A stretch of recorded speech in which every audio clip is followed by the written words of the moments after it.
America's biggest events are on Fox. Home to the All-Star Game, the World Series, and now the 47th running of the great American race, the Daytona 500. This is a presentation of Fox Sports. The road to the NASCAR Cup Championship begins right now. 43 road warriors are getting ready. Ready to ride a long, tough road, full of obstacles, highs and lows. But with every mile, the goal becomes more in focus. The championship. The Nextel Cup Championship. 1 year ago, the pursuit of points became paramount, where just 10 drivers would advance to the next level. NASCAR became the survival of top 10 fittest. NASCAR's Road Warriors. Now, in this year of 2005, the super speedways all over the land are again ruled by the ruthless road warriors. Solitary soldiers made of steely insides, all simply seeking points, a perpetual points pursuit. Thousands and thousands of people will witness the beginning of the chase for points, in this place, where daring drivers once raced on the sandy surface of legendary Daytona Beach. Horsepower drives these road warriors menacing machines in this story of 1 versus 42. NASCAR's Road Warriors. From today until the end of the year-long campaign all across America, there will be crashes, injuries, ups and downs, but when you hear those engines roar... Gentlemen! Start your engines! The long, hard road to the Nextel Cup Championship begins, and the first stop, by the way, will allow one of these road warriors to call themselves the champion of the great American race. Today, it's 1 versus 42. The road to the championship begins next on Fox.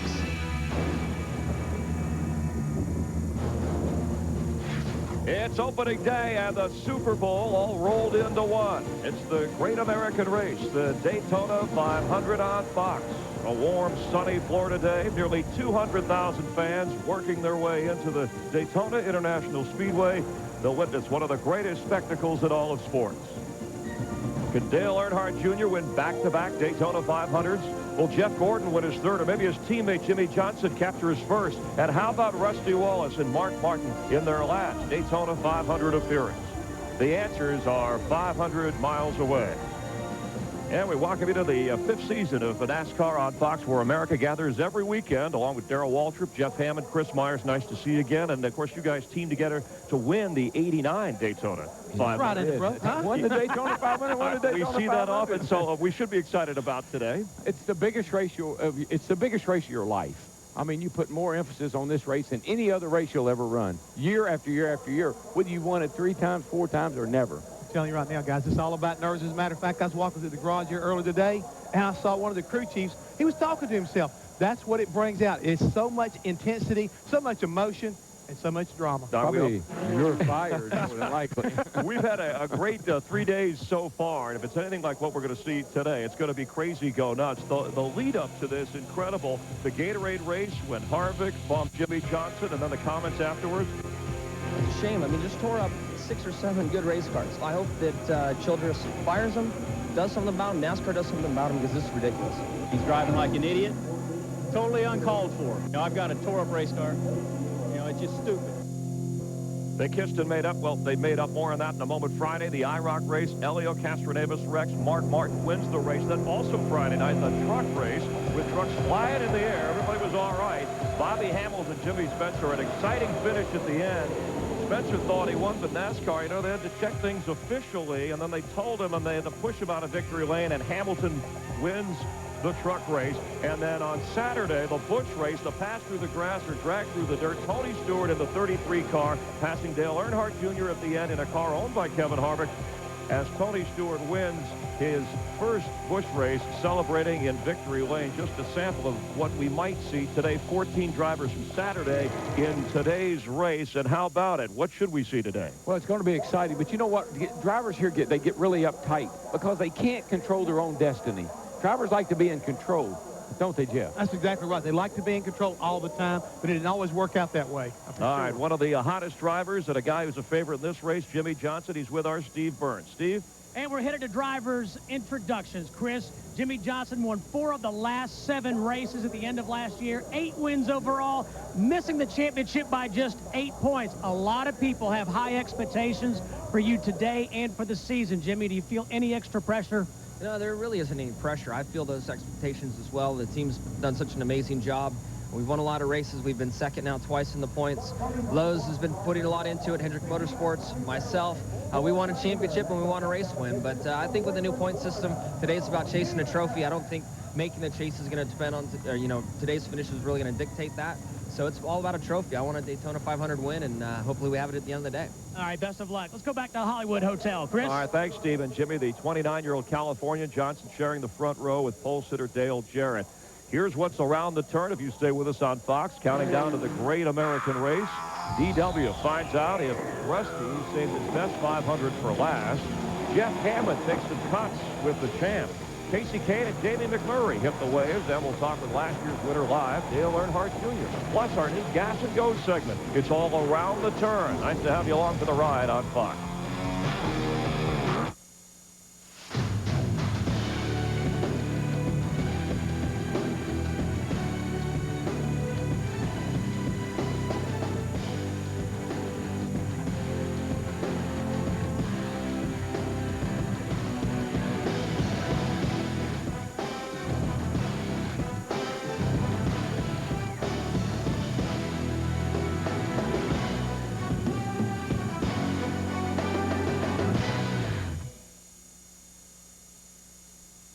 I'm Segman Dennison. And I'm Bobby Schmidt with the Tide Racing Report for the only auto parts store that we personally recommend, KOI Auto Parts, the official auto parts store of the Kentucky Speedway. KOI Auto Parts has over 300,000 different name brand auto parts to choose from, like AC Delco. They're employee owned and they've been in business for over 50 years. And with over 65 locations and name brand auto parts like AC Delco to choose from, take it from me, Bobby Schmidt. And me, the Segman. You need to get to a KOI Auto Parts store near you.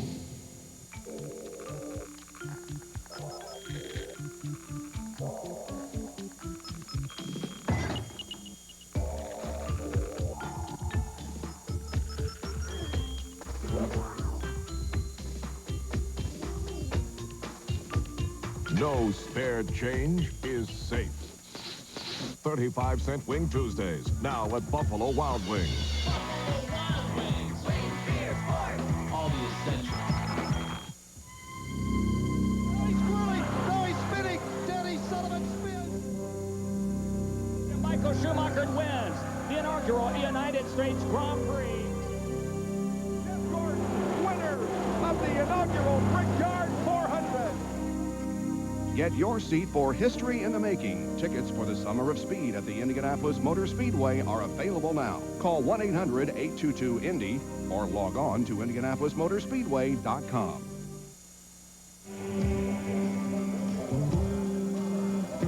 Welcome back to the 47th running of the Daytona 500. This is more than a race. It's a happening, and we're glad to have you with us. We count you down to a pre-race ceremony and then the Great American Race with Darrell and Jeff. All right, we're going to play something we've added we're going to do every week called Gas and Go.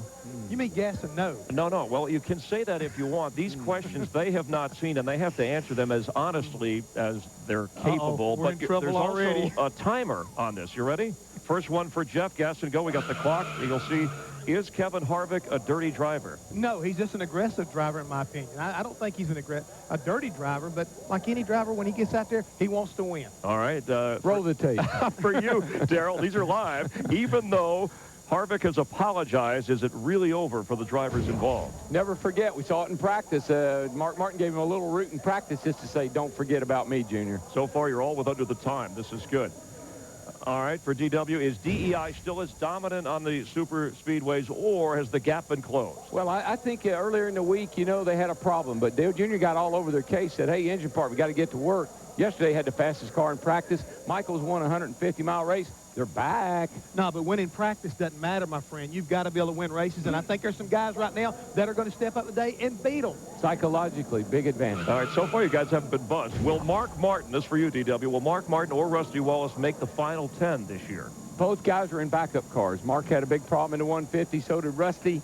I love them both to death. I'm pulling for them. but those backup cars are going to hurt them. That's in the 500. That's but in for the 500, for man. this year. Listen to the question right now. You got to get to the final deal as far as the final 10 races. Yes, Mark Martin will make it. We'll make it to the finish as far as that's concerned. well, not the 500. They'll probably be in their backup cars. All right, you got to pay attention. Well, the question 5, will Kurt Busch repeat as champion? If not, who's your pick to win the championship? Unfortunately, I think it's going to be too much strain on him. He will not be able to repeat as a champion. I'm looking for Jimmy Johnson to make a really strong run this year at the championship. All right, same deal. You'll have 10 seconds. That's so weak. I'm going to take Ryan Newman. Ryan Newman's going to, you watch, he's going to bust out this year. Got a fast car. He's a fast driver. I think he's got the... Speaking of bust... Got the experience. Right, you guys did pretty good with Gas and Go. We'll do that every week. I can't wait to buzz you guys. All right, Florida in February means it's time for racing in Daytona and spring training baseball, 2 worlds that rarely collide, except when defending Cup champ Kurt Busch and Jeff Hammond get together and try to hit it off. It's a dream come true. I mean, you live it, and now you get to experience it by having the championship, and it's like, what's next? Your first love was not always about racing, and I understand that one of your second passions has always been baseball. How was your batting? There it is. Need to righty, need to righty. Look at this. Lightning. What we got coming in? We got Wild Thing coming in? I don't know if I've ever seen a 90 mile an hour. He'll bring it. Is that like that one? Little inside. There it is. Good, really. Look, you said you played any kind of position there is. You said you've been a catcher. I guess you played first, second, third. That was good skills. We're going to see just how really good you are. Really?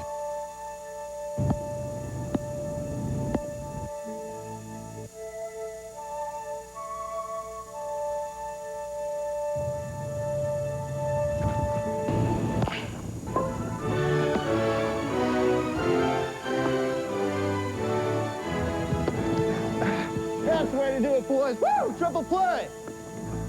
He's a robot.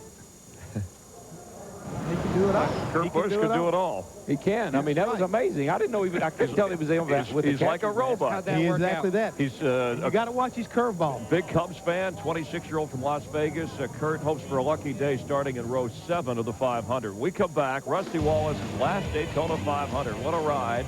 A candid interview with DW when NASCAR and Fox returns.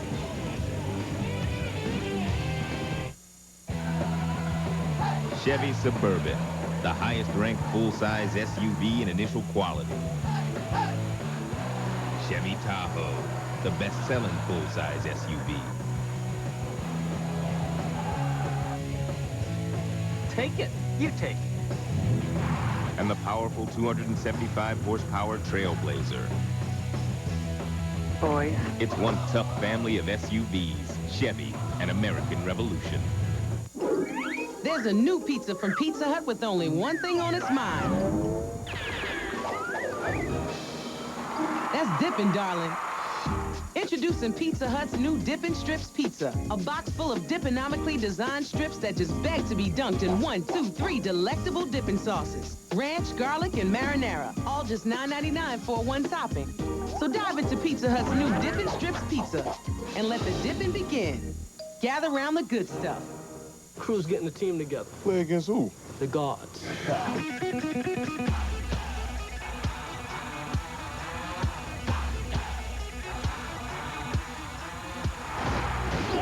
There goes the neighborhood. You can do it! The longest yard. How about from now on, you call it fair game? Sounds good. Wet Willie. Everywhere Memorial Day. Don't miss another moment. Go to Cialis.com and find out what the Cialis Promise Program can mean for you. It's an offer you won't want to miss. Are you ready?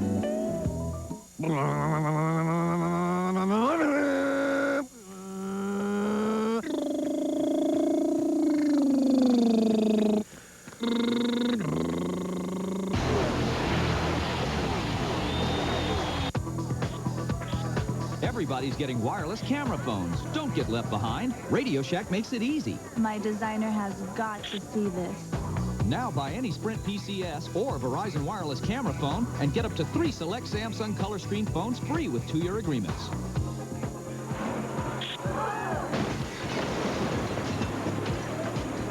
My insurance agent will never believe this. Oh, I think you will. Radio Shack. The Daytona pre-race show is brought to you by Chevy, the defending manufacturer's champion. The revolution races on. By Pizza Hut, home of the new Dip and Strips pizza. Grab a strip and you're destined to dip. By Office Depot, the official office products partner of NASCAR. And by Mr. Clean Auto Drive Pro Series Car Wash. Never dry your car again. Nice to have you with us on Fox. You're looking live at Dale Earnhardt Jr., the driver introductions, part of the pre-race ceremony. Some of the guys say hi. Matthew McConaughey. There's Johnny Damon, of course, from the World Series champion Boston Red Sox. And we welcome you back to Fox Sports coverage of the Daytona 500. The 1989 champion in NASCAR, Rusty Wallace, driving off into the sunset after this season.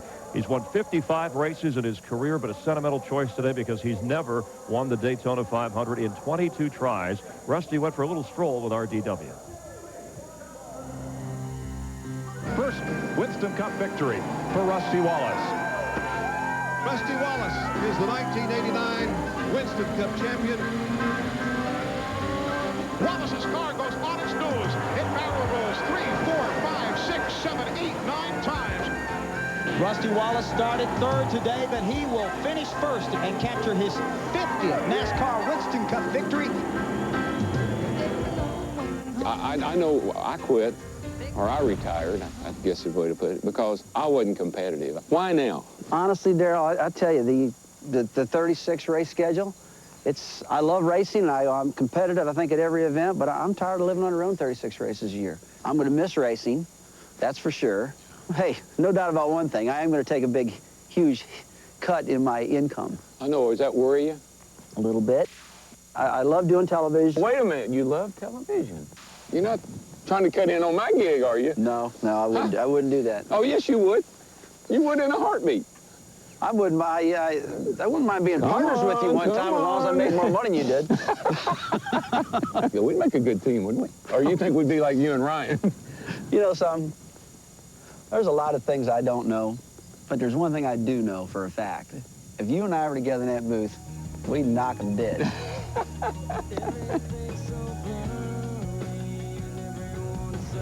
When Dale got killed at Daytona, it affected everybody. What does that do to you mentally?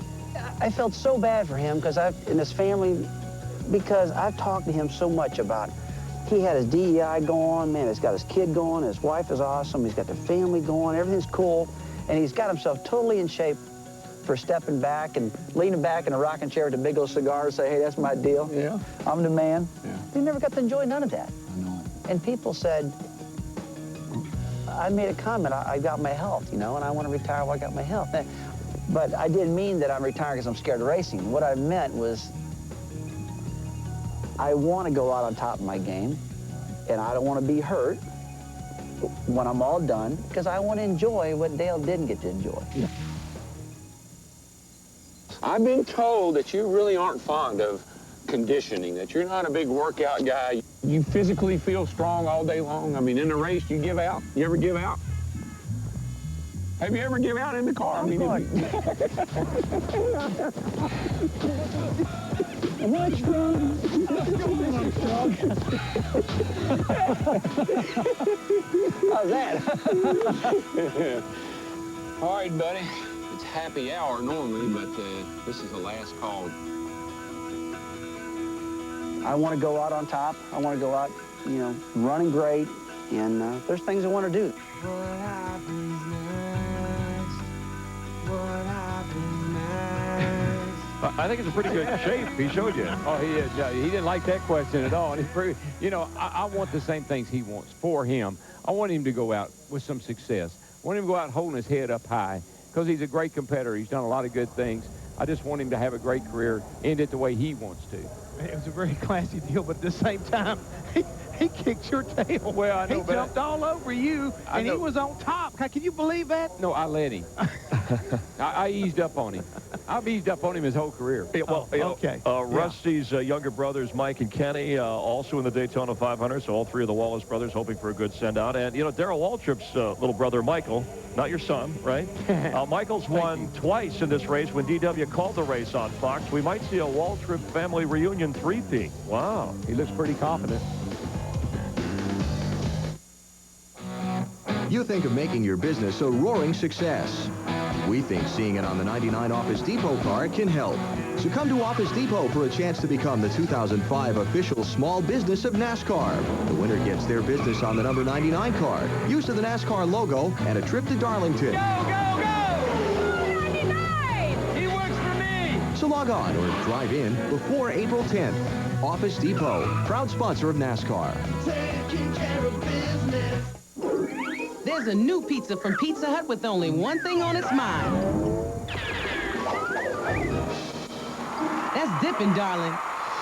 Introducing Pizza Hut's new Dippin' Strips Pizza. A box full of dipponomically designed strips that just beg to be dunked in 1, 2, 3 delectable dipping sauces. Ranch, garlic, and marinara. All just $9.99 for one topping. So dive into Pizza Hut's new Dippin' Strips Pizza and let the dipping begin. Gather round the good stuff.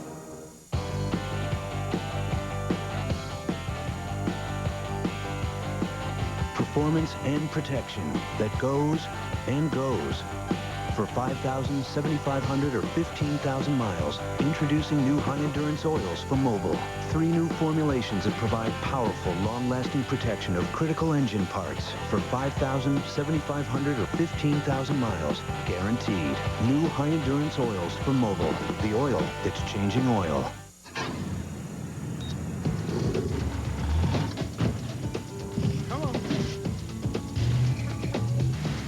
Every morning at Lowe's, our crews supply the finest pro-grade materials and equipment. Roll in, load up, roll out. Taking notes? Just drive. Lowe's, home of Jimmy Johnson, Team 48, and everyone who gets the job done fast. What is this stuff? Yeah, Mr. Spooky. That's a joke. Seriously.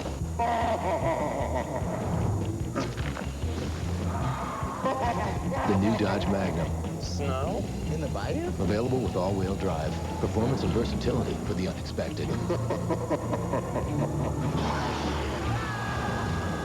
This winter, grab the new 2005 Dodge Magnum and save big with $1,000 in February bonus cash. Now at your Dodge dealer. Here comes Kane. Jamie McMurray. Boys, standing in my, The 42, he's smooth as silk. Break. How about that kid, Casey Kane? 42 is right there with him. Why do these young men get these opportunities? Because they can step up. break, elevate, meditate. Today, drivers face incredible speeds and danger, but in the off-season, their vacations can be both relaxing and thrill-seeking. Casey Kane and Jamie McMurray live life in the fast lane, hoping to ride a wave of success. Here we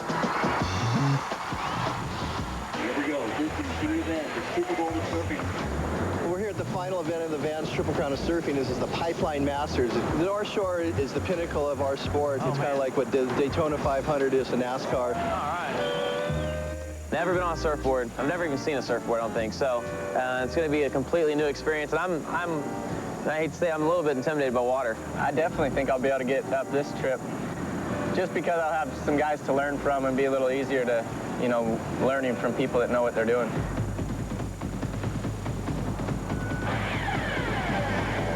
Well, Kelly Slater is a 6-time world champion. He's probably more popular than Dale Earnhardt Jr. is in the world of surfing. He's the top of his game for our sport, and probably the best NASCAR driver could be compared to Kelly Slater.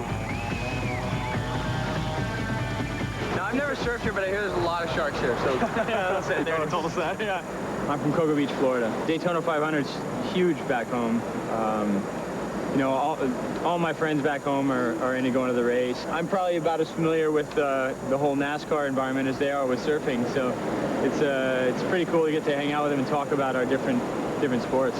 The way these guys were talking about their job, it's like surfing is for me. It's probably just the same thing for them. To tell you the truth, I don't really watch NASCAR that much. You know, I'm from Oahu. It's not that big over here. But now that I know these guys, I'll definitely be looking for them. I love surfing because it's the love of my life. My dad took me surfing when I was 7, and I never looked back. It feels kind of dumb on the beach, but I'll do it first. Right when you feel the wave catch you, you know, when you feel comfortable to stand up, you just want to pop up real quick. Stay low. And then you'll keep your you're bent, right? good. That's just how you naturally stand up? That's how that feels right to you, right? Yeah. So you're groovy foot. Might get you on this one. Keep going? Keep going. Right her down. Start paddling a little bit. Is that good? Yeah, yeah.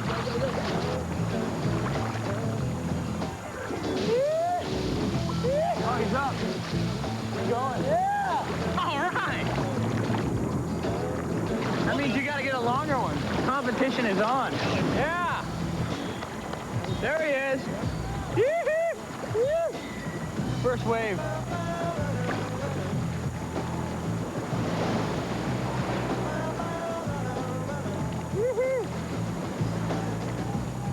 Now here comes that wave.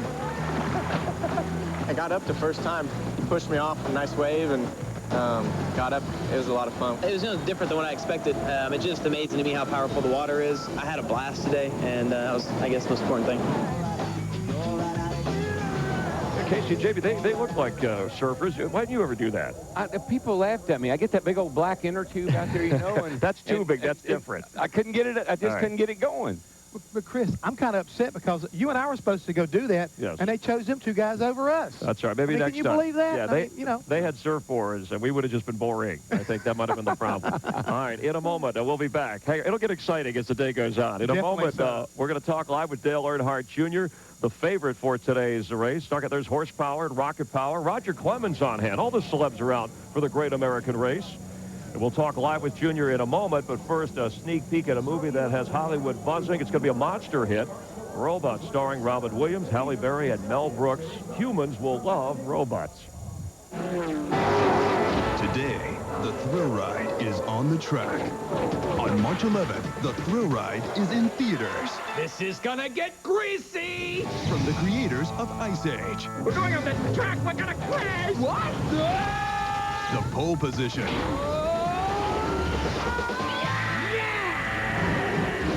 The banked turn. The pit stop.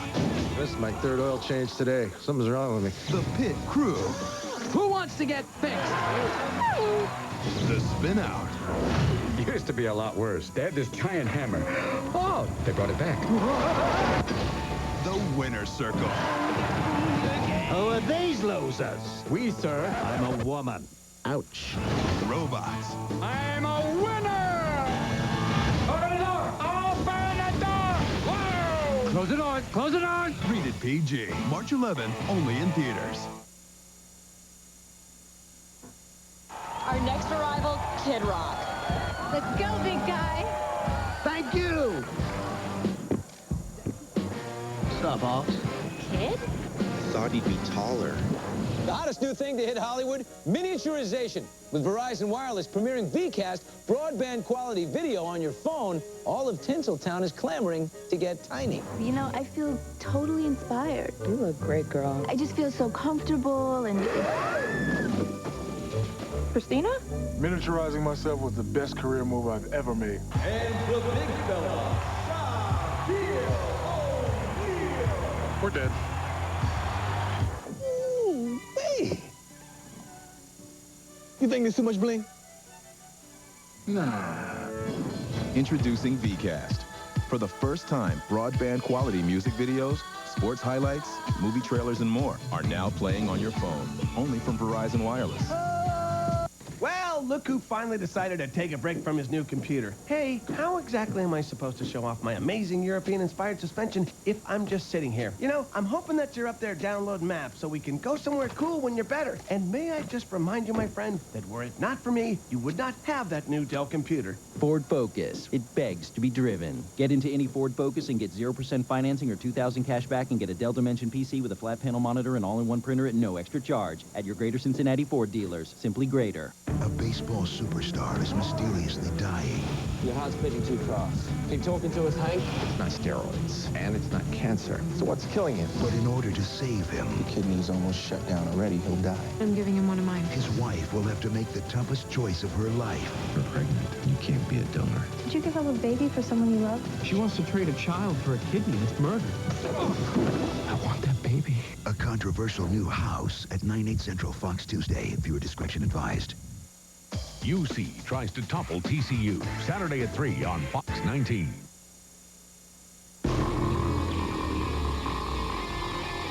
Follow your favorite driver with TrackPass on NASCAR.com and get more exclusive content on AOL. Welcome back to Daytona on Fox. Ashton Kutcher, the honorary starter. Let's hope he doesn't get punked. His girl, Demi Moore. Hey, dude, alongside. where's my car? All right, 2 weeks ago, at about 90 miles north from here in Jacksonville, the New England Patriots won their second straight Super Bowl. Today, Dale Earnhardt Jr. trying to win NASCAR's second straight big race, the Super Bowl, the Daytona 500. Here's an instant replay of his win last year. Dale Earnhardt Jr. trying to flex some muscle. Now he's going to try and pull away from Tony Stewart. Dale Earnhardt Jr., he will win the 46th running of the Great American Race. Dale Earnhardt Jr. joining us live from down on the track, ready to hop in the car. Hey, Junior, how you doing? You all right? Yeah, I'm doing good. How you doing? All right, good. This close to the start of a race, especially of this magnitude, what kind of thoughts are racing through your mind? Just checking out everybody that's here, and a lot of people I don't know, so trying to figure out what's going on. There's a lot of cool stuff happening, a lot of marching bands and stuff going on out there, so just taking it all in, you know, like everybody else.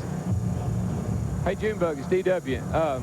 You look pretty relaxed, dude. You know, I think after winning the race last year, you come down here with a real relaxed attitude. You look like you've had a lot of fun. You're running well now. What do you think? How do you think today's going to go? We got a great chance to win. My car's really fast. And we just, you know, it's a long race. You know, you just can't, you can't get all worked up and get all hyped up about having such a great car, because you know how things can go. I mean, this race itself is almost like a season in itself. You know, it's such a long race. So just had to play the cars right and get the right moves on pit road and make the right calls on the racetrack.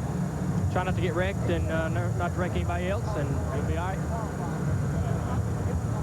Dale, this is Hammond. You got your new crew chief, Pete Rondo. How things been going so far this week? You were talking about the decisions on pit road and everything. You feel pretty confident about that? And do you guys have a game plan for the day? Yeah, we don't have a game plan. We're just going to kind of let it ride and watch chips fall and see what happens. Pete's a lot of fun to work with, and I got a lot of trust in him to make the right calls today, get us in victory lane. We got the right car. If I'm perfect and the car's perfect, I think we can win the race. But Dale, a lot of people knew who Tony Jr. was and who Tony Sr. was. Tell us a little bit about Pete. What kind of personality is he? And you know, do you guys race cars together? I mean, what's this guy all about? No, we don't do much outside of working on race cars and racing together right now. You know, he's just quiet. And that's what I like. You know, he don't get too riled up about much. And as long as he can stay that way, everything will be cool. All right, Dale, thanks for joining us. Have a good race. We'll talk to you later on, all right? All right, guys. Y'all have fun. Appreciate it. Dale Earnhardt Jr. checking in with us live. Amazing how this close to it all, how relaxed he is. And his crew chief, let's talk about that, the swap with a lot more than just the crew chief, the teams with Michael Waltrip, DEI. That doesn't seem on the outside like a good thing for a guy who is a championship contender. I think they got a little rattled when they first got down here. The cars wasn't running well, and I think some of that was communication. But speaking, you know, I love Dale Jr. Kind of reminds you of Elvis. Yeah, well, it's cool down here. Talking about the marching bands, we got to play-by-play. Thank you very much, and the bands are great too. All right, so new crew. What do they lose by this swap? I think what they lose, I think what is interesting, what he brought out was the fact that, you know, this guy Rondeau is very quiet. He's very down and low-key. The Uris are this other way. I mean, they're very fiery, very emotional, and so it's going to be interesting to see how this kind of plays out. Short term, I think it's going to hurt them a little bit. I think it's going to take them a while to kind of get going. Long term, it'll probably be a really good thing. I think that family feuding that went on between Dale Jr. and the Uris, I think that hurt them a lot of times. I think that's one of the things that people saw that they need to fix. Still in today's race, Junior in Las Vegas, the favorite at 3-to-1 odds, at least at last check. And I was checking for you guys. All right, the Daytona 500, more than a race, a super highway in which you find not only drivers, we've seen movie stars, business leaders, all running side by side. Let's check in and go trackside with our Dick Bergman. Dick? Tim Donahue is Nextel's CEO. Tim, after a great first year of Nextel Cup racing, what's next? Well, in 2005, Dick, we plan to bring more fan experience to the sport with a lot more promotion. We're also going to bring new technologies, which is going to enhance the experience as well. And finally, we just want to do everything we can to bring this great sport of NASCAR motor racing to the hearts and minds of the fans. They're the greatest. Great job so far. Thank you. How do you properly welcome the Grand Marshal of the Daytona 500, Matthew McConaughey? You got in Jimmy Johnson's ride, went about 150 miles around the track. Felt good? Felt real good. Better off for it. Yeah, that was nice. You're a Formula One guy. What do you think of this NASCAR stuff? I start to like this a little bit better because you get to see the whole race and it's got more bass, more American muscle, so to speak, you know. All righty, you have a pick for today besides your movie, which will be heavily promoted. The Hera, April the 8th. It's worth your time, I promise, yeah. I like Jimmy Johnson. Got to ride with him, so we had a good ride, and I think he's going to have a good ride today. And also, I got just a sneaky feeling about the man in pole position, who last time he was in pole position in 2000, he won the race, Dale Jarrett. So let's see. Let's hope we got a rock and roll race and keep the rubber on the asphalt. You know? All right, thanks for the time. Speedweeks 2005 hasn't gone according to plan for three-time Daytona 500 winner Dale Jarrett. Last Saturday night, he struggled with an ill-hailing race car in the Budweiser shootout, then won the pole for the Daytona 500 the very next day, and struggled again in the twin 150 qualifier. DJ, have you guys dialed in this race car finally? Well, we've made it a lot better, I think, than what it was. I'm not sure that we can totally cure the problem that we have, which is once we untape it, we get some lift in the front end. That problem is magnified in traffic, so we're going to do what we can. I think we've made a lot of gains, and the car drives much better. We're just going to try to stay safe and get ourselves in a position to make sure at the end we got a chance to win this race.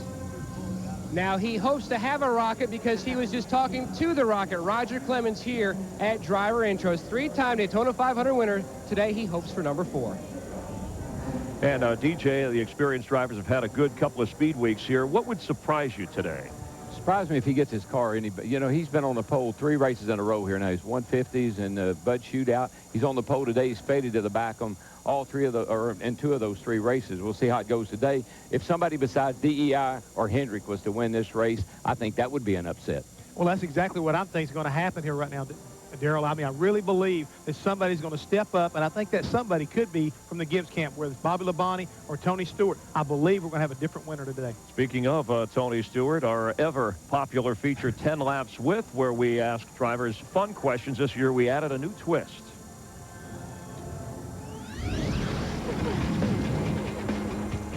What's the last thought you have before the start of a race?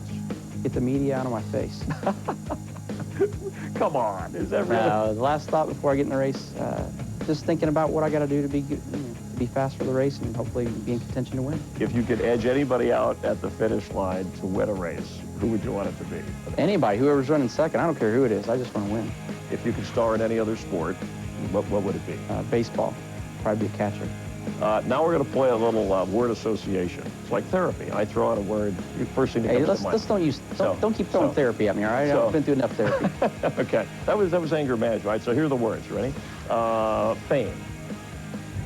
Don't need it. Pizza. Definitely love it. Joe Gibbs. My hero. Controversy. Me. Success. Me. Marriage. Haven't figured it out yet. Overrated. Chris Myers. My used to be good buddy. Oh, I'm still your buddy. I don't care what people say. You're okay. Guess who now needs therapy? Yeah. Did you notice? Well, hey, did you notice Tony wasn't moving? That's because he was restrained. I caught him on a good day, actually. Oh, man. You see, he said when he won the championship, I used to hang out with him a lot. You know, you guys talk about sucking up a lot around the track. That's what I thought I was doing. All right. Let me just say this. That save he had yesterday, yes, one of the all-time best I've ever seen. All right, coming up, we will get you ready for the Nextel Tribute to America. Clint Black, one of the performers, getting ready. You'll also see 5 for fighting. It's straight ahead here on Fox.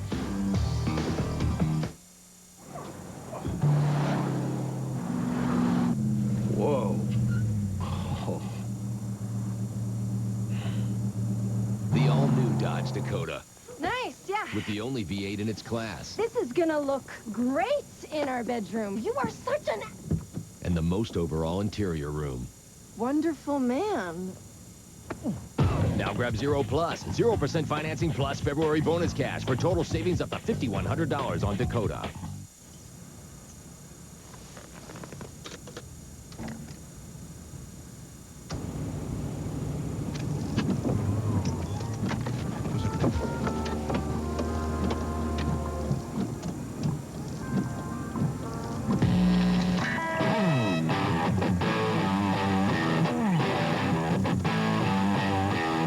Napa Auto Parts, we have great batteries and millions of other quality parts. Napa, get the good stuff. Take the dollar. What's going on, man? You won't take my dollar. Oh, that looks good. Oh, yeah, it's new from KFC. Real chicken breast. Only $1. You got that for $1? Yeah. Took your $1. Oh. Ready for a tasty bargain? Try the brand new 99-cent snacker from KFC. 100% hand-floured chicken breast, pepper mayo, and crisp lettuce freshly prepared on a sesame seed bun. Now your dollar goes further at KFC. Kurt Busch wins the Nextel Cup. Jimmy Johnson, 4 in a row. Last lap at Talladega. Trouble on the track, and they're coming to pit road. The 18th race of the season. Good clean start. Pace car's off. Gentlemen, start your engine. The Daytona 500, the great American race. Too bad she dumped you. She didn't dump me. We're just taking a break. Right. That's good. Can't believe you locked this thing, man.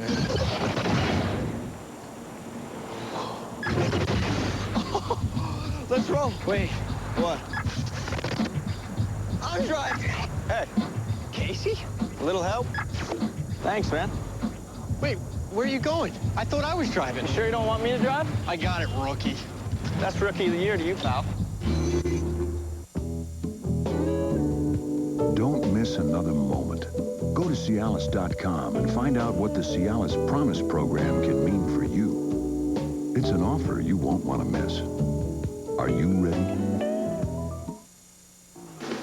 The Daytona 500 pre-race show is brought to you by Dodge. You can take life as it comes, or you can grab life by the horns. Dodge. And by Nextel. Go to foxsports.com to find out how you could be the Nextel Fan of the Week.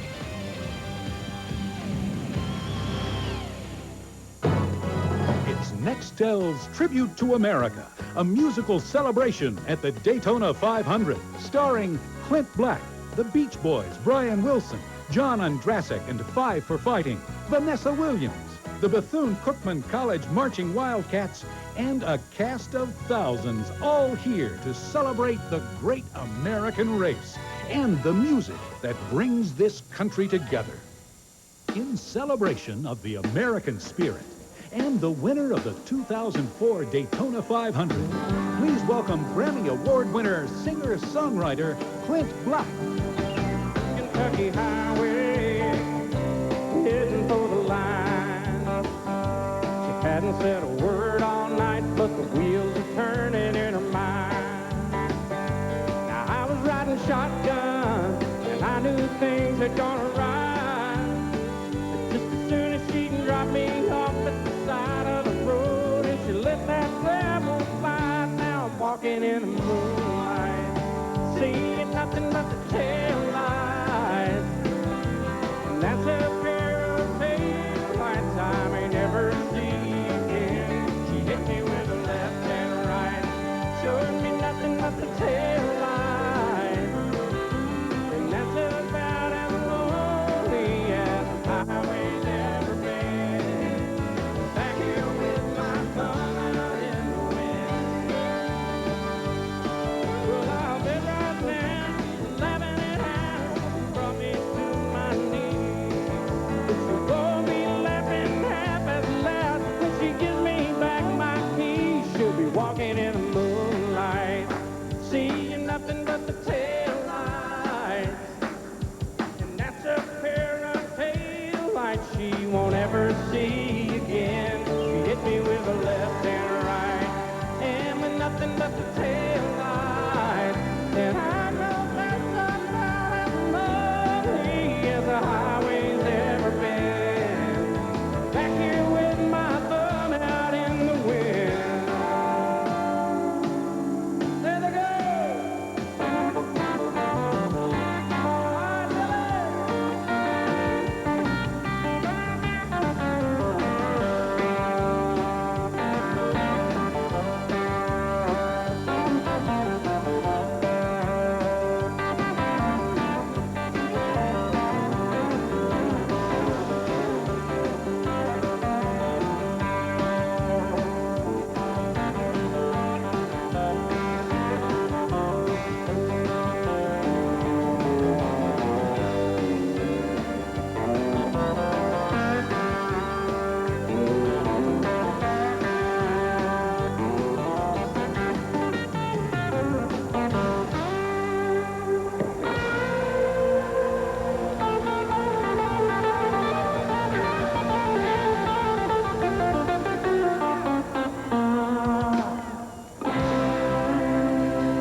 shining sea.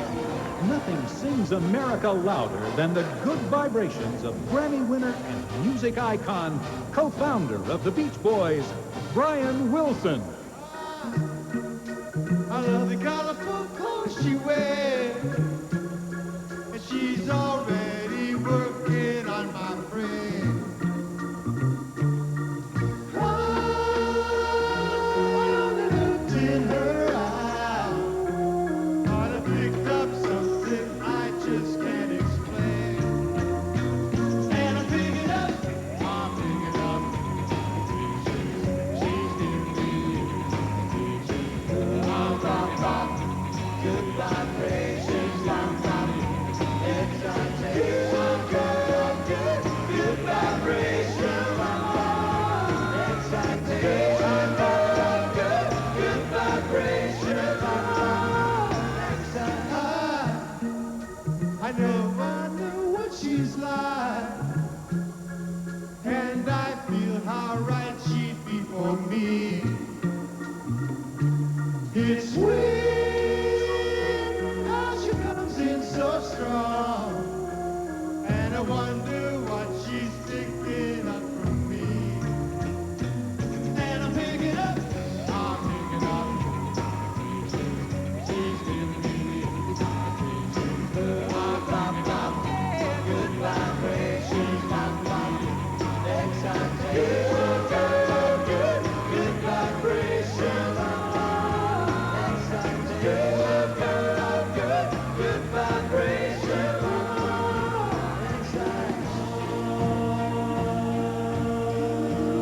I don't know where, but you sent me there.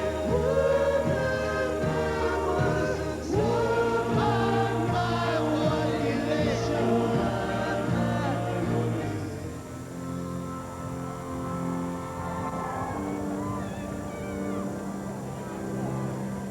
Gotta keep those love good vibrations are happening with her. Gotta keep those love good vibrations are happening with her. Gotta keep those love good. Good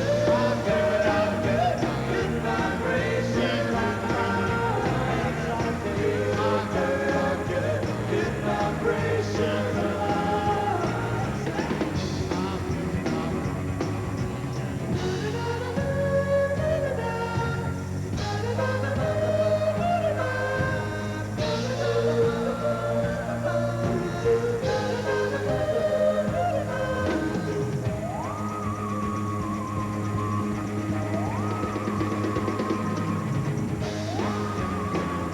Good vibrations. Good vibrations.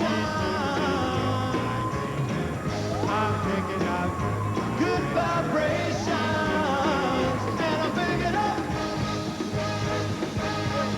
Hey, hey, hey, hey, hey, hey, hey.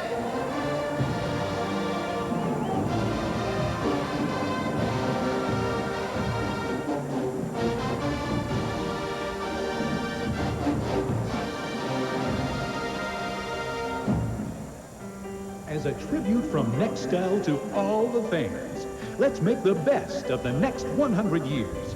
Please welcome Columbia Records recording artists John Ondrasik and Five for Fighting.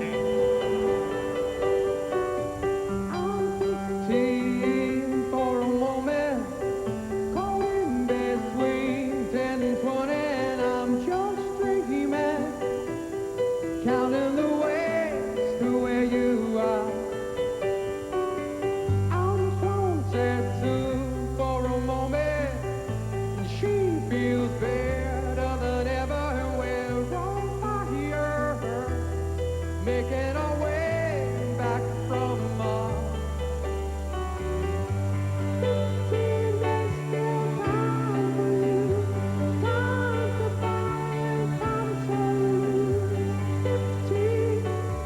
There's never a wish better than this when you only got 100 years to live.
when you only got 100 years to live and half time goes by.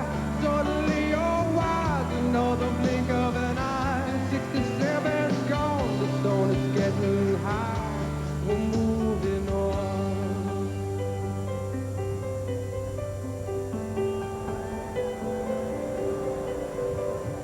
I'm 99 for a moment. I'm dying for just another moment. I'm just dreaming, counting the ways to where you are. And 15, there's still time for you. 22, I'll feel it too. 33, you're on your way. Every day's a new day.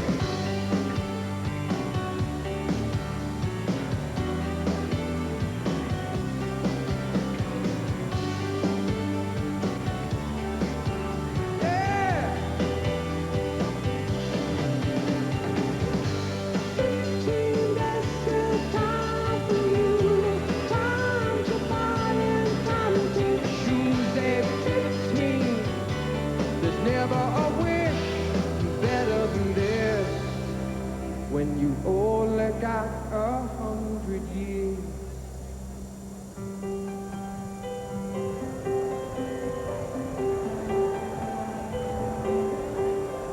Have a great race!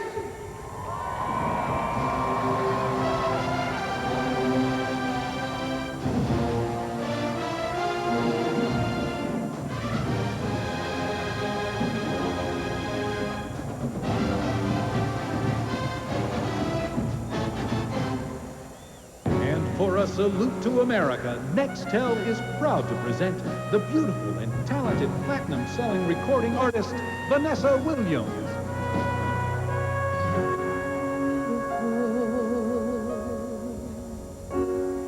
Spacious skies, for amber ways of flame, for purple mountains, majesty above thy fruited plains. America, America, God shed his grace on thee and crown thy good with brotherhood from sea to shining sea.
A rousing, stirring tribute to America on this warm, sun-soaked Central Florida day. Now the drivers and their cars take center stage as the Daytona 500, the 47th running of the Great American Race, is straight ahead here on Fox. All this entertainment and a race, too. Not just any race. We're glad to have you a part of it from Daytona.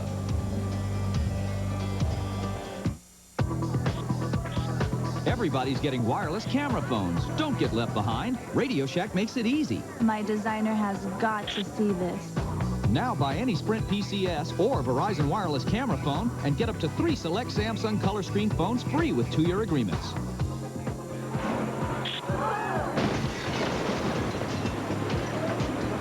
My insurance agent will never believe this. Oh, I think you will. Radio Shack. Ready to make the move to Levitra for a strong, lasting experience? Ask your doctor if Levitra's right for you. Levitra is what many men with ED count on for a strong, lasting erection, for that quality sexual experience. Strong and lasting when he wants it. It's what Levitra's all about. Levitra is only for men healthy enough for sexual activity. Do not take Levitra if you take nitrates for chest pains or alpha blockers for prostate problems or high blood pressure, as this may cause an unsafe drop in blood pressure. Side effects may include headache, flushing, and stuffy or runny nose. In the rare case an erection lasts for more than 4 hours, seek immediate medical attention. Strong, lasting, experience Levitra for yourself. If you're on another ED treatment, maybe it's time to try Levitra. Ask your doctor about a free sample.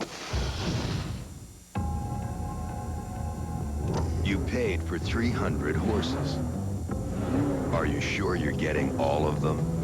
Introducing new Q from Quaker State.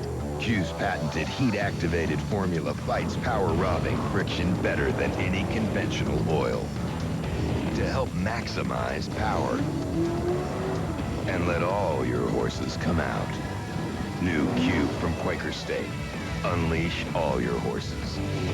I feel I'm entitled to inadequate computer virus protection. I'd like a virus that makes my computer freeze up like a banana daiquiri. Incomplete virus protection totally rocks. Millions of Americans are just asking for a computer virus because they're not nearly as protected as they think they are. My computer's only half protected. But then I live for danger. That's why America Online now gives our members virus protection that works for your whole computer, not just email. Absolutely free. That's nice. Want a better internet? You belong at America Online. Here we go. Hey, you guys need a tow? Sure. Best friends, you're there when I need you. Best Dodge Ram. It's everything you've ever dreamed of. Huh. In one powerful truck. Man, that was sweet. For you. Grab 0 Plus. 0% financing plus package discounts plus February bonus cash for total savings up to $9,000. You back to Daytona. What a speed week it's been. Last week, Dale Jarrett, his 3rd Daytona 500 pole, the last driver to win this race from the pole. That was in 2000. Thursday, Michael Waltrip edging Dale Earnhardt Jr. in the Gatorade Duel. DEI showing some dominance. And then in race 2 in the Gatorade Duel Thursday, Kevin Harvick bumping Jimmy Johnson. 7 cars involved, including guys like Mark Martin and Rusty Wallace. But Tony Stewart, the runner-up last year in the Daytona 500, pulling it out. Fox Sports welcomes you back to the Great American Race and the Daytona 500 as we count you down. 17 states represented today in this race with drivers from California and Missouri, 6 different drivers from each of those states. And we have 6 drivers competing in their first Daytona 500 ever, including Martin Truex Jr. leading the way from the 10th spot on the grid. Right now, let's pause and reflect as we take you down trackside for the opening ceremonies. Ladies and gentlemen, will you please rise and remove your hats as the Military District of Washington Joint Armed Forces Color Guard present our nation's colors. And now, will you please welcome Dr. Tim McNeil as he delivers today's invocation. Let us pray. We celebrate, O God, today the spirit of America and celebrate this great American race. We pray for these ambassadors of speed. Grant them courage, wisdom, and valor as they run the race before us. And grant that we may be ambassadors of a new era, building bridges of hope, promise, and peace throughout all the nations. Shalom and amen. And now, please welcome back actress, singer Vanessa Williams as she performs our national anthem.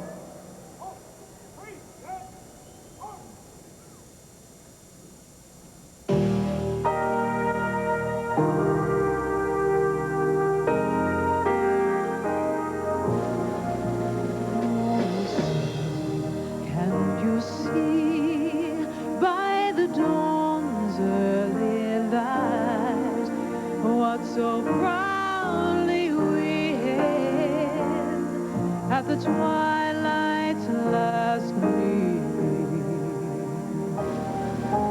whose broad stripes and bright stars through the perilous fight o'er the ramparts we watched were so gallantly streaming, and the rocket's red glare, the bombs bursting in air, gave proof through the night that our flag was still there. Oh, say does that star-spangled banner yet wave o'er the land of the free and the home of the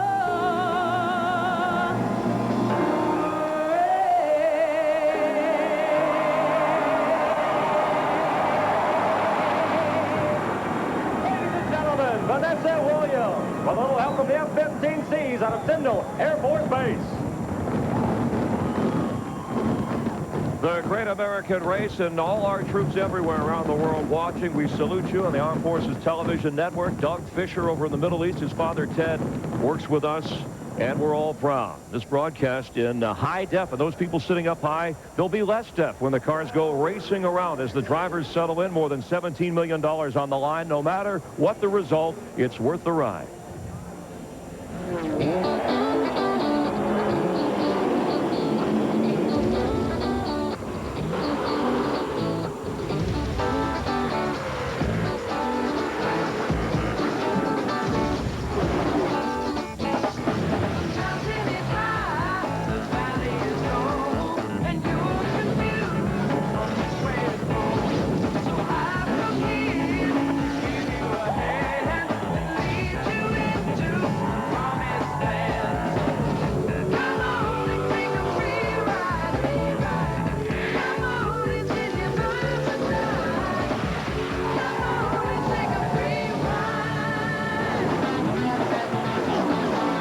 $17 million in prize money, 43 drivers, 185 miles an hour. It's the greatest stock car race in the world.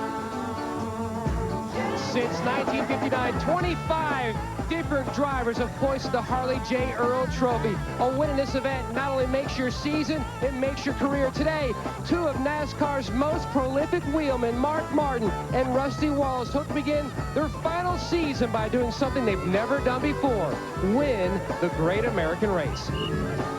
Hey, football teams get 6 months leading up to the Super Bowl. How does 2 weeks sound? 132 crew members change teams, and they will get their first race together today, the Super Bowl of NASCAR.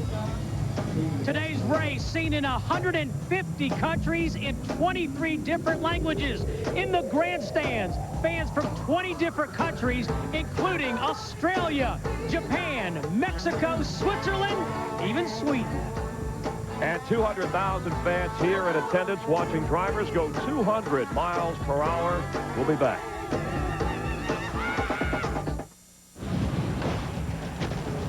You're watching Fox Sports, broadcasting in HD and presented by DirecTV.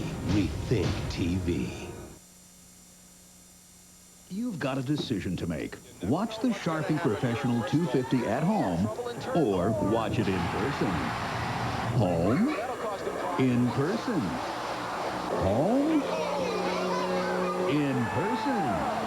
Don't miss your chance to experience the most popular track in racing, the Sharpie Professional 250 Busch Series race, Saturday, April 2nd. Call now for tickets. Bristol Motor Speedway, racing the way it ought to be.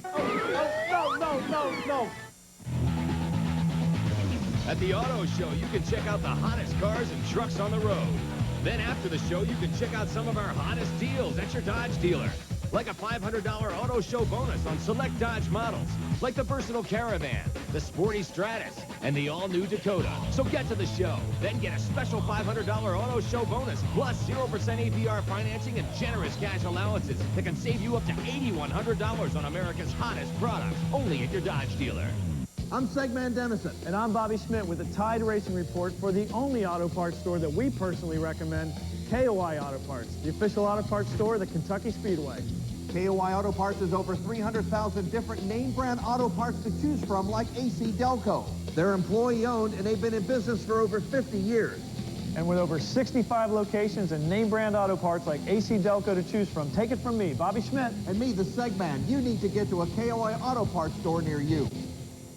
I've managed a Speedway store for 7 years. My wife works for Speedway, and so does her brother. Speedway is a great place to work because we all take pride in giving the best to our customers. Like our coffee. We start with whole coffee beans, ground fresh, right before we brew it. And right now, any size coffee or cappuccino is just 89 cents. You might call it family pride, because you won't find a better cup of coffee anywhere. Great values, great prices. You've got my word on it. We're on your way, the convenience stores of Speedway. Now at Speedway, new Hershey Take 5 candy bars are 2 for just $1.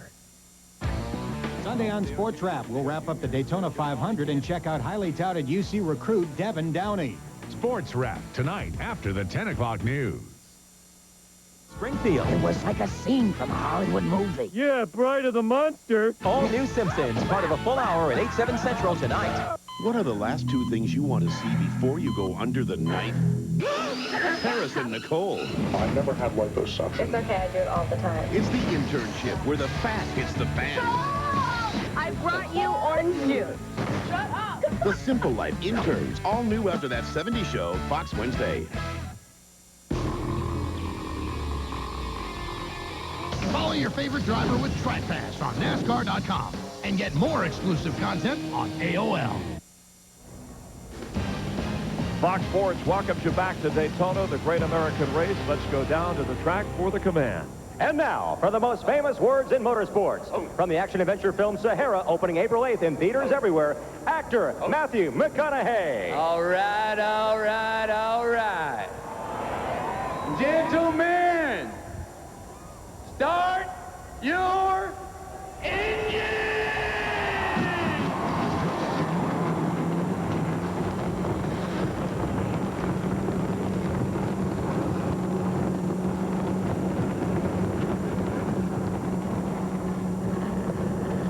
An emotional command from Matthew. Now the guys who will call the race, and they're getting fired up. The voices of NASCAR on Fox. Darrell Waltrip, Larry McReynolds. Let's also welcome in Mike Joy. Hey, Mike, you guys ready to go? We've been waiting all winter for this, Chris. Now, that was 16 years ago, Darrell. You and me in Victory Lane, we only had one microphone then, but Scott runs up to me this morning. He's 5 years old. He goes, Dad, tell me this is the Daytona 500. Listen, I know how he feels. Listen, I laid awake all night long. I didn't sleep at all that night. I prayed. I prayed for my car. I prayed for my team. I was so nervous, and that's the way every driver feels when you start this race. Anticipation. You're anticipating so many things. You borrow trouble. You think of every possible scenario that could go wrong. What's going to happen to my car? What's going to happen to my crew? What's going to happen when somebody bump drafts me? Are they going to hit me too hard and wreck me? So many things go through your mind. But you know what? At the end of the day, and where you and I were, it's all about relief. I am so relieved to finally have won the Daytona 500. It's the biggest day of a driver's life, but Larry McReynolds, you have 2 of those championship rings as crew chief with Davey Allison and Dale Earnhardt. What did winning this race mean to you? Well, Mike, it's something I thought about when I was a little boy, coming in here sitting in the grandstands. It's something that I thought about working on those short track cars around Birmingham. The first 11 years I came here as a crew chief, and you would be pumped up to win it, and then you'd leave here and saying, you know what, we'll get them next year. And finally, in 1992, won that Daytona 500 with Davey Allison. You feel like your career is complete. And to come back for a second time in 1998 and win it with Dale Earnhardt, and I put this ring on, and it's one, other than my wedding ring, it's one of my most prized possessions, because winning the Daytona 500 twice is two of the most special moments in my career and in my life. Nobody else might kiss this ring, but I sure do. It's the biggest single day of any stock car racer's career, the Daytona 500. Budweiser, official beer of NASCAR, proud sponsor of the Budweiser Pole Award, given to the fastest qualifier at each Nextel Cup race. Budweiser congratulates Dale Jarrett.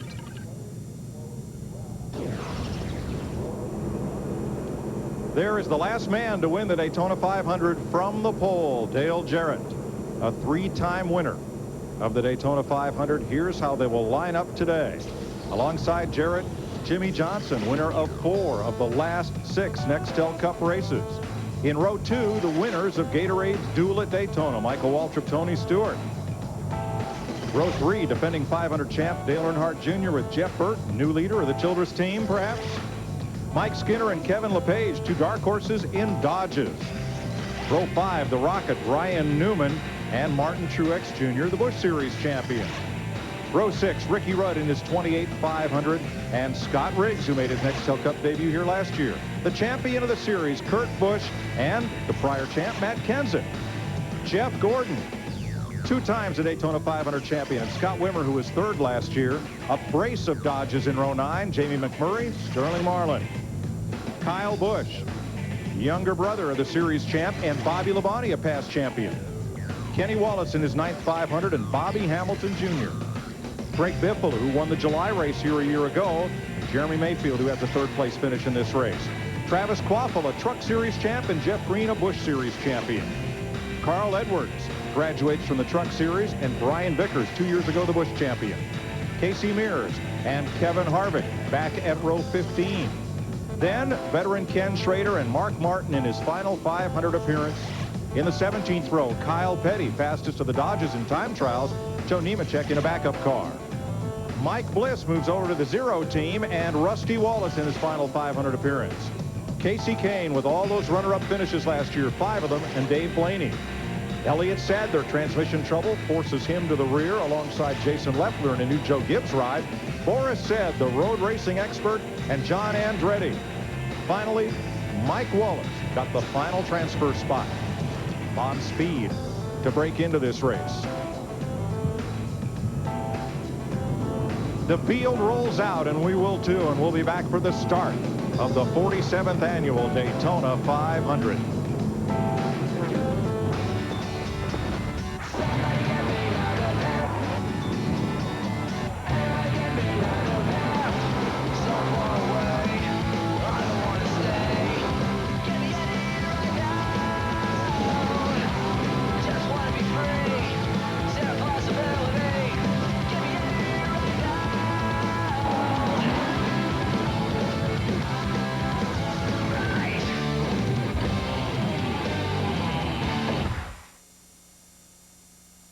When I was young, I thought I was invincible.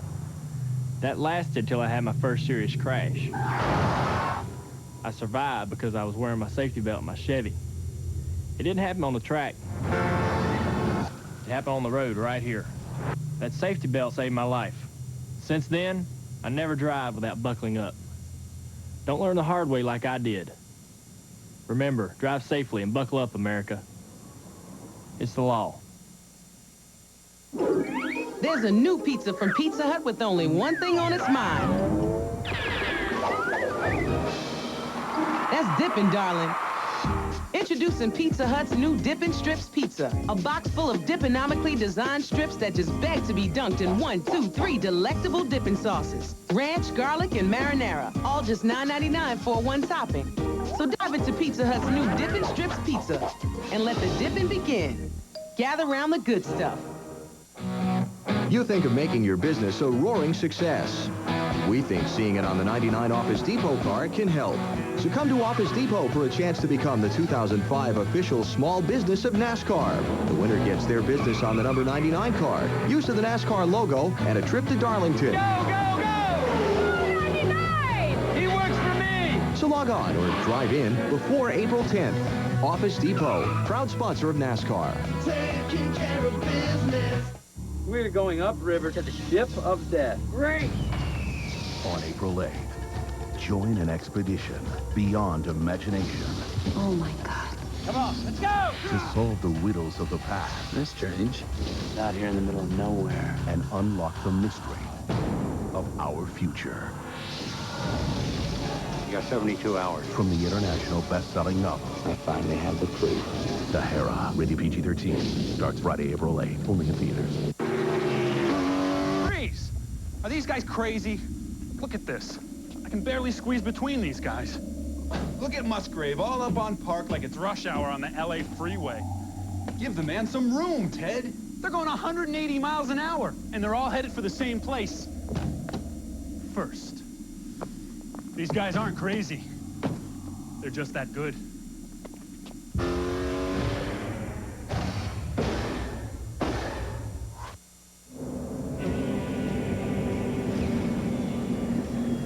NASCAR on Fox welcomes you back to the 47th annual Daytona 500. Pace cars lead the field.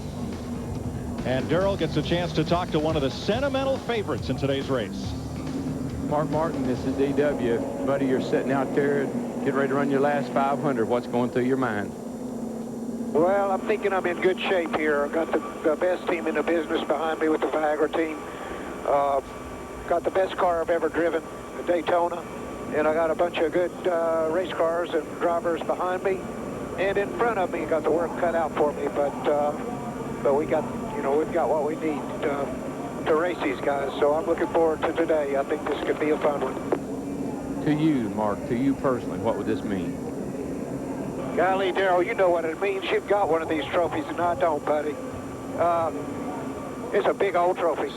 That would mean probably the most to me. Just look at that. Look at that trophy on any given day. You got the horse to do it with, bud. Set up in there and go hard, and we'll watch it. Okay, Darrell. Let's have a look at the all-new Chevy Corvette pace car.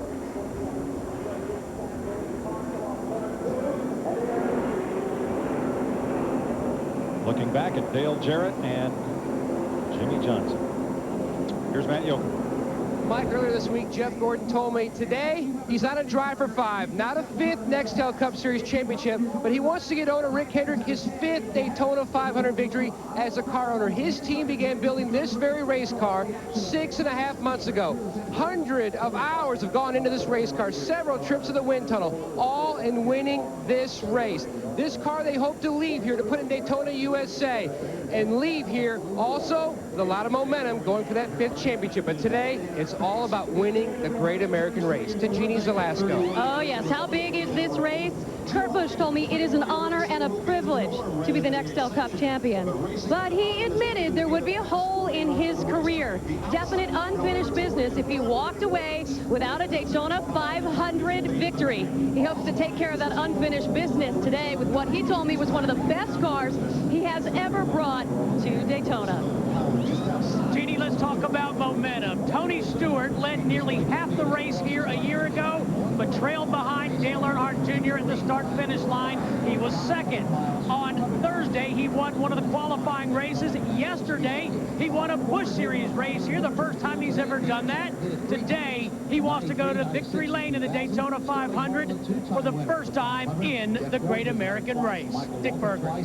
Well, today, Rusty Wallace starts his 23rd and final Daytona 500. He retires from driving after this year. He's come close before. In 1999, he led more than half the laps. He's finished as high as 3rd. He races today in a backup car, the primary car, demolished on Thursday. I talked to Rusty moments ago. He said he has all the confidence in the world that today will be his day, that backup car is good enough for him to finally win the Daytona 500. Mike? Thanks, Dick. All right, Darrell, we know how much it means to win the Daytona 500 now, but how do you put yourself in a position to win? Well, first of all, Mike, no driver's going to tell you this is just another race because everybody knows it isn't. And the odds favor some, the gods favor others.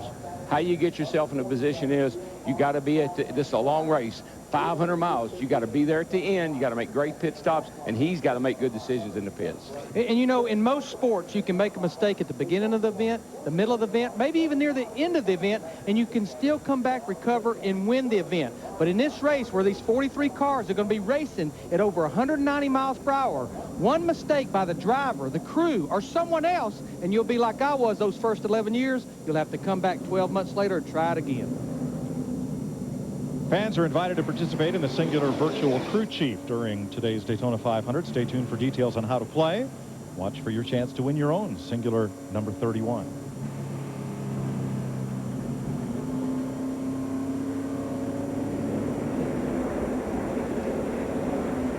.500 miles at Daytona, 200 laps of racing. Pit road speed 55 miles an hour. The pace car runs 65. They'll need to stop every 30 to 35 laps. Pretty important element. We talk about mistakes. A lot of pit stops today for 4 tires of fuel. Those crews have to be on the mark, and that driver has to be on the mark coming on and off pit road. Darrell, months of planning, massaging, and preparation. It all comes down to this. We're ready to go. DW, I've been waiting for several months, several weeks. Reach up there, pull them belts tight one more time. Boogity, boogity, boogity. Let's go racing, boys.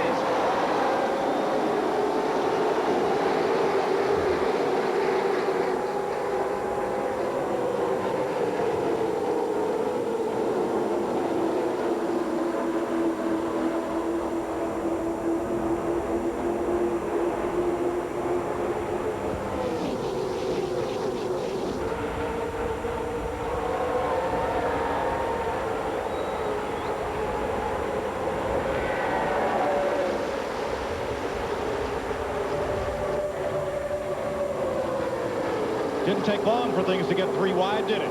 No, it did not. Michael Waltrip in the 15 car, he's been smiling about that race car all week long. And right now, these guys, 36 races, someone would like to get those 5 bonus points toward the championship here on this first lap, for leading that lap. Jumping out in the middle is how you go from third to no telling where, because it's hard to get that sucker. That's a sucker hole. It feels like you're going to go somewhere there, but early in the race when they're lined up like this, that's probably not the best move.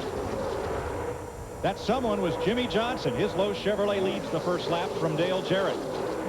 You get such a run sometimes, you think, gosh, I can pass everybody out here. But you just hit a wall of air and the car just bogs down on you.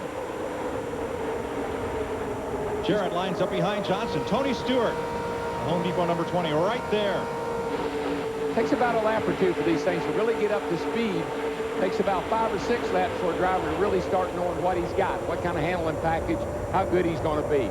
Look at the run our Bud Polster, though, has at the bottom. Dale Jarrett, that 88 car, he's got him lined up behind him. He wants to get back up there and lead a lap. Well, this is the best. From the pole, this is the best Dale's done in 2 races. He's fallen back through the field every race he's been up there. Right now, he looks pretty good. Larry's hanging in there.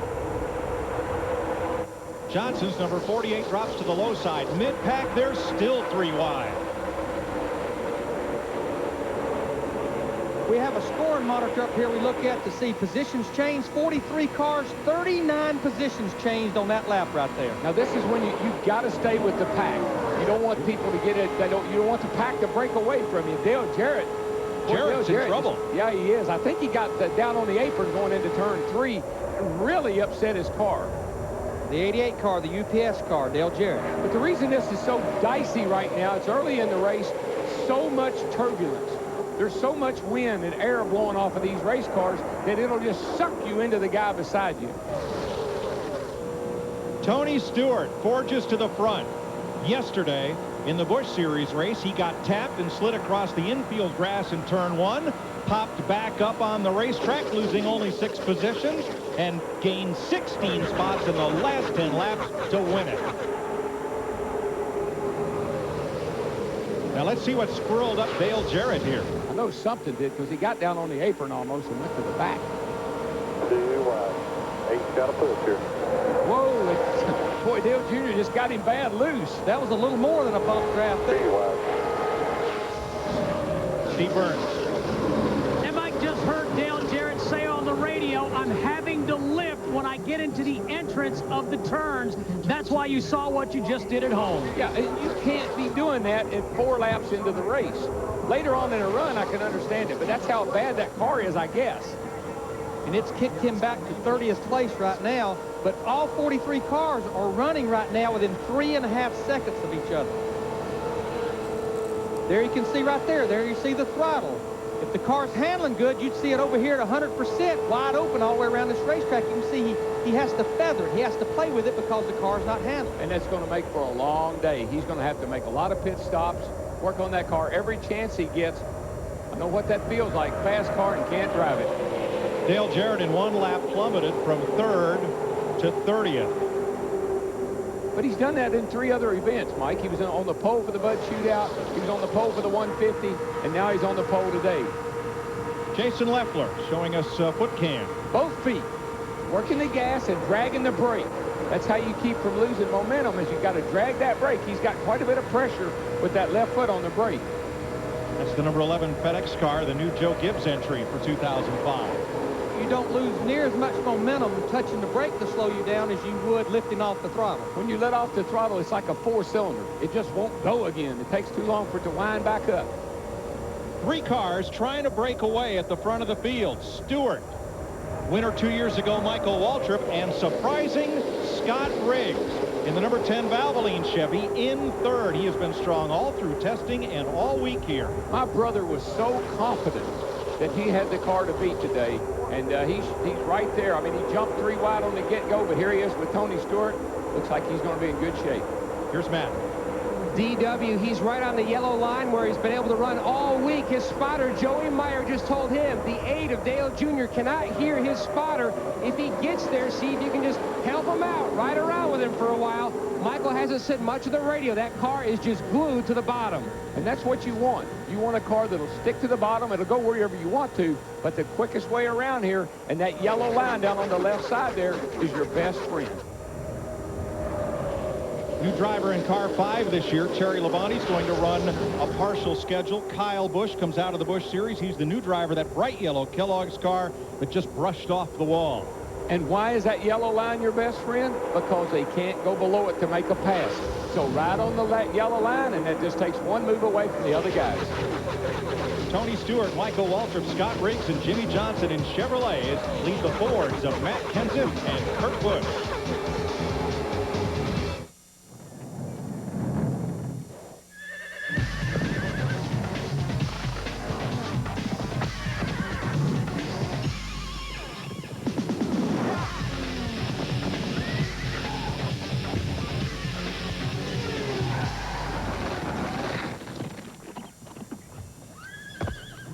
A little bit loose in the turns, but man, it's a sweet ride. Now that's horsepower. Nextel helps all kinds of vendors get their merchandise to NASCAR races. The order's ready. Pick it up at the south end. Vendors can coordinate delivery with a coast-to-coast walkie-talkie. Scan inventory with the barcode scanner.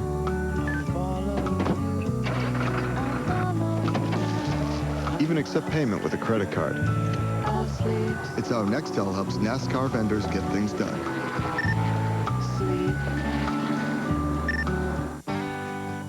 We can wait to pay for it, but we can't wait to show it off.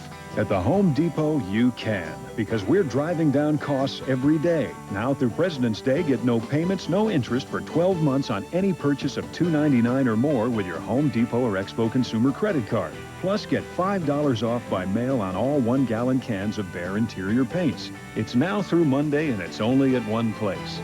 The Home Depot. You can do it. We can help. What is this stuff? Yeah, Mr. Spooky.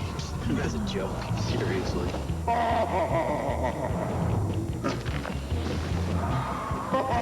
The new Dodge Magnum. Snow? In the bayou? Available with all-wheel drive. Performance and versatility for the unexpected.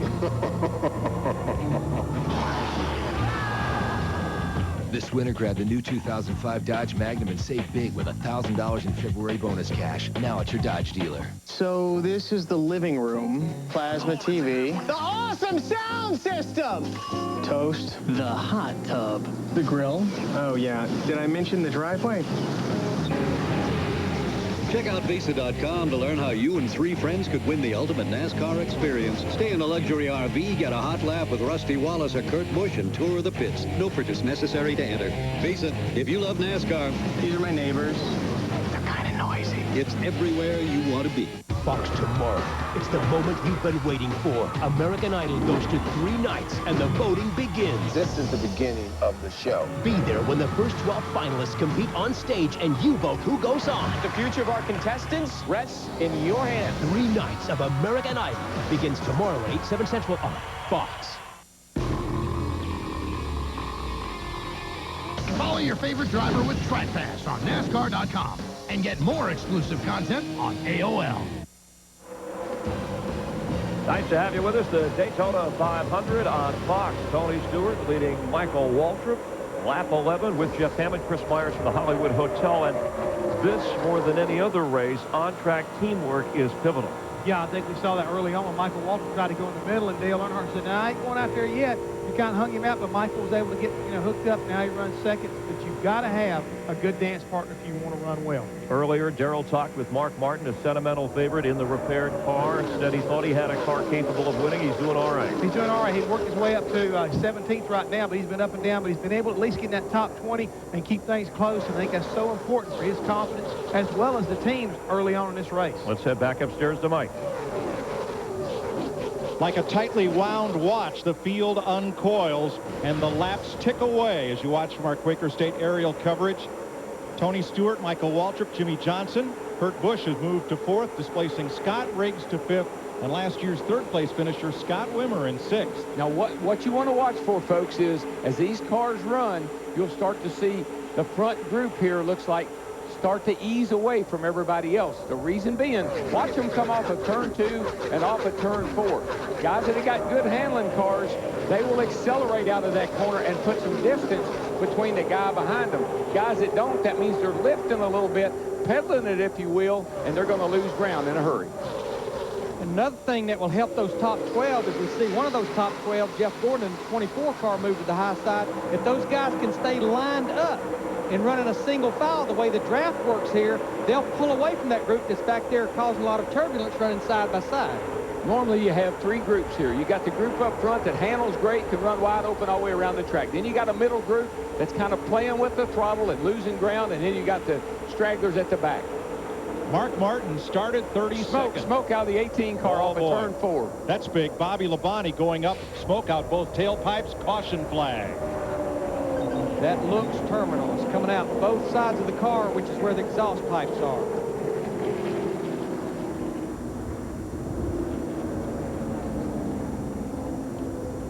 What's the old saying, Mike? Where there's smoke, there's shrapnel. Bobby Labonte. And Joe Gibbs Interstate Chevrolet was way up in the high group. Mark Martin, Ricky Rudd 21 had just gone by. His teammate Jason Leffler in the 11. When that comes out the tailpipe, there's nothing good going on inside that engine. Yeah, my old crew chief Jake Elder used to say she just came a wad. Labonte in his 13th Daytona 500.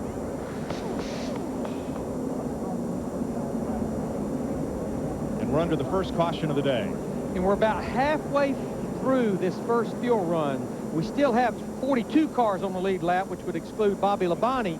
I would say because of that, a lot of teams need to make their cars better.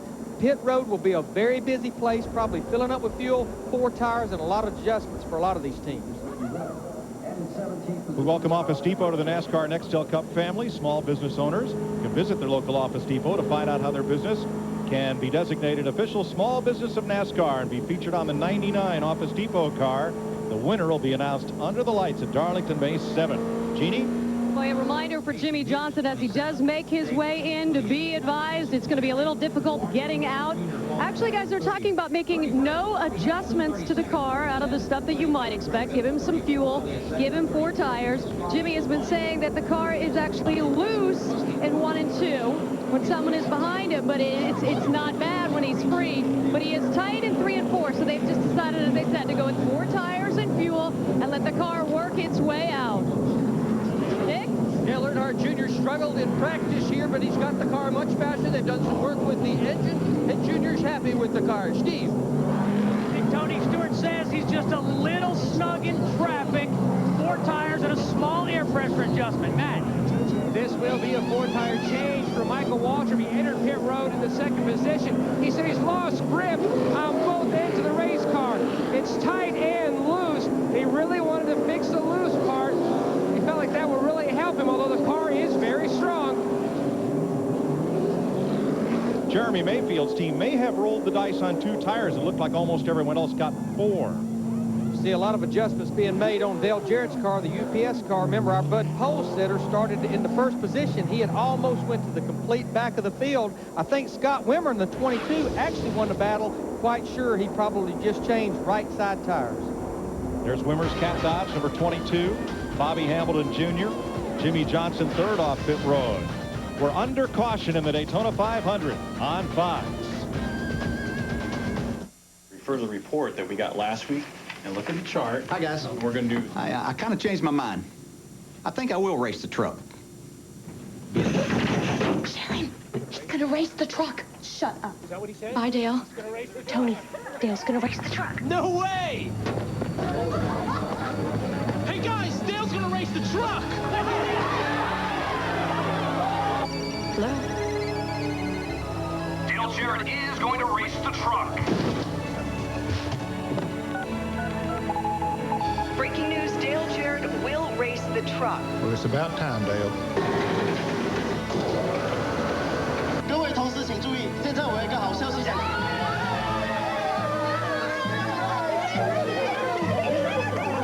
And one more thing. Let's keep this quiet. Oh, absolutely. That goes without saying.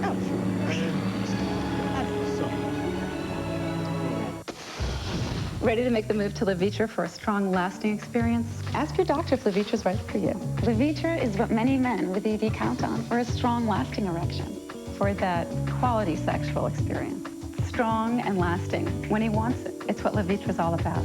Levitra is only for men healthy enough for sexual activity. Do not take Levitra if you take nitrates for chest pains or alpha blockers for prostate problems or high blood pressure, as this may cause an unsafe drop in blood pressure. Side effects may include headache, flushing, and stuffy or runny nose. In the rare case an erection lasts for more than 4 hours, seek immediate medical attention. Strong, lasting, experience Levitra for yourself. If you're on another ED treatment, maybe it's time to try Levitra. Ask your doctor about a free sample.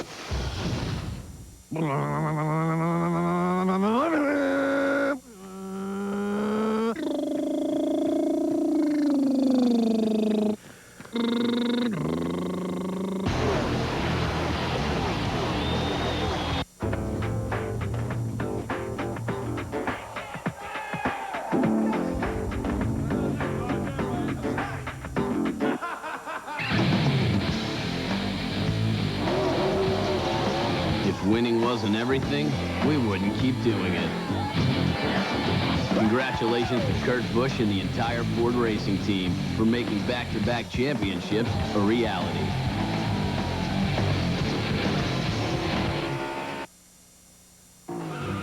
The Daytona 500 on Fox is brought to you by Visa, proud sponsor of NASCAR.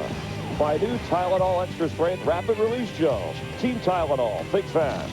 By Ford, winner of back-to-back NASCAR Nextel Cup Championships.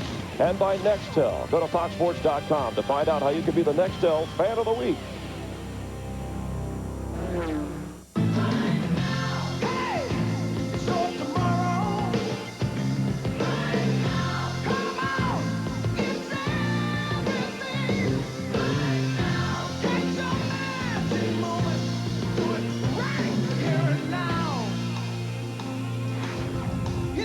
Couple 100,000 fans in attendance, armed forces watching across the globe, and millions of viewers everywhere. Moments ago, we saw Kyle Petty stay out, pick up some bonus points, right? He decided not to pit. Well, he was already basically at the end of the pack anyway, so probably a pretty smart move on him. No reason to go on pit road. and get caught up. As we see him come down pit road, he gets some bonus points, and more importantly, he gets himself a little bit of television time. And I think this is a good move right now as we see Kevin Harvick also making a second pit stop right there to kind of tune on his car a little bit.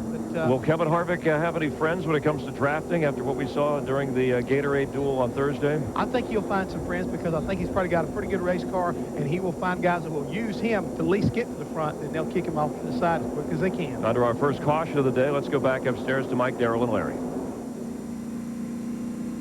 See Jimmy Johnson right here. Now, a lot of cars elected to change just 2 right side tires. A little surprised because I talked to Chad Knaus, his crew chief, this morning, and he said, you know, I'm thinking 4 tires every time we come to pit road. But another thing that helped these guys, Chad Knaus, his crew chief, these guys are able to pick their pit selection by how they qualify.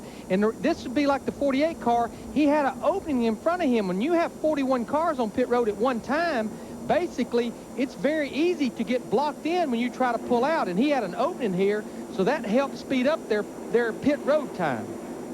Boy, one thing I noticed looking at that camera shot of him in the car there, that car is so neutral. He's not having to look. Normally you got to hold it up in the racetrack. He's just kind of floating along there. That car is really neutral.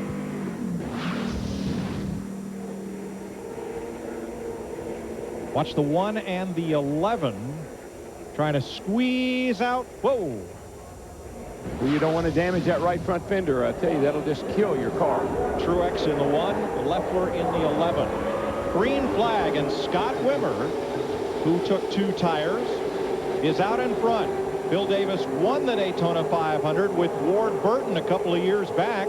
Ward rideless at the start of this season and hoping to hook on with a good team as soon as an opening permits. But Wimmer is out front. The 01 of Joe Nemechek is scored 1 lap down right behind Wimmer. Now, if you got a good race car, you want this thing just go green, stay green, green, green. If you got a car like Dale Jarrett, needs some service and some work done on it, you'd like to see a caution about every 20 laps so you can get in the pits and work on it. Mark Martin started 32nd. He is up to 16th in his final 500. Rusty Wallace, also in his last Daytona 500, runs in 32nd. And the 01 car, Joe Nemechek, I wondered how he got a lap down. He pitted out of his pit box and got a 1-lap penalty. Michael Waltrip in the 15 car, he's gathered a little group on the high side with Kurt Busch in the 97, Scott Riggs in the 10, and they're making a run on that group on the high side. It looks like that Tony and Michael got a little something going. Michael sat there behind Tony earlier, Tony Stewart in the 20 car, and Michael followed Tony. Now it looks like they reversed roles. That's Mike Skinner in the 23, a former pole sitter for the 500. But it looks like it's that outside lane that's moving, so Wimmer goes up top to pick them up. Wimmer finished 3rd here last year in the Daytona 500. That car's always been good here at Daytona. But Michael Waltrip in the 15, Tony Stewart in the 20 decided to go up to the high side, and just before turning off into turn 3, Tony gave Michael quite a shot to catapult him off into turn 3. Wimmer closed the door, he got in behind Michael and left Tony hanging. See our Fox tracks with Jeff Gordon in the 24 car. We talked about racing this close at 190, 191 miles per hour. All day long, you'll hear us talking about 3 wide, 4 wide. The racetrack's plenty wide enough for that, but we'll get excited because you know what? That's where you can get in trouble and cause that big wreck if you make one mistake as a driver. That, and they got this mindset of bump drafting, and they're doing it everywhere around the racetrack. Side by side, the 48 of Johnson, the 97 of Kurt Busch, right together, right how they finished up last season, Jeannie. Well, Larry Mack, you will be happy to know that I went up to Chad Knaus, the crew chief for the 48 car of Jimmy Johnson, and asked him, okay, buddy, why did you go from 4 tires to 2 tires as originally planned when Jimmy was making his way to the pits? He said, why not? And I said, come on, you told me to talk to you this morning. You told me, you told Larry Mack you'd go with 4. He said, look, I'm trying to keep Larry Mack on his toes. They're just experimenting for later in the race, Matt. Both Bill Davis racing cars took on 2 tires that last stop for track position. Both were on the tight side. Both raised the track bar because 2 tires would normally tighten you up more. As you can see, Wimmer on the bottom still running in 2nd. Skinner with new Argent Mortgage colors, hoping to put together maybe a 12 to 15 race deal with this team. But Wimmer starting to lose the 48 and the 20. And troubles continue for the pole sitter, Dale Jarrett. He was extremely tight. All kinds of changes. Rubber in the right rear spring. They made a wedge adjustment. But perhaps the biggest adjustment adjustment was he could not see his pit sign board. It's brown UPS, so they added orange fluorescent tape to that pit sign board. He almost missed it. He got back on the racetrack, as there you see his pit board. He almost missed his pit board. He told the guys seconds ago, they're all driving past me. Dick Burford. Well, Earnhardt Jr. has had problems with his radio. The crew needs to hear the driver, so the driver can tell the crew how the car is behaving so they can make proper adjustments during pit stops. Crew couldn't hear Jr., so they have changed channels. They're now on the backup channel, and everybody can hear everybody just fine. We've talked about teammates hooking up. Jimmy Johnson, Jeff Gordon, there on the inside, have found each other and now can try to work together to get to the front. That's what teammates are all about. The other thing is, you heard them talking about Junior couldn't hear, they can't hear Junior. That's not so bad. The main thing is if he can hear that spotter and he can hear the crew chief. He doesn't necessarily have to be able to talk to them as long as he can hear them. Yeah, the crew chief is important to these drivers. They're like the head coach. But that spotter up here, it's his eyes, his senses. He's like the defensive and offensive coordinator all in one. Yeah, a lot of times you don't really want to hear what the driver has to say. I've been there, done that. Time for our singular virtual crew chief question. To vote, text the word crew to 191 on your singular wireless phone or go to foxsports.com. You'll be entered to win your own singular number 31. What's more important today, handling or horsepower? I think you could ask Dale Jarrett. He could answer that pretty easily. Answer, both. 24 laps complete of 200. Michael Waltrip, past champion of the Daytona 500, leading Tony Stewart and Kurt Busch.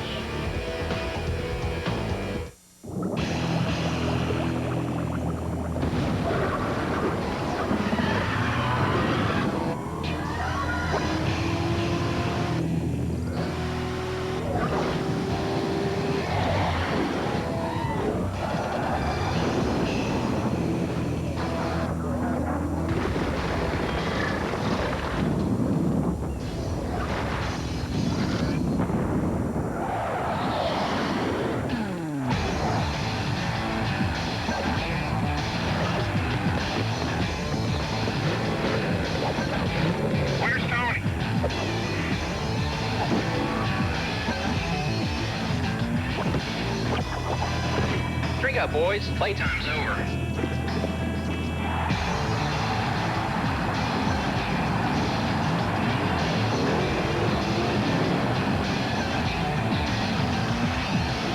Not 32.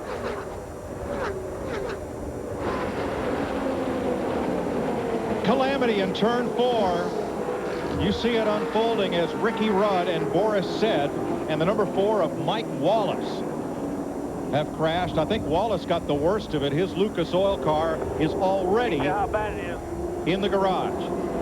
Ricky Rudd for the Wood brothers. There is Kyle Busch, who is involved. This is what we were talking about just a little while ago. One mistake by one driver, that tight of a pack, speeds over 190 miles per hour, one mistake, 6, 7, 8 cars involved.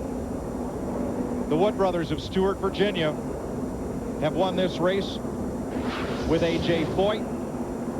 They won it with Cale Yarborough, Tiny Lund. They won't win it today. Right side of your screen. I think I saw a tire. It looked like the rubber came off of the left rear of Ricky Rudd's car, maybe, or somebody's car. I can't tell for sure which one.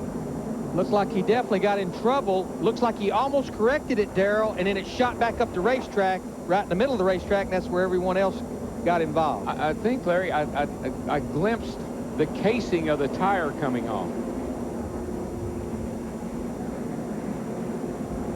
See down at the bottom down there. There it goes. See it rolling off into the off onto the apron.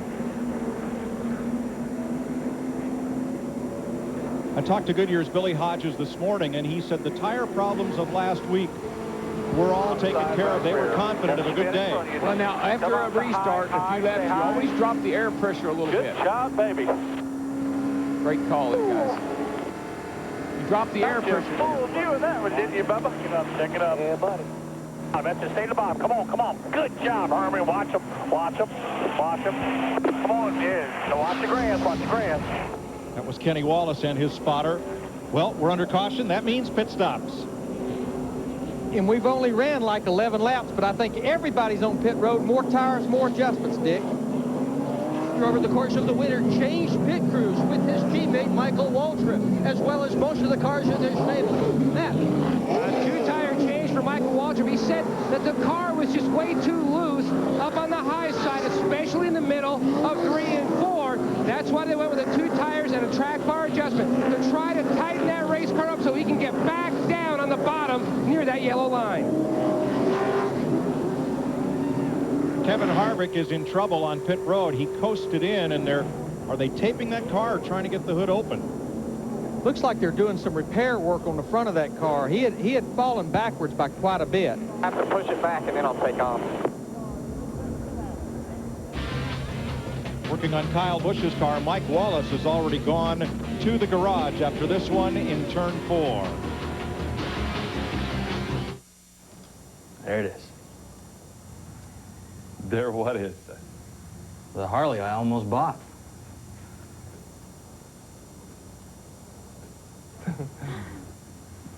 I love that color. Is that black? Black. It's black.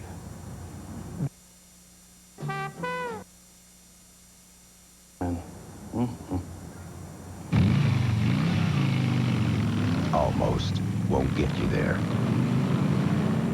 Sunday is race day. That's why the Domino's 555 deal is perfect. 3 medium pizzas, just $5 each. I've got 3 pizzas here for Mr. NASCAR. That's mine. You're right. Mine would be for the king of NASCAR. Really? Mine would be for the emperor of NASCAR. Well, mine would be for the czar of NASCAR. The grand poobah of NASCAR. Generalissimo of NASCAR. El Presidente de NASCAR. King Daddy. This race day, get your 555 deal from Domino's. Buy 3 or more medium one-topping pizzas, and they're all just $5 each. Get the door. It's race day from Domino's. To solve an ancient mystery, The treasure is still buried right here. you don't go to the government. That is not a company problem. You turn to the experts. We're going upriver to the ship of death. Great! You got 72 hours. On April 8th, Come on, let's go! a secret only they can uncover Oh, my God. is a threat only they can stop. It's time to call the cavalry. Sahara, rated PG-13, starts April 8th.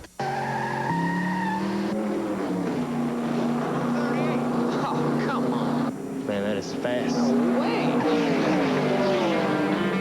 He's got to have a bigger carburetor. I got this figured out. I'm messing with the shock. No, traction control. He's running nitrous. So tired. New rapid release gels. Huh. Rapid release gels? Rapid release gels? What is that?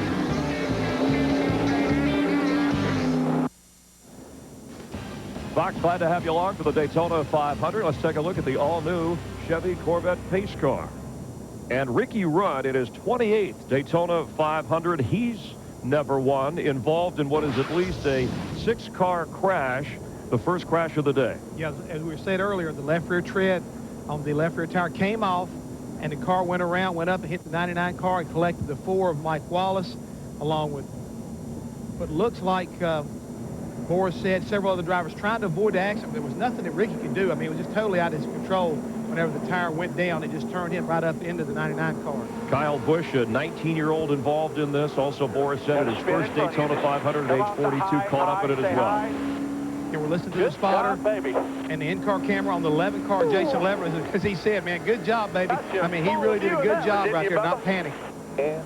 Michael Waltrip leading Tony Stewart, and it's interesting in the drivers' meeting, which they all gather right before the race here. The Daytona 500 usually questions with David Hoots, the race director. There were no questions from the drivers. He just cautioned everybody, be respectful from the first lap to the 200.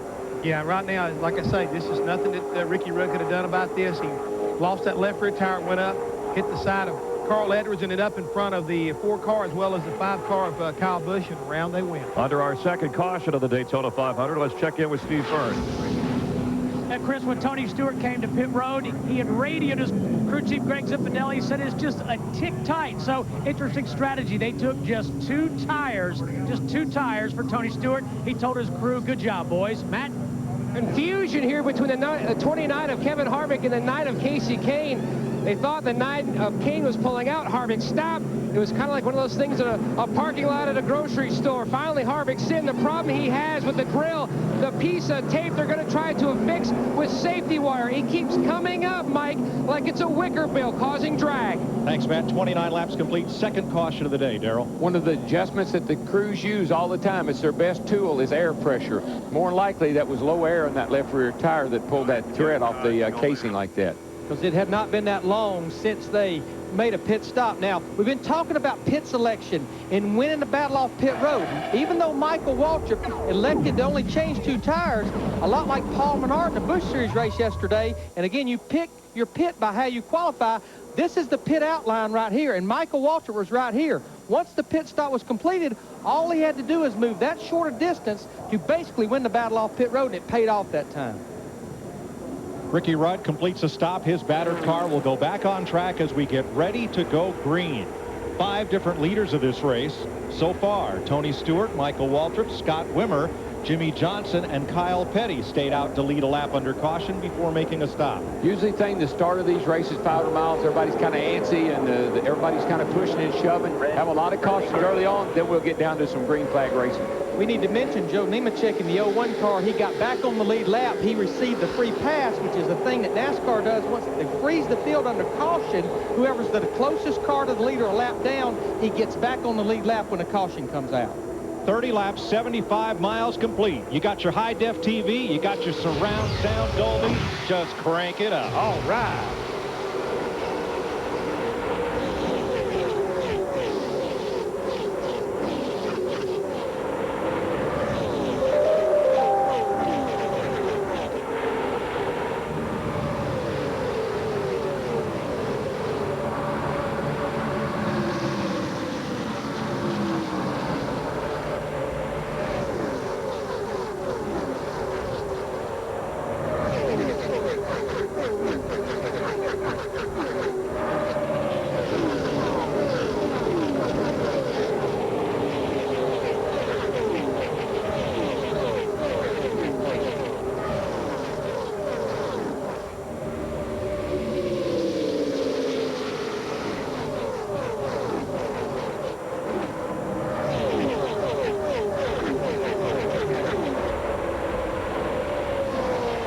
Martin started 32nd in a car he said was good enough to win the 500 even after he wrecked it Thursday.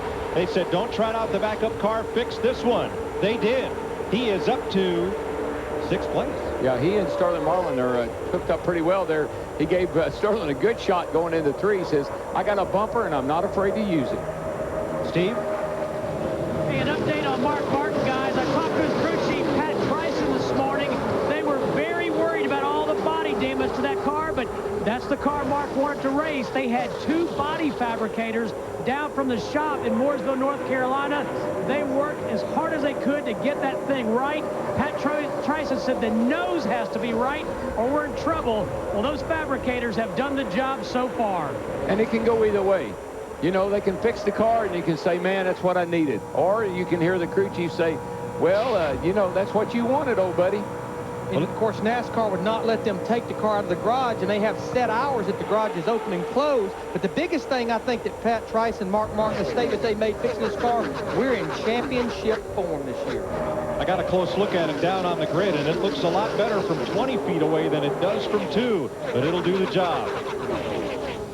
The other sentimental favorite, Rusty Wallace, in his last 500, Dick Berggren. And during an earlier pit stop, Mike, one of the crew members accidentally knocked off the left side mirror from Rusty Wallace's car. On that more recent pit stop, a crew member went at it, came up with a hose clamp situation, and got a new side mirror on the car. Matty? Half a lap ago, Michael Waltrip keyed his mic and said, ask Tony if he needs me to do anything different, I will. They talked to Tony's spotter, relayed the message. Tony said, stay right where you are. This is perfect for me. That's what you want to hear. That's a little co-opetition going on there. You see Casey Mears in the 41 car there. He was stuck in the middle. He was trying to get hooked up. We've been talking about teammates working together. He was working to get hooked up as we see Dale Earnhardt Jr. a little bump draft here on Jeff Burton. but he was trying to get hooked up with Jamie McMurray and Sterling Marlin in the 42 and the 40 car, his teammates, but it just didn't work out there coming off the last corner. Co-opetition, Darrell, making new and maybe temporary friends. Working together for the betterment of somebody. You know, we look at Jeff Burton, the 31 car there. We were talking about Dale Jarrett earlier, that he wished he had a car that just handled a little bit. I talked to Jeff Burton this morning. He said, Larry, my car is not fast, but it handles good. As we see Matt Kenseth of the 17 car, he's in trouble. Yeah, he almost stopped going into turn number 3. Right side. The tire down. Right side tires. Well, it's shaking so bad I can't believe it, but just look at the right first. Uh-oh, tailpipe smoke or tire smoke? I think that's tires. They broke the flywheel. I believe that's coming out the exhaust. It's something else. Yep. Shaking there's the telltale sign. They're going to go under the hood, Matt Kenseth, the 17 car. So 2 pre-race favorites in early trouble. Bobby Labonte and the 2003 Nextel Cup champion, Matt Kenseth, is being pushed behind the wall. Michael Waltrip, Tony Stewart, Jeff Gordon, 3 fast Chevys out front. I feel I'm entitled to inadequate computer virus protection. I'd like a virus that makes my computer freeze up like a banana daiquiri. Incomplete virus protection totally rocks. Millions of Americans are just asking for a computer virus because they're not nearly as protected as they think they are. My computer's only half protected. But then I live for danger. That's why America Online now gives our members virus protection that works for your whole computer, not just email. Absolutely free. That's nice. Want a better internet? You belong at America Online. There's a new pizza from Pizza Hut with only one thing on its mind. That's dipping, darling. Introducing Pizza Hut's new Dippin' Strips Pizza. A box full of dipponomically designed strips that just beg to be dunked in 1, 2, 3 delectable dipping sauces. Ranch, garlic, and marinara. All just $9.99 for one topping. So dive into Pizza Hut's new Dippin' Strips Pizza and let the dipping begin. Gather around the good stuff. Dear Darrell, you've become quite the famous entertainer. You're not going Hollywood on us, are you?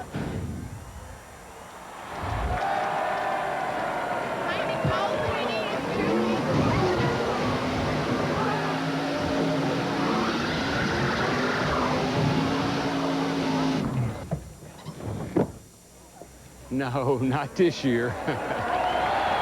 Sincerely, Darrell Waltrip. Toyota, moving forward.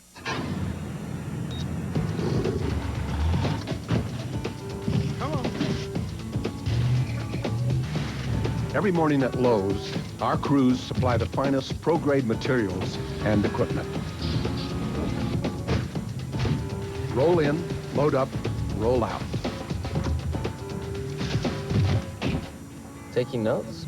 Just drive. Lowe's, home of Jimmy Johnson, Team 48, and everyone who gets the job done fast. Here we go. We've got it up to 300 miles per hour. Not even a hint of drag. Thanks for checking. I'll see you tomorrow. Forgot my hat. Dale, don't!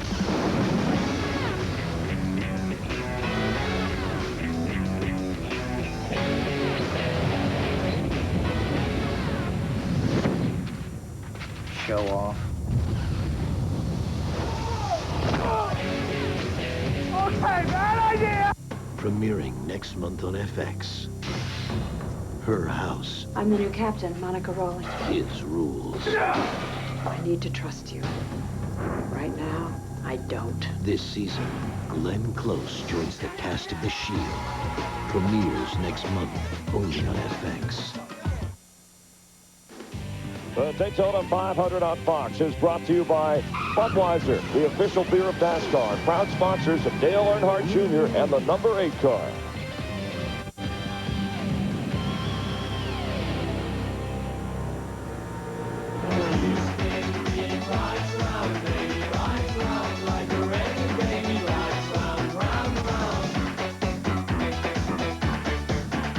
At least 6 cars involved in that wreck. Not exactly a big one, but one just to let everybody know where we stand. It looks like right now a 0-0. Kenny Wallace may be coming to pit road. We've already seen early on a couple guys have some tire issues, and he may have a flat on that car also. Michael Waltrip has led since lap 20. We're on lap 40. Dale Jarrett on the pole, dropping back after starting the race. As we get a look here, there are more Chevys in this race, Jeff, than any other manufacturer. 20 in the field, 14 Dodge, 9 Fords, and right now Chevy leading the way at the top 3. Yeah, but you got a lot of guys right now trying to get hooked up and work together as far as the Fords are concerned, so it's still a long ways to go. Problem for Ford and Matt Kenseth. Let's check in on that with Jeannie Zalasko. Well, thank you, Chris. Matt, you have said it all the speed weeks you've been down here. This is the best car you ever brought to Daytona. What the heck are you doing in the garage? We just broke a connecting rod and engine, so it's very disappointing. We, blew up before qualifying and broke a piston or something, and now it broke again. So we have a great engine program, but this is definitely a disappointing way to start the season. It's the best car I've ever had down here by far. I felt like we could have really been a contender today. We had a problem on the pit stop and got ourselves behind, but we still have plenty of time to get caught back up, and disappointing way to start the season. All right, better looking Fontana. Matt? Even in a backup car, Kevin Harvick thought he had a great shot to win today. The repairs to the grill with a piece of tape and the safety wire did not hold. The tape is flipped up. Now the crew is trying to build a piece of aluminum that will fit nicely aerodynamically in that grill. Crew Chief Todd Berry has instructed the guys, get this piece of metal ready for their next pit stop. Hopefully it'll be a yellow so they have time to fix it. Right now, Kevin Harvick is trying to hold on to the draft. And the reason they want to run that tape on that front end opening is the more you can tape that up without overheating the oil and the water, it aerodynamically really helps the car go through the air, and they're trying to keep as much of that blocked up as they can. Kyle Busch has gone to the garage, joining Kenseth, Mike Wallace, Bobby Labonte. Kenny Wallace went to the garage too, Mike, in the Waring's Dream Machine. Guys, I'm pretty impressed with that 48 car, Jimmy Johnson. It was not that many laps ago. He was back there running with Mark Martin in the 6 car. He drove off by himself and left Mark Martin and caught this top 5. You see him behind Scott Riggs in the 10 car here. Mark Martin leads the second group of cars. And Mark, I can't believe how calm he sounds out there at 190 miles an hour. Listen. You got the 11 car out there wanting to work with you a little bit, Mark. He was stayed behind you for quite a bit there, and he was pretty fast behind you. Praise him. Praise him. He's done a great job. I really appreciate it. It worked wonderful. If we keep everybody else from putting us 3 wide, we'll be good. And so how the driver goes is how the team goes. If the driver's calm and the driver's not excited about anything, it's such a big confidence booster to the crew because they know that he's sitting out there, doesn't have any problems. He's really happy. Mark's number 6 in 7th place, and he has brought the second group of 4 cars right up to the first. It's now a 10-car lead draft. In that mix, Mike Skinner, first of our Dodge front runners, in 8th, and the Rocket Ryan Newman in 9th. Sterling Marlin, 11th place, best of the Dodges right now. And this is a good run for these Dodges because they have the new Charger. They replaced it with from the Intrepid. And they built this car with downforce. It helps the car stick to the racetrack.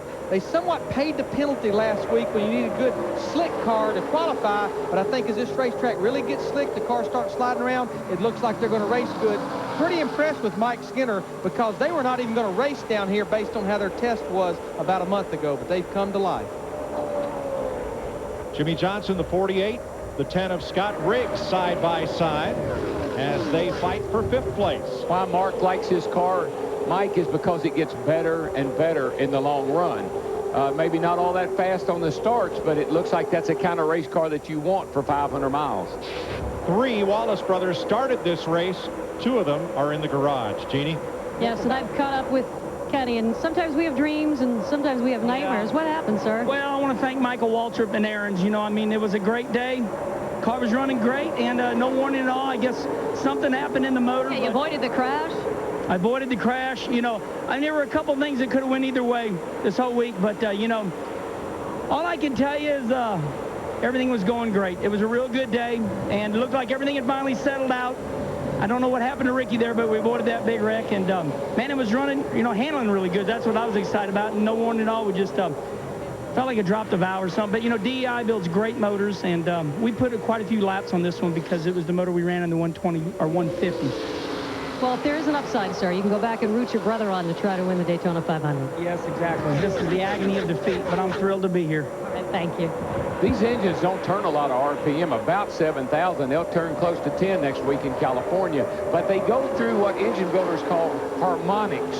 And there's a certain RPM range where that engine is not happy.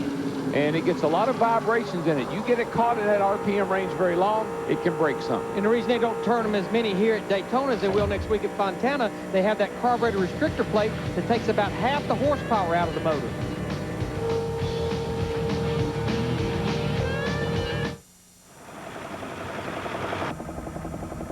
Okay. How can you not hear that? Don't worry, honey. I'll take care of it. I can still hear it. Let me see if I can fix that for you.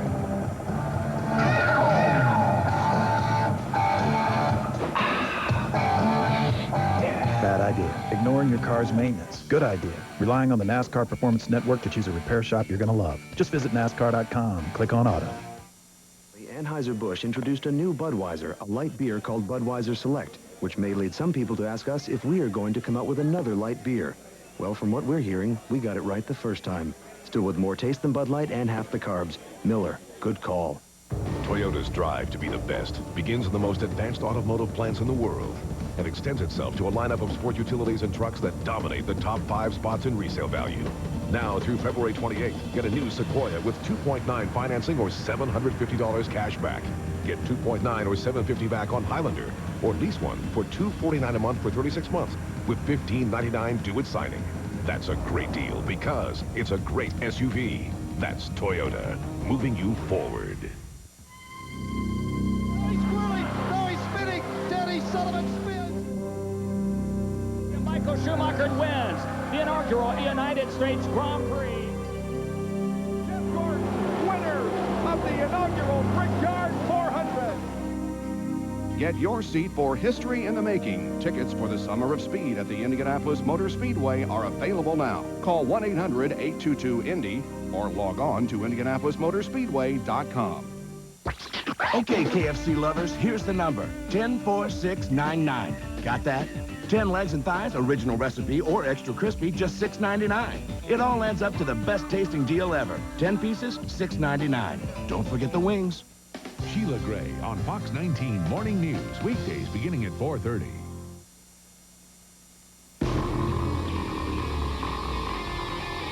Follow your favorite driver with TriPass on NASCAR.com and get more exclusive content on AOL.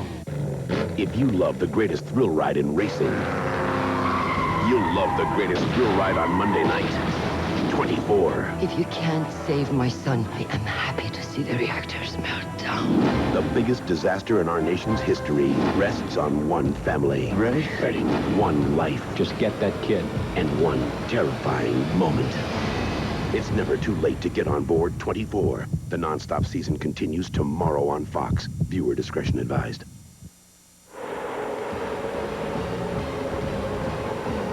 There are your 3 lead cars in the Daytona 500, 50 laps, 125 miles in the books.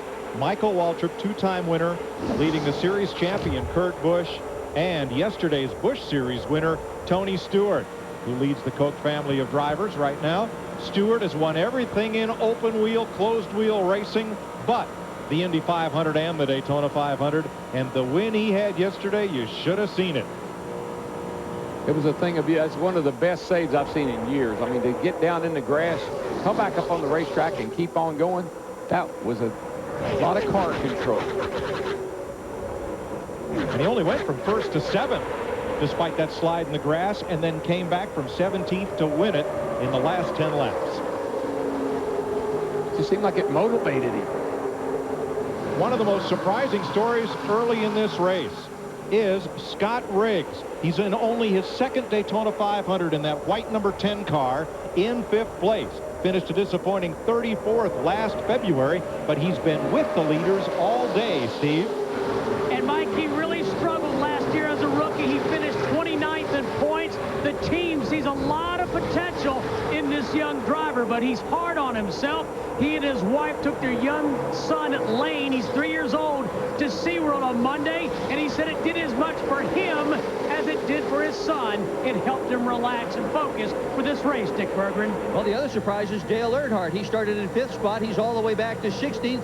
Pete Rondo is his new crew chief. What's going on? Well, he said the car was fine. He got caught in a few bad spots and didn't push the issue. I think he's going to be okay. I think you might see him start to rumble here in a little bit. Okay, Pete making his first start in a points race in the Nextel Cup Series with Dale Earnhardt Jr. And Dick, that's exactly what he basically did for most of the race yesterday in the Busch Series race. Let the race wind down. We know we have a lot of pit stops. We have a long way to go. Just let things sort out just a little bit. When you've got a good race car and you know you got a good team, you don't have to panic. You can just kind of ride along and enjoy the scenery. Time for the singular virtual crew chief question. Will Dale Earnhardt Incorporated win its 4th Daytona 500 in 5 years?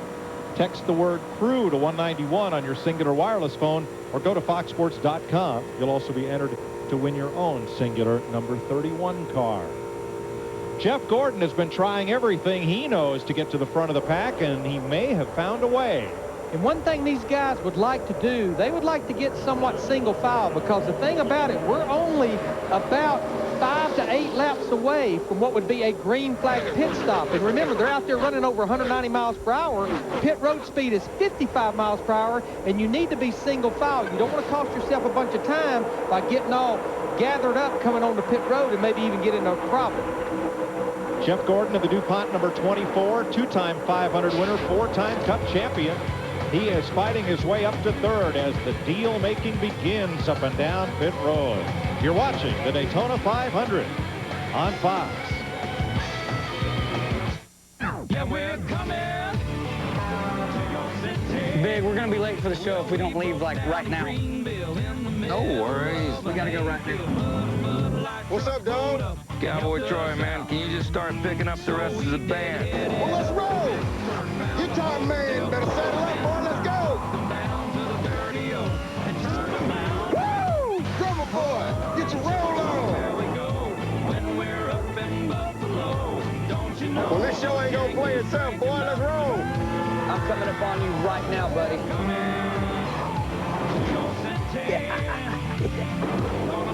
Big Kenny, where you at? Yeah, come, Big Daddy. I hope you're ready for this one.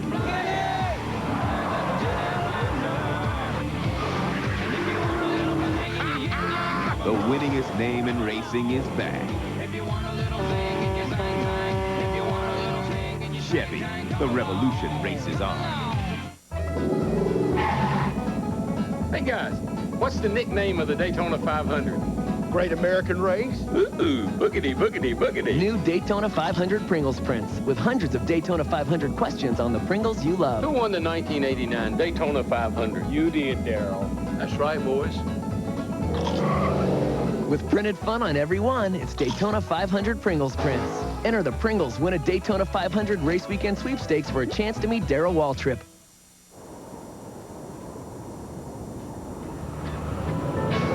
I'm late for this award show. Can I get a ride? Come on, hop in.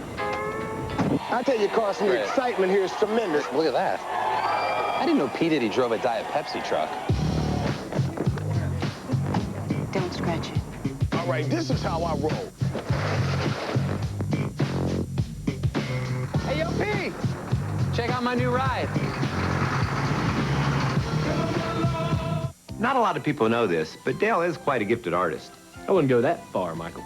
Well, I think people will judge for themselves when they see what you've done with our current item. This is a 1990 GMC C3500 timing chain. Ah, this is one of my favorite items, Michael.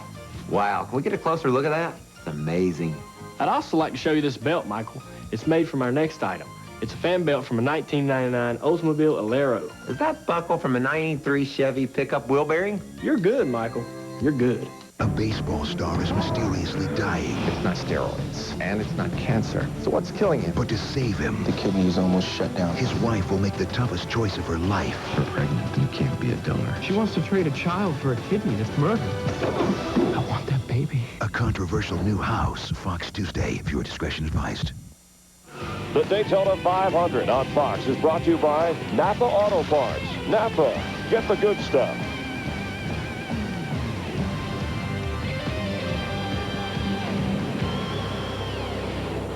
It's been good stuff so far for Michael Waltrip leading Jeff Gordon. Jimmy Johnson running third. Ryan Newman, who battled the flu, along with Mark Martin, who's run rather well. Deals are being made right now, Jeff Hammond. It's time right now for a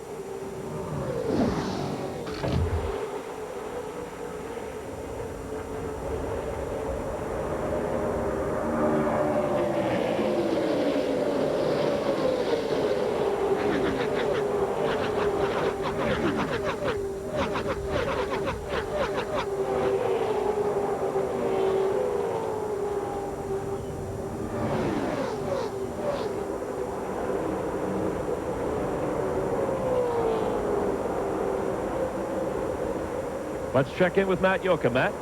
Hey, Jay Guarneri, a crew member on Michael Waltrip's team, ran from pit stall 1 all the way down to pit stall 20, where Tony Stewart is pitting. Talked to Greg Zipadelli and Scott Deal. They were looking at pitting around lap 62. They worked so well together. And remember, the 15 team used to be Dale Earnhardt Jr.'s team with Tony Eury Jr. Those guys worked well together with the 20 team last year. And they're looking at pitting again. Coming in, Sterling Marlin, Rusty Wallace, Dave Blaney, and Jason Leffler. Ryan Vickers was in a lap ago. They are joined by Kyle Petty, Jeff Green, Casey Kane, and Elliott Sadler on pit road. And I think we need to explain why these guys want to pit in groups. Why do they want to come on there when it would be much less congested by yourself? The way the draft works here, if you can pit together with a small group, 8, 10, 12 cars, when you leave pit road, you get group back up, you're going to run faster as a group, probably 2 seconds faster than you would if you were by yourself. Now, more than half of the Dodges came in that lap. Do they not get quite as good gas mileage as the Chevys or Fords? They are known not to get near as good as mileage.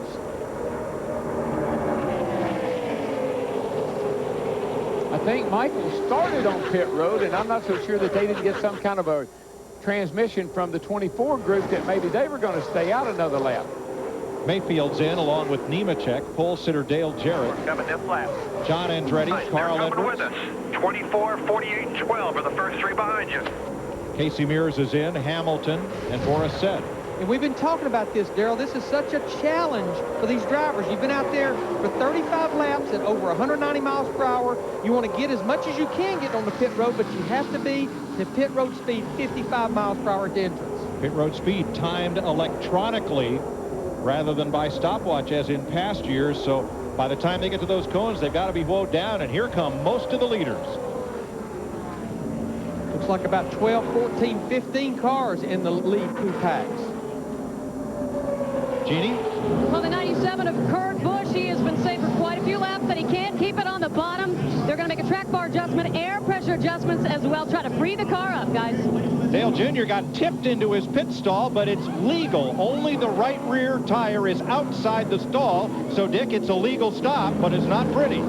It's not pretty, but the pretty part of it was, Mike, that he had a chance to hit several of his crew members. And even though these guys are working with Junior for the first time today, they jumped over the hood of the car. Junior hit nobody, and that's most important. Nobody got hurt.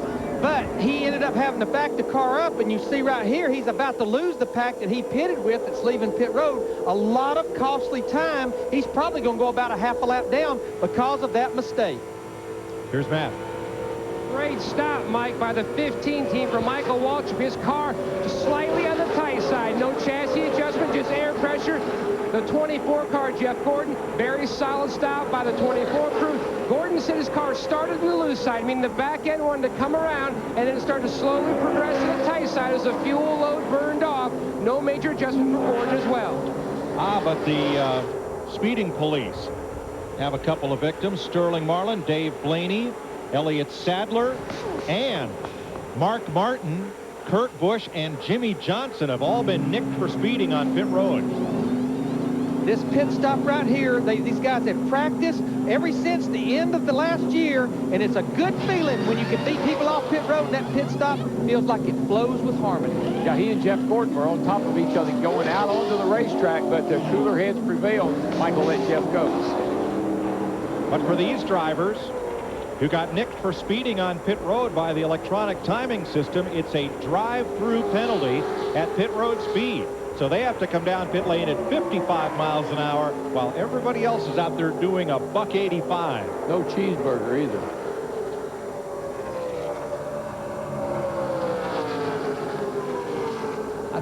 think about everyone has been to pit road except right now the leader of the race, Scott Wimmer, in the 22 car.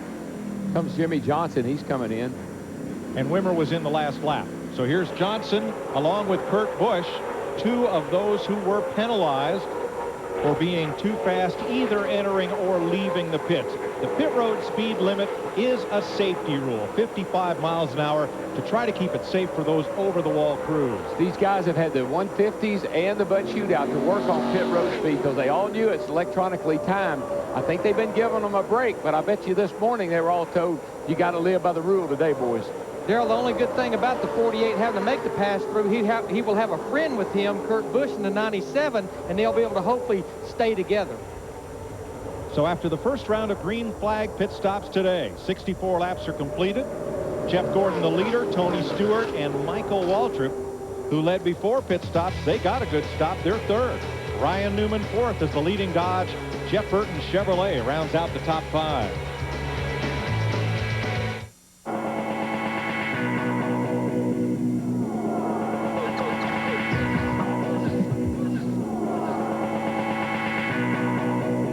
The Yellow Box Sale. Get built-in walkie-talkie, GPS capability for voice-guided directions, and web access on phones starting at just 99 cents for a limited time. The Nextel Yellow Box Sale. Call 8888-NEXTEL. Act now. Get the I-205 for 99 cents, plus 50% off NASCAR phone covers. Call 8888-NEXTEL now. Ford Racing would like to start the season with a little refresher course for all you drivers out there. Remember this gentleman? How about these guys? Of course, no one needs to remind you of this guy. So, what do these back-to-back championships and big wins mean? Wherever there's black and white, you're gonna see blue. Inside those cars is something familiar. A battery. And if you think all batteries are the same, consider this. When every second and every measurement counts, Kevin Harvick's pit crew trusts one brand of battery in every critical instrument they use. Duracell. So whether you're racing NASCAR's best or the kid down the street, it just has to work. Duracell. Trusted everywhere. This year's Aaron's 50th birthday. 50 years long and 1,000 stores strong. It looks like somebody got him quite a present. Man, what a box. Want to open it? Sure. What's inside every Aaron store are these high-definition widescreen TV monitors at the guaranteed lowest price. Kenny Wallace? Happy birthday, Aaron! Let's party! Michael, what's he doing in there? He's going to drive the old Aaron's Dream Machine. We need to talk. Parts, give me more parts. At AutoZone, I can find the right part. Parts.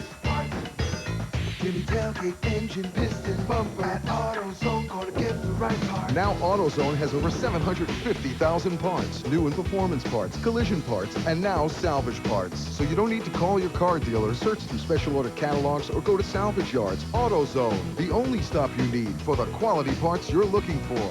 Get in the zone, AutoZone. The Daytona 500 on Fox is brought to you by FedEx, proud sponsor of the number 11 car. By KFC's new 99-cent snacker. Now your dollar goes further at KFC. By Duracell, trusted everywhere. And by Sahara, in theaters everywhere. April 8th, rated PG-13.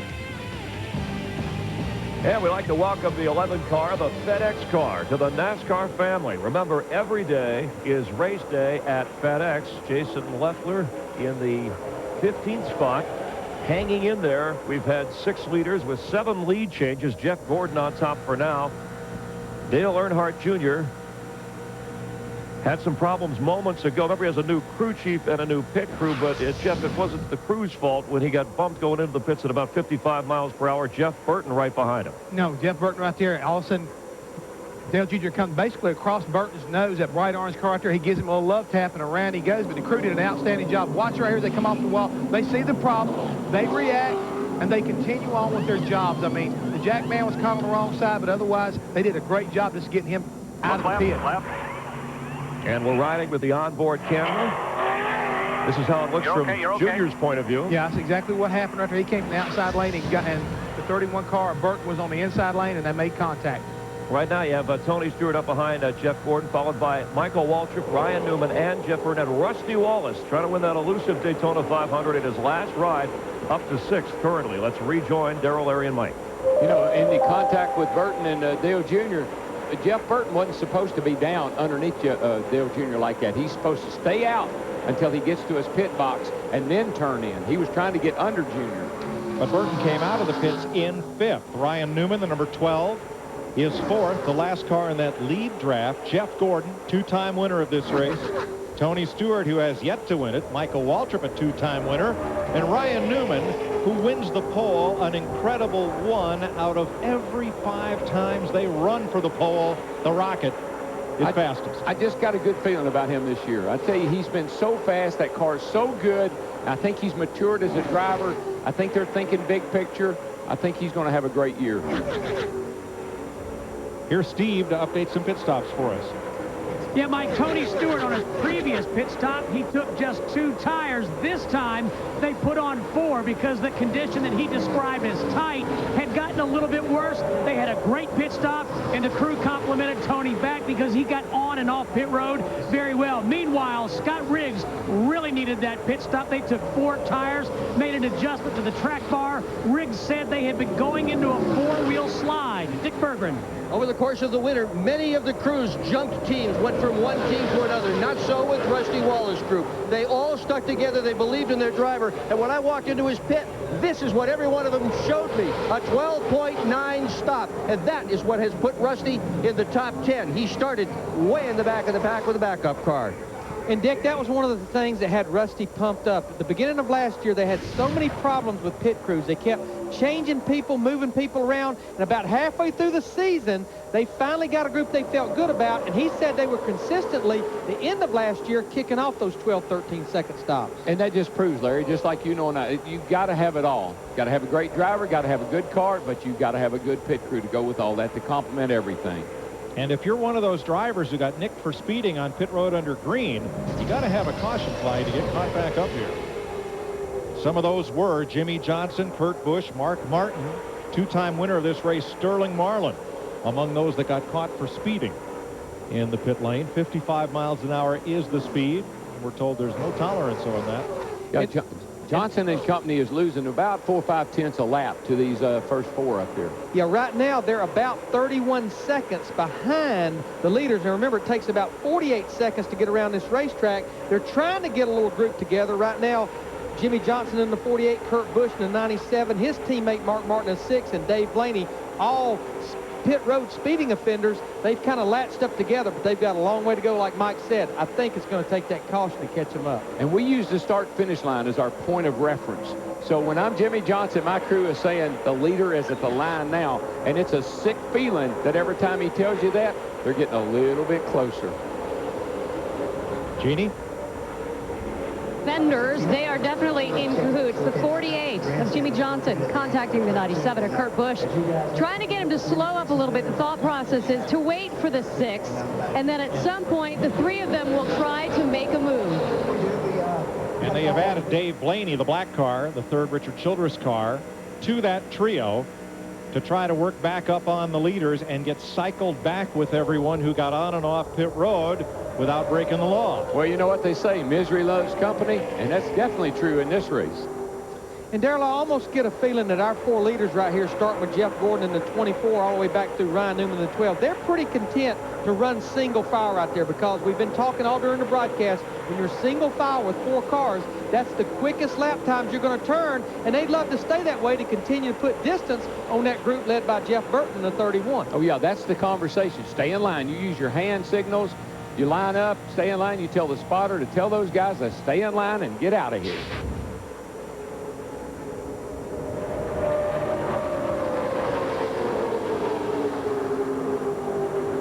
Jeff Burton in the 31 leading this pack. This is 5th place on back. This is the 2nd group of cars, with the 1 of Martin Truex, the Busch champion, the 10 of Scott Riggs in 7th, the 42 of Jamie McMurray, the 23 of Mike Skinner. And Joe Nemechek, who earlier got the free pass to get back on the lead lap, now he's running in that top 10. 76 laps complete in the Great American Race. You're watching the Daytona 500 on Fox.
You paid for 300 horses. Are you sure you're getting all of them? Introducing new Q from Quaker State. Q's patented heat-activated formula fights power-robbing friction better than any conventional oil to help maximize power and let all your horses come out. New Q from Quaker State. Unleash all your horses. Looking good. When you want to look your best, Enterprise will pick you up so you can drive the best. Dale Jr., you best open that door for me. Pick Enterprise. We'll pick you up. Hi, I'm Dale Earnhardt Jr. Welcome to a new generation of Wrangler. New fits, new fabrics, new styles. Wrangler Jeans Company, a new generation of Wrangler.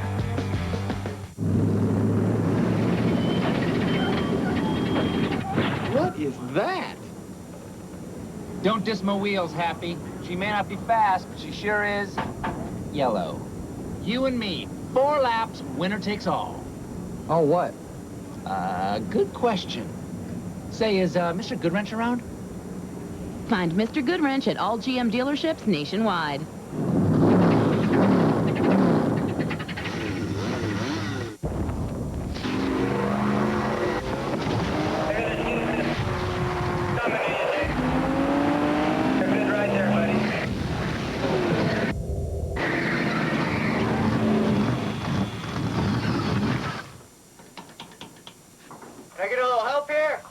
I got it.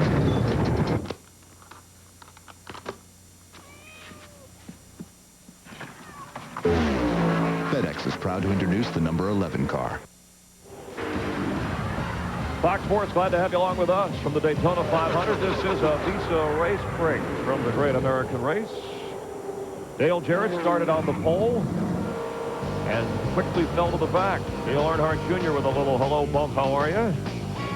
Knocking the 88 car and Jarrett back. Bobby Labonte in the 18 car, Gibbs Racing, some engine problems, smoking, and out of the race early. Meanwhile, out of turn 4, Ricky Rudd. It is 28 Daytona 500 in the 21 car. Spinning, circling because of a tire problem. Elliott Sadler, Morissette, Mike Wallace, Kyle Busch, all involved, 6 cars in all. And Matt Kenseth, former points champ, a connecting rod problem. Said he had his best Daytona car ever, but he's out of this race. Dale Earnhardt Jr. in the pits with Jeff Burton nudging him from behind. Cost him. His crew had to react quickly. Dropped Jr. back to 16th at the time. And moments ago, Ryan Newman of the 12 car running third. Remember, he has the engineering degree. Doesn't help you there, up against the wall in turn 4.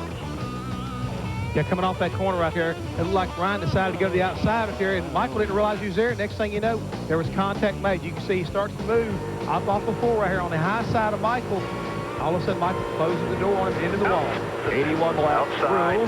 Gordon leading Stewart, and Newman at just a different angle. He's going about, what, 180, 90 miles an hour? 185, 180 miles an hour off that corner right there. I'm sure it got his attention, but Michael let him get back there and in line, and they're trying to line back up and keep going. Waltrip up to third. Ryan Newman drops down to fourth from the Hollywood Hotel, continuing this Visa race break. Joe Nemechek, a guy who was so hot and bothered on Thursday after the Harvick incident with Jimmy Johnson in a backup car, has worked his way back up toward the front. Only 3 times in Daytona 500 history has a driver won with a backup car. No, right now they've made a really good adjustment so far on this car, and they've been working their way back toward the front. He's all the way back up to 11th right now. But another guy that we talked about early on, Dale Jarrett. It looked like he was going to be in trouble early on. And again, this team has made a lot of work on this race car, and they've got him back up to the 15th position. So good rebound by him. 6 drivers in their first Daytona 500 ever, including Martin Truex Jr., the Busch champion of last year. He started 10th. Let's check in on him. He's up to 6th currently with Matt Yoakum. Chris, he is having a very impressive run. He is the 2nd car in the 2nd pack. Bono Mannion was talking to Martin on the radio, saying, your pack is the slower pack. We're going to talk to the spotter on the 31 and see maybe if we should swap positions. If you're out front, maybe that will help pull the pack closer to the lead pack. The car a little bit on the free side, but Martin is having a great run. Thank you, Matt. This has been a Visa race break. Let's rejoin Darrell, Larry, and Mike. 210 of 500 miles complete this next time around. The front 4 have a 6-second breakaway on the 2nd pack right now. And I've been watching Ryan Newman's car, and as he goes by, I can see the right side of it. He visibly has a lot of damage to the right side of that race car. There you can see where he scrubbed it up against the wall, knocked all the lettering off the tires, but it hadn't seemed to slow him down too much, although Michael and the other 2 cars, Jeff Gordon, Tony Stewart, got away from him a little bit. So there's a pack of 4, then there's a group of 10, then another group of about 12, and way back are the drivers who got gigged for speeding on pit road. 32 seconds behind the leader come Kurt Busch, Mark Martin, Dave Blaney, Jimmy Johnson, and further back yet, Travis Quaffle, Sterling Marlin, along with Kevin LePage, Kevin Harvick, and Mayfield. Debris on the racetrack will put us under caution for the 3rd time today. And that is a huge break for this group right here. We talked earlier it was going to take a caution, and especially see that red car right up in front of the leaders, the 19 car. He was about to go a lap down. Jeremy Mayfield, remember, he was one of the teams that was caught speeding on pit road. Huge break for this group. Elliott Sadler's well, too. Larry, I think he's going to get the lucky dog. Free pass. The starter reports debris in the tri-oval near start-finish, and there's also debris on the racetrack out in the area of turn 3. So that puts us under caution for the 3rd time today. Indeed, Elliott Sadler, the first car 1 lap down, will get the free pass on this caution flag. Matt? Mike, what took place between the trading of paint with Ryan Newman and Michael Waltrip? Newman didn't realize how tight his race car had gotten. He drifted high. That's what happened. Meanwhile, Michael Waltrip says his car is on the tight side as well.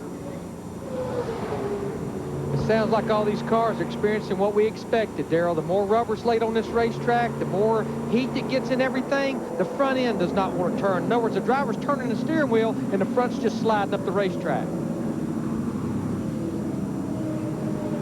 Well, this came at a good time for a lot of guys, I'm telling you.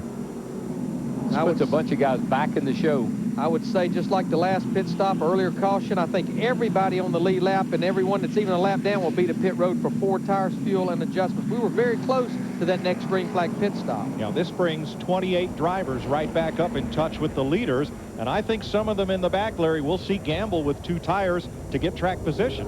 I don't know, Mike. It's been so long since that last pit stop. I think with what we've seen, the 2 tires on long runs, I think this will be a good time. We're almost halfway to get those 4 tires. Dick Berger. Well, Jeff Burton just got congratulated by his crew chief, Kevin Hamlin, for not getting caught speeding on the last pit stop. It was a subtle reminder, don't get caught this time. Burton has pitted very, very close to the wall. He backs the car up. That costs time. This will not be the fastest of pit stop. Steve. They make a track bar adjustment for Tony Stewart, 4 tires. His crew chief, Greg Zapadelli, saying, watch your pit road speed. Matt. Jeff Gordon in the last stop, his car started out loose and then went tight. They didn't make any adjustments. They're talking about a chassis delete. He's already down the way. A big battle off pit road as Tony Stewart will beat everybody. 13-second stop for Michael Waltrip. They tried to tighten track bar to loosen him up as well.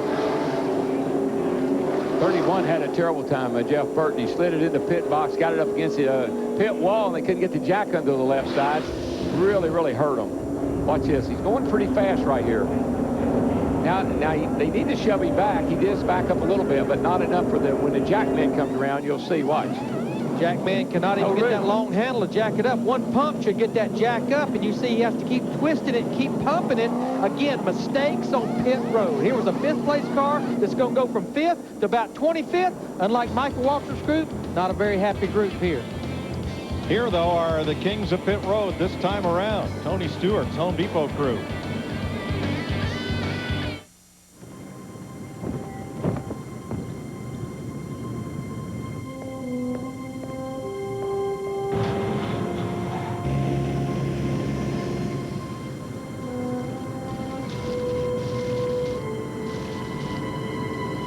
Can't wait for Talladega?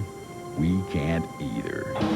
NASCAR's best take on Talladega April 28th through May 1st. All part of the Aaron's Dream Weekend. For tickets, call 877-GO-TO-DEGA.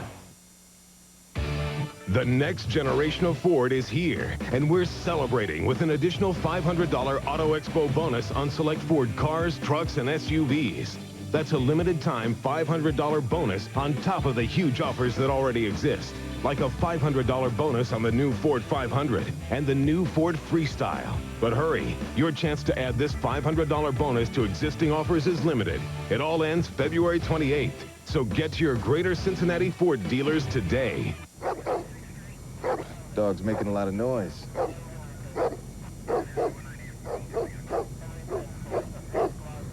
Well, well, well. What do we have here? Son, you in a whole lot of trouble. Buying mediocre pizza is a crime. Instead, pick up the new Smokehouse Barbecue Pizza from Donato's. Sweet smoky barbecue sauce, ham, bacon, sausage, and crispy onions. Please, order responsibly. And now our starting lineup. Courtney won $2,000. Tom won $300. Mary Ann won $50. Yeah, these players love this game. They're a real winning team. Johnny won $200,000. There are over 35,000 cash ball winners every week, and you could be one of them. So get in the game. Cash ball from the Kentucky Lottery. With all these winners, you ought to be playing. UC tries to topple TCU. Saturday at 3 on Fox 19.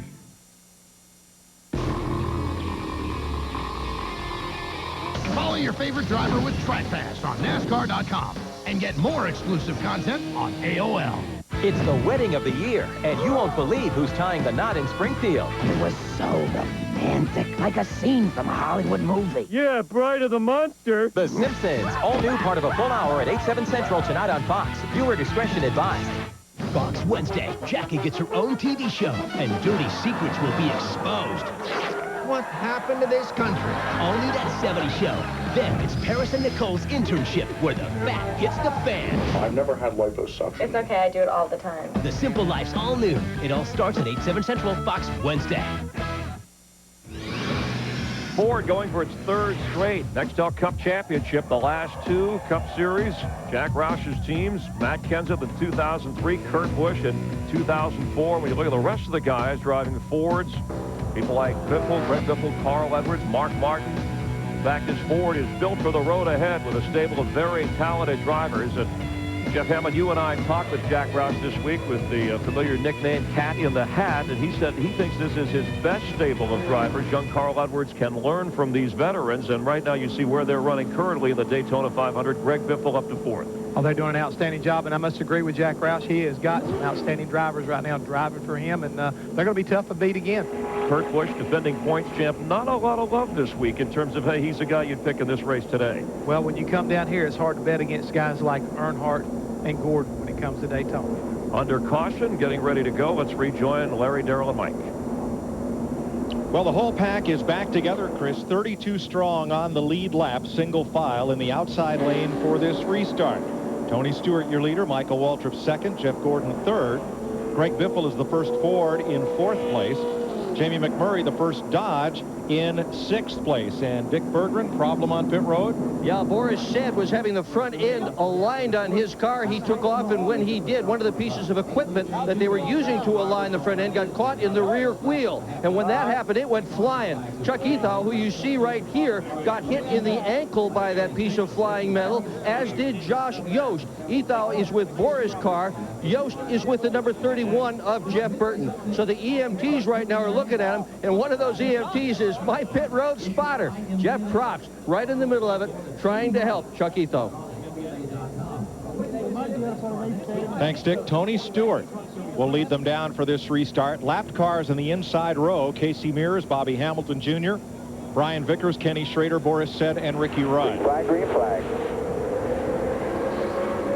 Stewart, Waltrip, and Gordon in Chevrolets, Biffles Ford, Scott Riggs Chevy, and Jamie McMurray and Rusty Wallace in Dodges, the front 7. Well, for all the guys that would love to see that caution flag, I tell you, Ryan Newman, look where he ended up, Larry. He is way back there. I guess they had to fix that body, to get the body work right on the side, on the right side of the car. And make sure that the wheels were aligned right. Need to also mention that Kyle Busch in the 5 car is back out there after major repairs, 52 laps down, as well as Mike Wallace in the 4, 62 laps down. Right now, we only have 3 cars out of this race. That's right, Kyle Busch has come back on the racetrack, trying to hold speed. You see the speed climbing now up past 180 miles an hour as they come to full speed. What do you say we turn that knob a little bit? Suits me. Let's crank it up.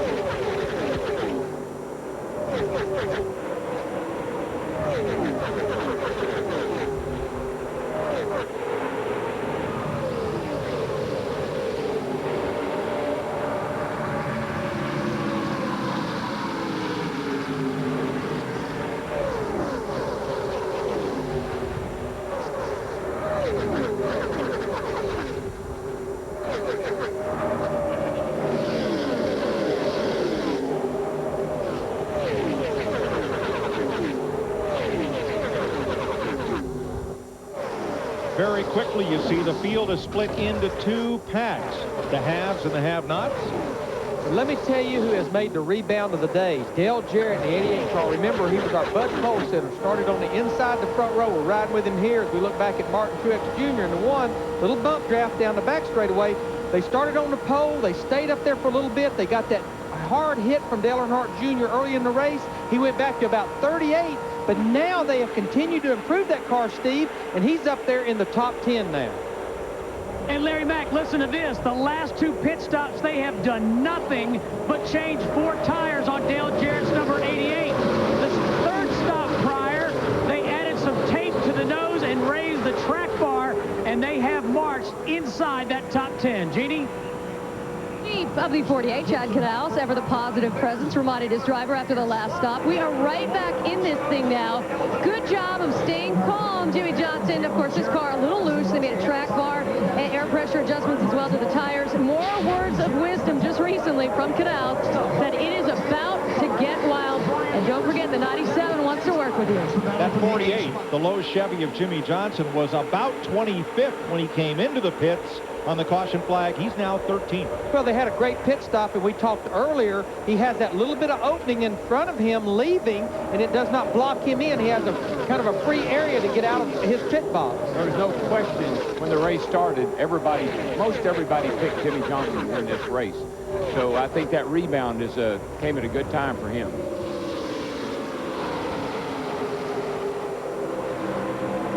That 14 car, John Andretti, that's a good run for this race car. He's up there in the 13th position. Remember, this is basically a brand new team. This was a team that was not locked into the field. They had to come down here and qualify. They got in on their speed. This is a good run for John. Has that Yates power under the hood. The thing about teams like that, Larry, is, can they hang? Can they hang around there all day and be there at the finish? That's the big question.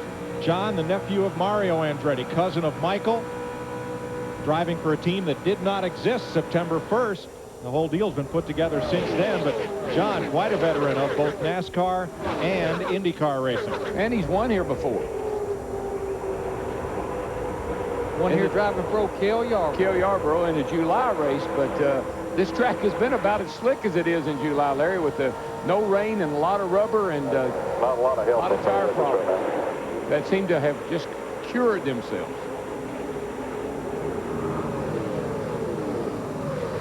Jason Leffler, the third Joe Gibbs car. The ex-midget star now running in 18th, Matt. Mike, this team came to Daytona without a safety net. They had to qualify on time to make sure they can make it in this race. They've done everything right all speed weeks. Jason's having a very solid run, fluctuating between 11th and 20th. The car a little bit on the loose side. They made an air pressure wedge adjustment. The same car Jason's driving today was the car that Tony Stewart nearly won this race 1 year ago. Meanwhile, the 12 of Ryan Newman lost a lot of track position. He's currently running just inside the top 30. They had to pull out the fender, lost a lot of time. The 16 car, Craig Biffle, is on pit road. They had a loose wheel, had a great stop. You can see why. Loose lug nuts. Mistakes on pit road. This comes under green. You see the whole field coming off turn 4. They will blow by him like he is sitting still. He will be more than a lap down when this is all shakes out. Well, what he hopes he can do, Larry, is get blended in here somewhere, hang in there, and maybe get the free pass when the caution flag comes out again. And the way they're racing right now, that's very possibly soon. Yeah, Gordon just made a big dive out from underneath Michael Waltrip as they came out of the trioval. They got lined back up at turn 2.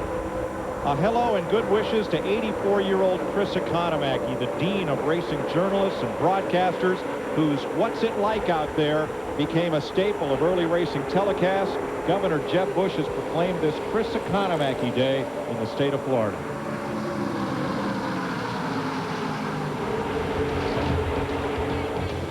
"96 laps complete, closing in on halfway in the Daytona 500 on Fox." You think of making your business a roaring success. We think seeing it on the 99 Office Depot car can help. So come to Office Depot for a chance to become the 2005 official small business of NASCAR. The winner gets their business on the number 99 car, use of the NASCAR logo, and a trip to Darlington. Go, go, go!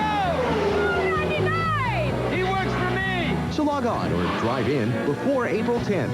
Office Depot, proud sponsor of NASCAR. Taking care of business.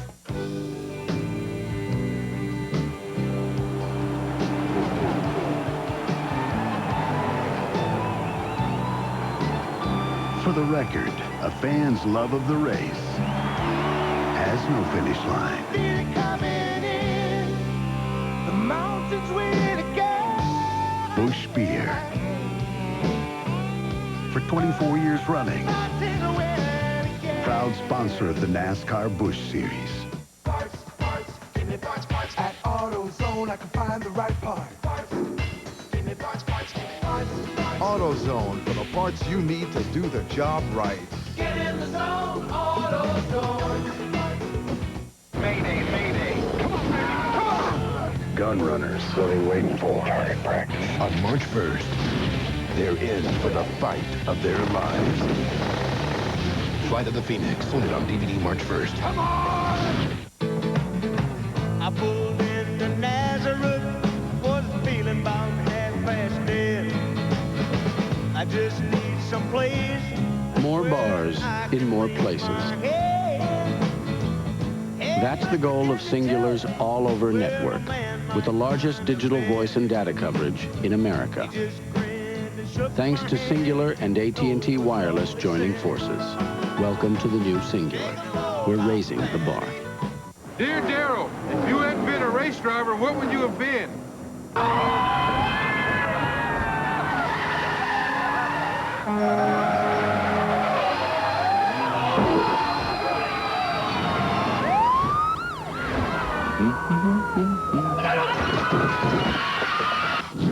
Me? I was born to race. Sincerely, Darrell Waltrip. Toyota, moving forward. The Daytona 500 on Fox is brought to you by Toyota. Choose any direction as long as it's moving forward.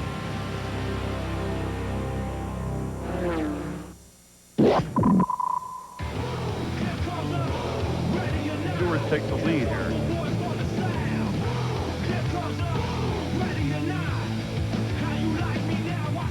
Our aerial views of the Daytona International Speedway and the Great American Race brought to you by Quaker State. Nice to have you along here on Fox. We're halfway through this year's running, the Daytona 500. Don't think it's over.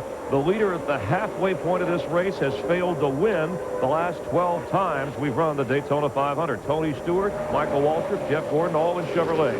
Yeah, right now we just saw a picture of the 8-car Dale Earnhardt Jr. down low being pushed by Ryan Newman, trying to make his way back up the front. Remember, he got bumped on pit road and has been at the back of the pack for a long period of time, but now he's starting to march his way back toward the front, up to 8th position. Tony Stewart took over on lap 88. We're on lap 101, and the sentimental ride, Rusty Wallace, who had to start at the back of the pack, hanging in there around the front. Yeah, he's in it right now, running in 5th place, and looking pretty racy right now. As we look back here toward the back, there's a lot of movement going on. Rusty's tucked in behind Jeremy McMurray, being followed by Martin Truex here.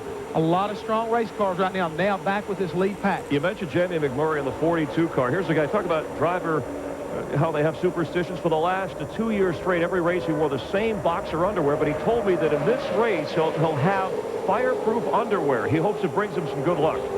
I hope so too, Chris. It makes me kind of nervous right there. Talk about being on the hot seat. Yeah, as we watch Michael Waltrip right now, kind of looking inside of Tony Stewart. But Tony Stewart is looking really strong right now. On the high side, it looks like Kurt Busch is trying to make a move around Jamie McMurray. Kurt Busch is running 7th. Right behind him, Dale Earnhardt Jr., who Jamie McMurray said he would like to draft with if they got near the front. They're headed there now. Let's rejoin Larry, Darrell, and Mike. Kurt Busch and Ryan Newman rocketed around the outside down in turn 1, Darrell, when the 2 cars in the bottom lane got all clogged up. Yeah, they did. They got together down there, had to get up out of the gas, and the outside lane was wide open, and they come blasting through. But, guys, we just restarted this race after that last caution 13 laps ago. Ryan Newman restarted in 31st. He's all the way up to 7th or 8th right now. So if they had any problems with that car, Matt Borland and the crew made the right adjustments on it. The Dodge is marching toward the front. Look at Casey Kane's progress in that Go Mango number 9 Dodge Charger, his backup car, up to 7th place. Yeah, Tommy Ball and his crew chief, this whole team, they have had their work cut out for them all week long. Had to go to the backup cars you mentioned, Mike, and it's been a struggle all week. But here, a little past halfway, he's marching to the front in the 9 car. Well, this slow car right here they're coming up on is really going to bottle things up. Ricky Rudd. Ricky in the 21 car, of course, he was involved in that wreck back on lap 26 when the left rear tire came off. And we have caution on the speedway again, a debris caution. And I think we'll have to see who maybe was the first car lap down, because we had a few of them. That'll be a big break for them. It may have indeed been Greg Biffle in the 16. We'll have to see. We're going to have to go to the tape, because they would come across there all wadded up, couldn't tell. There's debris about 100 yards past the start-finish line to bring us under the 4th caution of the day. Could that have been that aluminum strip they fashioned for Kevin Harvick's grill, perhaps? Kind of has that shape to it. Doesn't matter. The car that drops the piece of debris is not charged or penalized, but as a safety precaution, the caution comes out. Now, Mike, I'll maybe go with the theory. I think the front cars, after 15 laps on these set of tires, I think they will change 4. But like you said earlier, maybe some of those guys back there trying to get back up to the front, stay out of that eye of the storm, they may roll the dice and change just 2 right side tires, because you don't need a full load of fuel here with only 15 laps since they were last on pit road. Yeah, I think Jimmy Johnson is a guy that's really happy to see this caution, because there was something wrong with whatever they did on the last stop. Steve? And Mike, could be problems on that 6 car of Mark Martin. He's been complaining that the rear end fan keeps shutting off. So when they stop, they're going to pull the right side window out. They run one on the big tracks, the super speedways, so the mechanic can get inside that car and see what's wrong with either the switch or the fan. And Darrell, I guess we'll get Steve to check on that a little closer. Is that the fan maybe that's cooling the gear oil as it goes through a cooler? We'll have to have Steve check on that just a little bit deeper. Yeah, because of the high gear that you run here at Daytona, we didn't used to run a fan. But I'm getting a confirmation that's it. Jeannie. Well, here comes the 97 of Kurt Busch. He's been complaining that the car drops over on the right rear like a downforce car. So the decision is to make an air pressure adjustment to that right rear tire and to give him 4 tires as well. Nick? Earnhardt Jr. has pitted toward the rear of his pit box so that Kyle Petty, who is pitting in front of him, doesn't block him in. Look at that. On the bottom of your screen, Jeff Gordon makes a 4-tire change. Meanwhile, Michael Waltrip, his car was on the free side. He felt like the 24 Gordon. As he's going to get beat off pit road, he felt like the 24 Gordon was running over him almost, entering the course, making him loose. They went down on the track car to try to tighten him up. Guys, I think Scott Wimmer in the 22 car, as he did earlier in the race, rolled the dice. We talked about it 15 laps. He won the battle off pit road by changing 2 right side tires. If I recall, he did that last year, late in the race. He did. To hang in there and finish 3rd. Rusty Wallace in his final Daytona 500. He's running the top 10 just about all day. This is his 23rd opportunity and final one to win the big race. What would it mean if he could? Mentally, it's a race that seems like it's instead of the Daytona 500, it feels like the Daytona 1000. It's a race that doesn't seem like it ever ends. And when you're leading the race, you want it to end. It just won't. And if you're running bad, it seems like it drags on forever also. This is the last call for Rusty. Yeah, it's the last Daytona 500. And, man, that's all I'm thinking about is figuring out how to win the Daytona 500. You know, my career probably wouldn't be complete unless I won the thing. And we're trying everything we possibly can. We're going upriver to the ship of death. Great! On April 8th, join an expedition beyond imagination. Oh, my God. Come on, let's go! To solve the riddles of the past. That's strange. It's out here in the middle of nowhere. And unlock the mystery of our future. You got 72 hours. From the international best-selling novel. I finally have the clue. Sahara, rated PG-13. Starts Friday, April 8th. Only in theaters. Inside those cars is something familiar. A battery. And if you think all batteries are the same, consider this. When every second and every measurement counts, Kevin Harvick's pit crew trusts one brand of battery in every critical instrument they use. Duracell. So whether you're racing NASCAR's best or the kid down the street, it just has to work. Duracell. Trusted everywhere. If Sarah wants to turn a cozy moment into the right moment, I want to be ready. That's why I asked my doctor about Cialis. Cialis is the only erectile dysfunction tablet proven to not only work fast, but also work up to 36 hours. 36 hours to be the guy she can count on. 36 hours to respond to her the way I want to when the moment is right. Cialis is only for men healthy enough for sexual activity. Do not take Cialis if you take nitrates for chest pain or certain alpha blockers for prostate problems or high blood pressure, as this may cause an unsafe drop in blood pressure. Don't drink alcohol in excess with Cialis. Side effects may include headache, upset stomach, delayed backache, or muscle ache. Erections lasting longer than 4 hours, though rare, require immediate medical help. Discuss your health status with your doctor and ask if Cialis is right for you. Sure, it did it for me. But it's not just about me, is it? 36-hour Cialis. When the moment is right, will you be ready?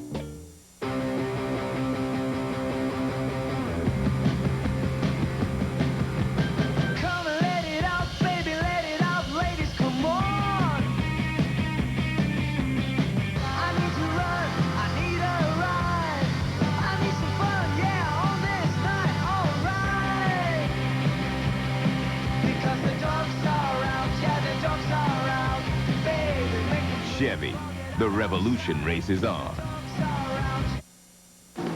The Daytona 500 on Fox is brought to you by Home Depot, NASCAR's home improvement warehouse. By Pizza Hut, home of the new Dip and Strips pizza. Grab a strip and you're destined to dip. By Cialis. Cialis is here. Ask your doctor if a free sample of Cialis is right for you. And by Chevy, the defending manufacturer's champion. The revolution races on. Last year's surprise third-place finisher Scott Wimmer leads right now, but Tony Stewart, who was second in last year's Daytona 500, hanging in there. He's second right now, and what a stretch he's had this week. It started in the Gatorade Duel as he won the second race there. And then in the Busch race yesterday, that pass in the grass or drag through the dirt in the 33 car in the Busch Series, his first ever Busch Series win after that super save, and 19 career wins in Cup racing, never a restrictor plate race victory. But as we take a look at what Tony has done from the 4th position, he's in pretty good shape. Jeff Hammond, this is a Visa race break, and with his teammate out with a blown engine and Bobby Labonte, should he be concerned at this point? Not right now, not as strong as that race car's looked so far. His car is really well, handling well, and so far he's been real strong. And it looks like he and Mike Waltrip are pretty happy about working together so far. So everything is looking pretty good for Tony Stewart. We've surpassed the halfway point. You see Waltrip up there, Truex Jr. Jeff Gordon, your observation so far? It just seems like it's a really calm and very predictable race so far. I think a lot of these competitors decided to listen to what Mike Helton said. I'm going to stay in line here. I'm going to get a little closer to the end. But what I'm also noticing, the intensity is just starting to pick up. Been safe so far. We could have the big one as we get closer to the finish. A lot more racing to go. This has been a Visa race break from the Hollywood Hotel. Let's rejoin Larry, Darrell, and Mike. 3 drivers have dominated this race, leading 85 of 107 laps. They are Michael Waltrip, Tony Stewart, and Jeff Gordon. Stewart and Waltrip will start 2nd and 3rd behind Scott Wimmer, then Truex, Jeff Gordon, Kurt Busch, and Jamie McMurray. Yeah, I think that you might want to send out a little weather alert, Larry. I feel turbulence picking up and could be a storm brewing. That halfway point tends to do that. It does. Defending winner Dale Earnhardt Jr. is 8th. Ryan Newman is 9th. And Kevin Harvick, after early trouble, has fought his way up into the top 10 for, I think, the first time today. Yeah, first time. I've been watching. Been back in the 15th, 18th. And I think that comes from a little bit of a gamble by his crew chief Todd Berrier, just like Scott Wimmer and that group in the 22 car leading the race. 2 tires to get that track position. Now 2 drivers that restarted all the way to the back after long stops. Jeff Burton and Mark Martin way at the tail end of the pack on this restart. Pretty ragged restart. That front group broke out and left about 15 to 20 of them in their dust. Somebody wasn't ready. You got to be ready when they drop that green flag and you're on these restarts. You got to be ready to go.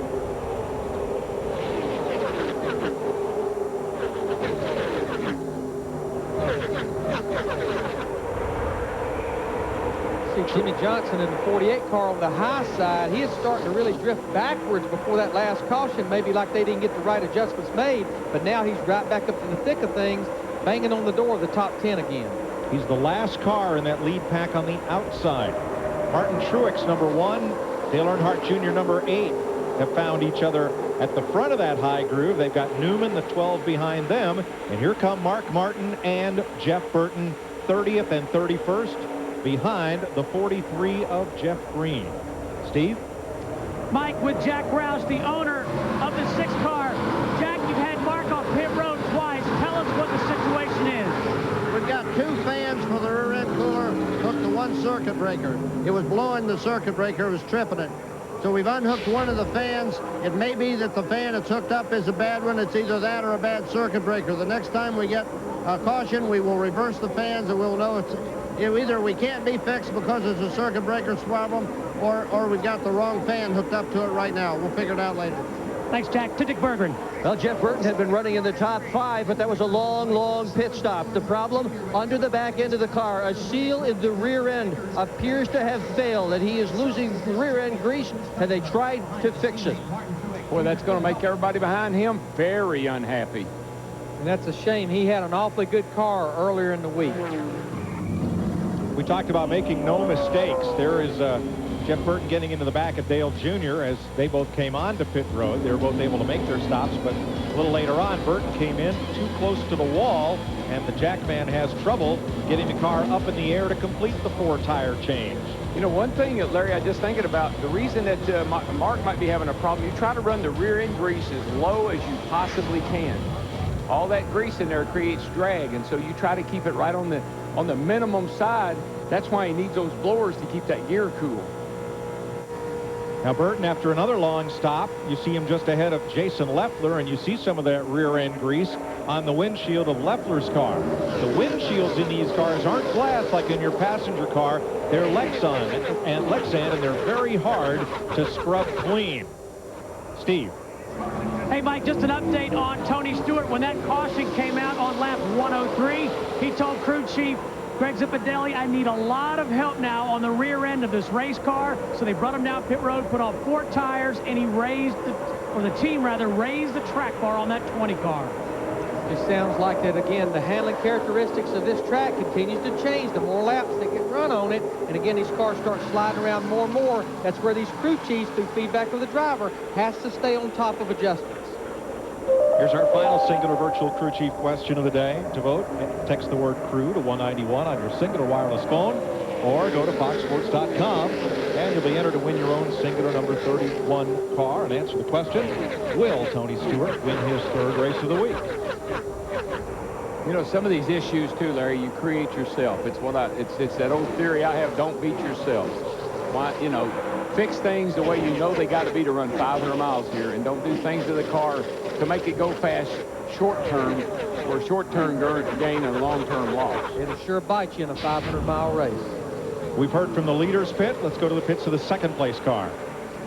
Michael Waltrip in the 15 can run anywhere, but he wants to run with Tony Stewart. Stewart's team told Michael's team he is tight. He needs to run the bottom, so that's where Michael is trying to run. The problem is the 24 of Gordon keeps sizing Michael up. Michael knows one small mistake, if he goes right, Gordon will go left and vice versa. In fact, Gordon has been laying back off of 2 for several laps, making huge runs, sizing him up for later in the race. Mark Martin has run up in the top 10, but he's made a pit stop for a rear-end cooling fan problem. Jeff Hammond. Mike, we're down here with the Ford Cutaway car. I want to show you what Jack Rouse was talking about. If you look right in this area, this is the cooler that the fan is blowing through. And what it does, they take air from outside, blow it through this cooler, and when the cooler does, it circulates the grease in through it back into the rear end housing. Now, Darrell was talking about the rear gears. If you don't have them properly lubricated, what will happen? It will gald up, it will burn up, it will put you out of the Daytona 500. So making sure that these fans are operating, because they're not taking any outside air in and forcing it through the fan, is all coming by these fans. That's the reason why Jack Rouse has got to make sure they get everything right. We're going to take another look at something here. We're going to rotate this car on around. We were talking about the windshields and trying to make sure we get the Lexan clean. As you see the car start to come around, we'll also get an opportunity to understand why you've got to get these front windshields clean. That's the only way the driver has the opportunity to look out as he goes down in the corner. And this gives you a pretty good idea. This is about what you're looking at as you go through the corner. But here's the Lexan that they're talking about. This is what the windshields are made out of. It's almost a bullet-resistant material, so when something hits it, it will bounce off, but it will scratch up, and you can't sandblast it. A lot of the teams will put little tear-offs on it, so when they come down pit road, they can remove that and make it like a new windshield. There is a clear view out Michael Waltrip's Napa Chevrolet at the race leader.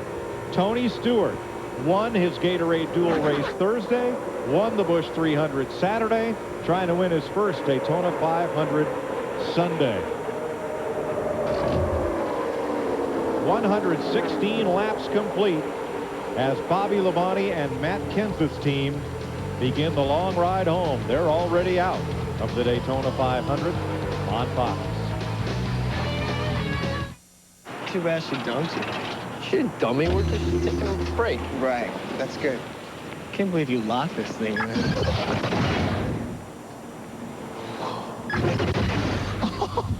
Let's roll. Wait.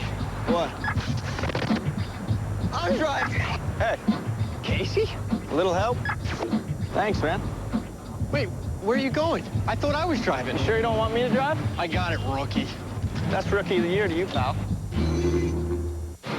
Looking good. When you want to look your best, Enterprise will pick you up so you can drive the best. Dale Jr., you best open that door for me. Pick Enterprise. We'll pick you up. Hi, I'm Dale Earnhardt Jr. Welcome to a new generation of Wrangler. New fits, new fabrics, new styles. Wrangler Jeans Company, a new generation of Wrangler. We can wait to pay for it, but we can't wait to show it off.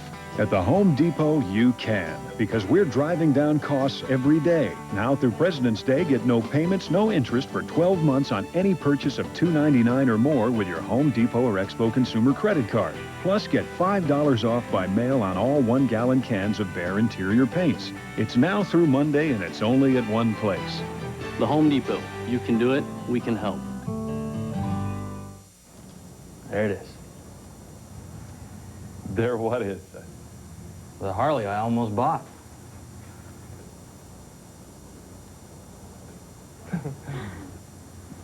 I love that color. Is that Black? Black. It's black.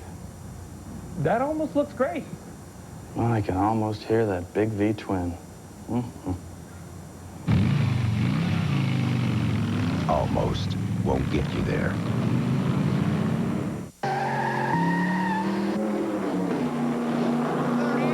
Oh, come on. Man, that is fast. No way.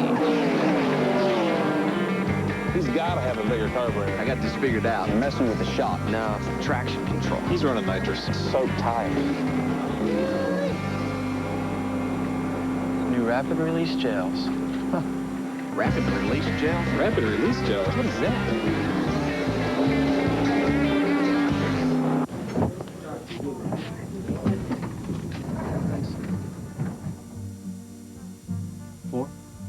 Gordon, please.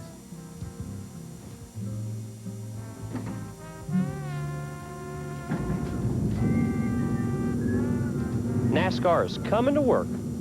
Just donate $5 to the 2005 NASCAR Day Charities to receive this collectible lapel pin. Then wear your pin and your favorite gear to work on Friday, May 20th.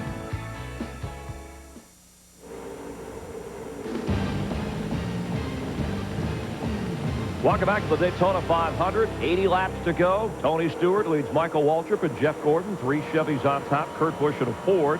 Currently running 4th.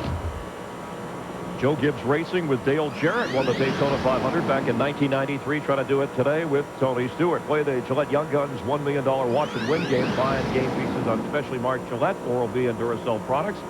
And this week's Gillette Young Guns winning code number is QFLZFC. Go to www.GilletteYoungGuns.com for the details and rules. Find out how to get a free game piece as we get a look at the running order. Kurt Busch, Jimmy Johnson, and Kevin Harvick. And, you know, while we're talking about Kevin Harvick, he's up to 6th, and right behind him at 7th is Jimmy Johnson. And who could forget what happened Thursday in the Gatorade duel when Jimmy Johnson said Harvick should be fired. Of course, they since got together and said, hey, it's all racing. Well, right now, as you watch Jimmy Johnson follow the 29 car Kevin Harvick, they must have buried their differences somewhat because they're working together to try to get their way up toward the front and put themselves in a position to try to win this Daytona 500. It's fascinating that during the week you can get so mad at somebody you want NASCAR to come down hard, and now you're drafting together, riding along on a Sunday afternoon. Well, Chris, I feel that same way about you from time to time, but we kind of pull it together when it comes crunch time, and that's what these guys are doing. They're realizing they need to work together and settle their differences later on at a different place at a different time. We always have to put on our game face. We've had teammates leading like Jeff Gordon and Jimmy Johnson. We've had some past Daytona 500s winners leading today like Michael Waltrip. Well, right now, what I'm seeing is Kevin Harvick's car is really working really well. Looks like going to the outside, and so far, Jimmy Johnson's sneaking right with him, and those two guys are able to, keep putting pressure on the guys on the front. Let's check in with Matt Yoakum. Chris, success in racing is all about people, crew chiefs and drivers, but more importantly, the men behind the scenes, like Tony Gibson on the Napa team. He has won here with Jeff Gordon. He won here last year with Dale Earnhardt Jr. Daytona special, not because of the victories, but because for 25 years, his mom managed the ticket office here at the Daytona International Speedway. So for the fans at home who might have called the 800 number and got a ticket, you might have talked to his mom, Peggy. She recently retired after 25 years here at Daytona. You know, Larry, it's 4:25 in the afternoon, and I'm sure the track temp has come down considerably. I think that's helping some of these guys that are having some handling issues. Yeah, because the track will get more grip as it cools down. The other thing I'm kind of sensing, DW, is that the cars are tightening up. In other words, the front wheels are sliding a lot through the corners. And the other thing I'm sensing is that 24 car is wanting to get by the 15 of Michael. He's trying real hard. Look just behind them. Harvick on the bottom, the 29, with the man who Thursday said he should be fired, Jimmy Johnson, his best drafting friend until just now when the 42 of McMurray slid down between them. But Harvick and Johnson together have worked that inside up to put Harvick in the top 5. Hey, listen, it's all about making deals, and, you know, sometimes you're not real choosy about who you have to make your deal with at this point. I tell you, two guys that have pretty good cars, Brian Vickers in that 25 car on the outside and Casey Mears in the 41, the white car on the bottom. Remember, that was two guys that were caught for speeding earlier in the day, and they're up there trying to battle a race within the race to be the top running car of those two. Should a caution come out, get back on the lead lap. See a lot of racing back in the pack, but we haven't seen a whole lot of racing up near the front. Those guys are pretty content right now. See, I don't think who's content, though, is Casey Kane in that 9 car. Look at the run he got off turn 2 that time, sucked right up to Kevin Harvick in the 29. He's on the move. Kane restarted 13th as he climbs to 6th. Tony Stewart is the Pied Piper of the Daytona 500 thus far.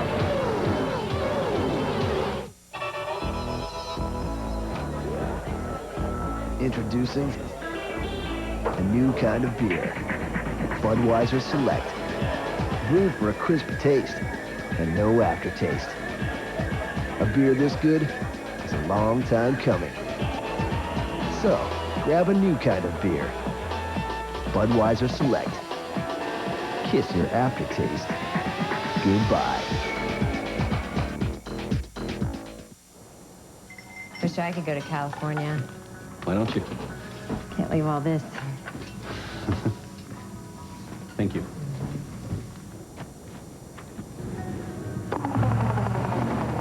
Introducing the all-new Dodge Dakota.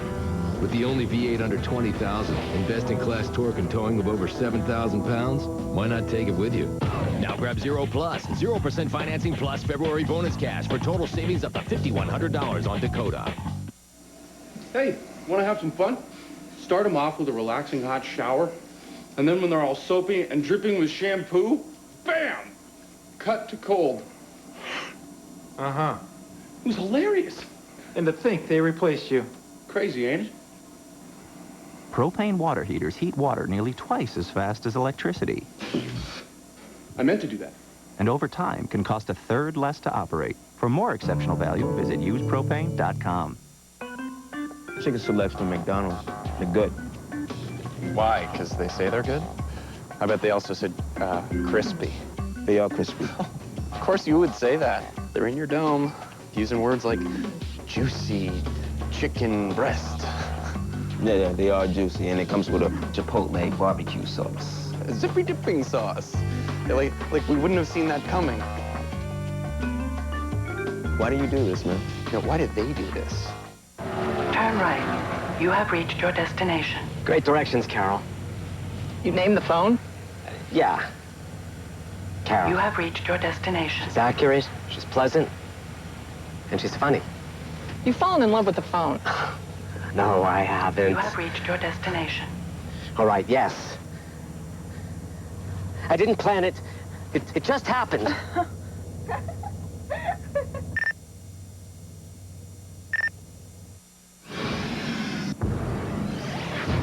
I have found my way to the Nextel experience, but most importantly, the fan that has been selected as the Nextel Fan of the Week, Deborah St. Clair. Got the whole family here. It's been a pilgrimage since the 70s. Why do you keep coming back? It's just part of the tradition for our family to get together for the Daytona 500. All right, well, I got to ask the question. Who's going to win, guys? Jared. Labonte, got a Gordon, got a Tony Stewart. All right, well, I think we've covered all the bases here. Guys, back to you. The Daytona 500 on Fox is brought to you by Nextel. Go to foxsports.com to find out how you can be the Nextel Fan of the Week.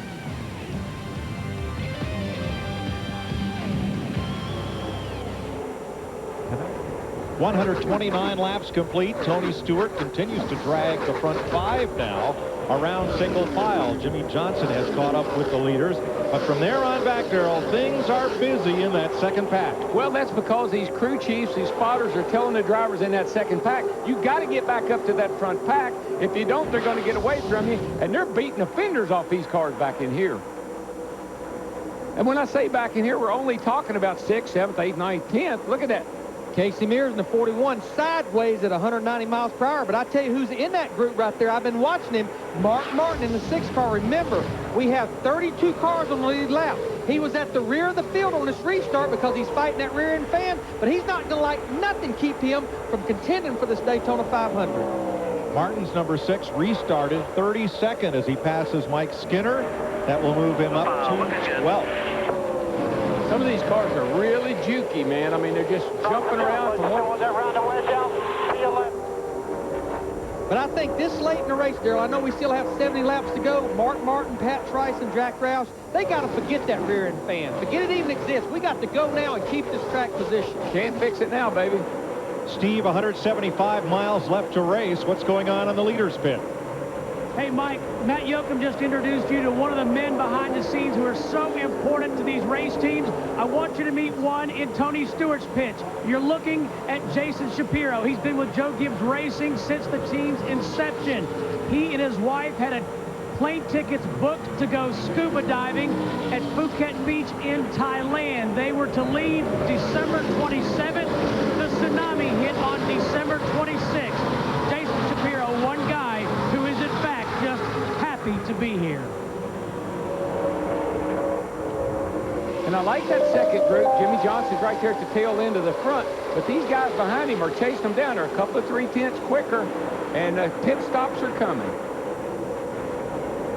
Yeah, we're only about 8 to 10 laps from possibly some green flag pit stops. You see Brian Vickers in the 25 car. Remember, he's a lap down, but he's trying to stay with this group to try to get back on the lead lap as he's beating on the back of Casey Kane in the 9 through 3 and 4.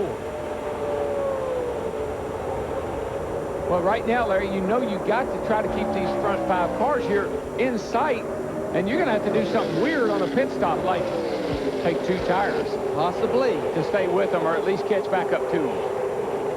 Let's go to the pits of the second place car, Matt. Michael Waltrip spotter has made a good observation to Michael. He says Jimmy Johnson, the 48, almost lets off a little bit coming through the tri-oval, goes high into turn 1, then dives down low and gets a great run off turn 2, making him aware of that move if Jimmy gets close to him and tries to make that move later in the race. Meanwhile, Jeff Gordon says his car is tight right now in traffic. If he was out front, the car would be perfect. Back straightaway, Mike Skinner, I think, brushed the wall in turn 2, Darrell. He either did that or he's out of fuel, one or the other, because all of a sudden he just went up the track and he could not get down out of the way. If he's out of fuel, he looks like he's possibly running there. I was going to say if he's out of fuel, they maybe didn't get him full that last time, but he looks like he's still running possibly. He was 14. And we'll come on to pit road. Don't see any apparent damage on the right side. When you get right down, 23. Yeah, here he is right here. You're going to see him brush the wall. I think McMurray hit the wall. McMurray did. I saw dust. It was the 42 car. But when you get right here near a pit window like this, when you get close to a pit stop, the tires are worn out.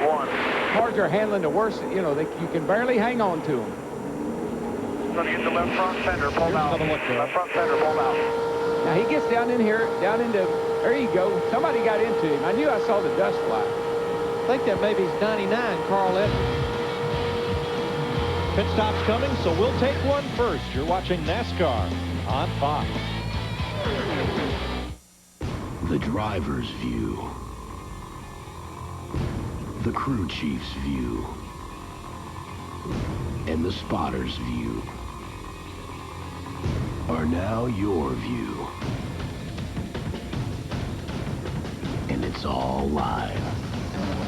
Okay, Rubberhead, this is your place. Do your stuff. Spin it right in the middle of the track, go high. Follow your favorite driver all season long with Track Pass on NASCAR.com and get more exclusive content on AOL. Welcome to Ruby Tuesday.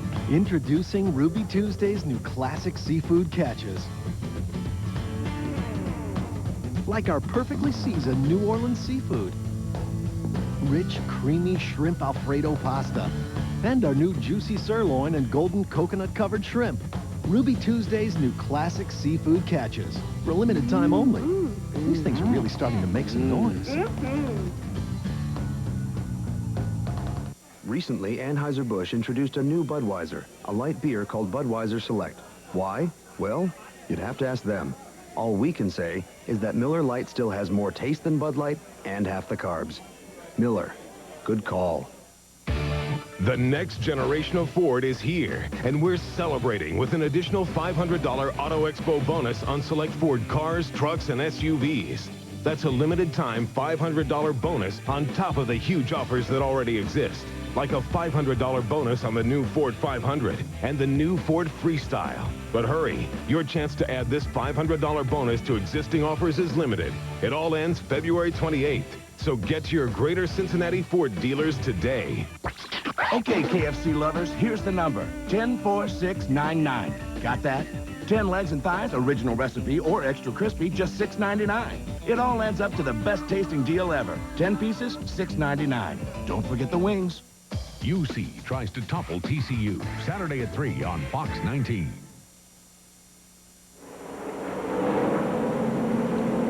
Leaders, Tony Stewart, Michael Waltrip, Jeff Gordon, and Kurt Busch making green flag pit stops. We're now into the second lap of those at lap 137, meaning at least one more round of pit stops to follow. One more chance to get 4 fresh tires should we stay green, and one more chance to make those adjustments. We see Joe Nemechek in the 01 car. He had inherited the lead, making his pit stop, as well as Jason Leffler, Casey Mears, and Jeff Green. These are all scheduled stops. It's also one more chance, Larry, to cool your jets just a little bit. When you sit there, it takes so much mental concentration and so much focus that, man, you appreciate that short time on pit road to kind of get yourself relaxed a little bit before you get back in battle. So as things cycle through, Tony Stewart will come back around with the lead. Jeff Gordon with him. Jimmy Johnson, Michael Waltrip, Mark Martin, Kurt Busch, and Casey Kane are in the lead draft, Steve. And Mike, they went down pit road very quickly. Tony said, keep helping this rear end of the race car, so they made another track bar adjustment. Matt. Tony Stewart pretty much dictated that round of pit stops. Michael Waltrip was going to pit on lap 141. No adjustments for the 15. Meanwhile, the 24, Jeff Gordon. Told you earlier the car was tight in traffic. Slight air pressure adjustment for the two-time Daytona 500 winner. Jenny? As for the reigning Cup champ, Kurt Busch, car was getting tight. Got to free her up more is what he said as he made his way in. So he called for a track bar and an air pressure adjustment. And checking in with the pit at 48 of Jimmy Johnson. Great pit stop, really quick, and great car, says Jimmy. Don't touch it. No adjustments, just 4 tires. Dick? Rusty Wallace trying to win the Daytona 500 in his final appearance in this race. Pit crew has been flawless. Wallace right now running in the 9th position. He gets better as the run goes on. So what Rusty wants to see is a long green flag run right here, Mike. He's lined up with his teammate Ryan Newman. Meanwhile, on pit road, the Cinderella story of Thursday, Kevin LePage, the glass slipper broke. They lost a lap trying to push him, get him restarted. Now he finally fires and gets back in the race. It appears they probably ran out of fuel. We have 3 speeders on that set of green flag pit stops. This is the second green flag stop of the day.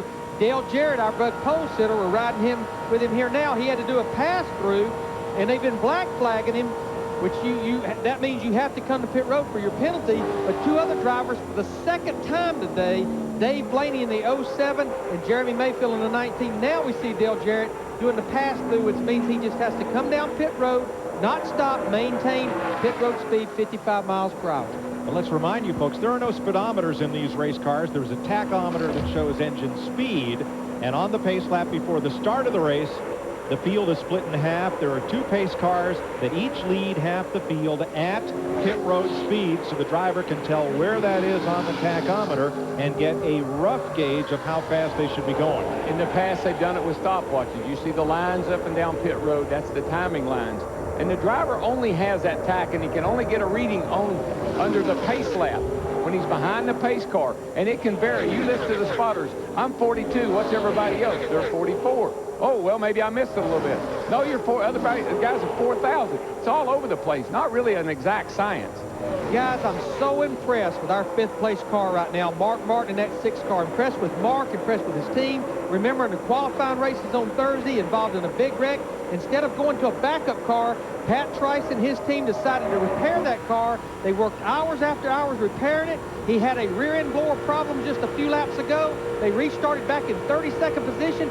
Here he's up here with about 59 laps to go in the top 5. Let's get an update on the 2nd place car. Here's Matt. Jeff Gordon came on the radio 2 laps ago and said, all right, tell the 48, what does he want to do? We'll go ahead and make our move. The last lap by, he clicked back on the radio again and said, why is the 48 laying out as the caution's out for debris once again here at Daytona? Debris in turn number 2 puts us under the caution flag. This will be, I believe, the 5th one of the day. Just after everybody's made a green flag pit stop. So 31 cars on the lead lap in the Daytona 500 and 142 laps.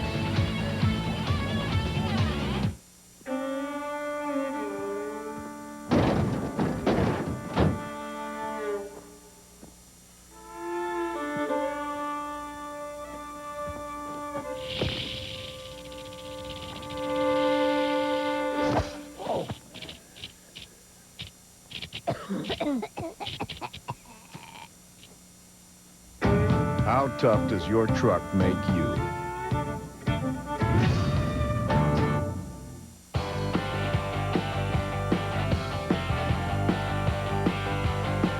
Performance and protection that goes and goes.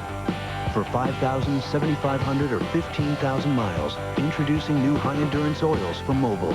3 new formulations that provide powerful, long-lasting protection of critical engine parts. For 5,000, 7,500, or 15,000 miles, guaranteed. New high-endurance oils from Mobil. The oil that's changing oil.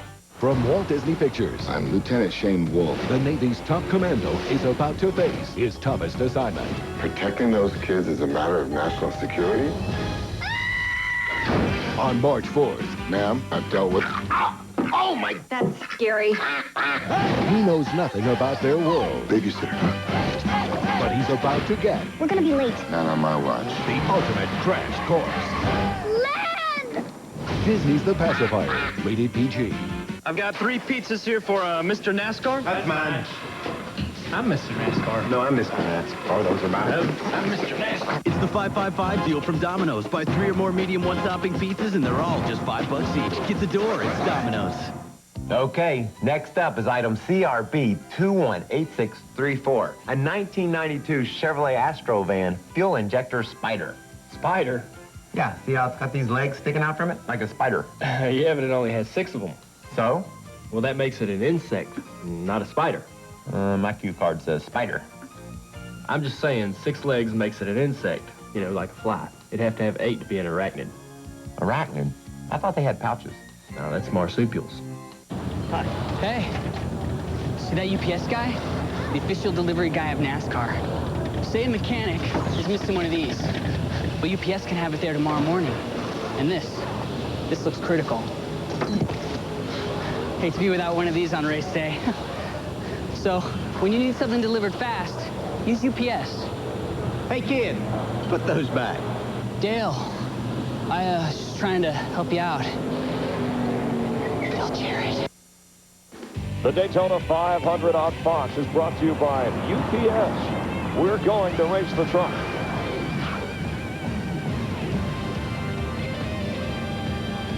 Dale Jarrett, the pole sitter today. UPS, the official delivery company of NASCAR, delivers the chance to win 4 tickets to next year's Daytona 500. Go to foxsports.com, keyword UPS, or UPS, as they say in the office. Time. Let's take a check on pit road on Dale Earnhardt Jr., who has failed to lead a lap today. Right now we see Dale Jr. come back on off the pit road. Their car's not working like it was early on, and they keep working to try to make it better.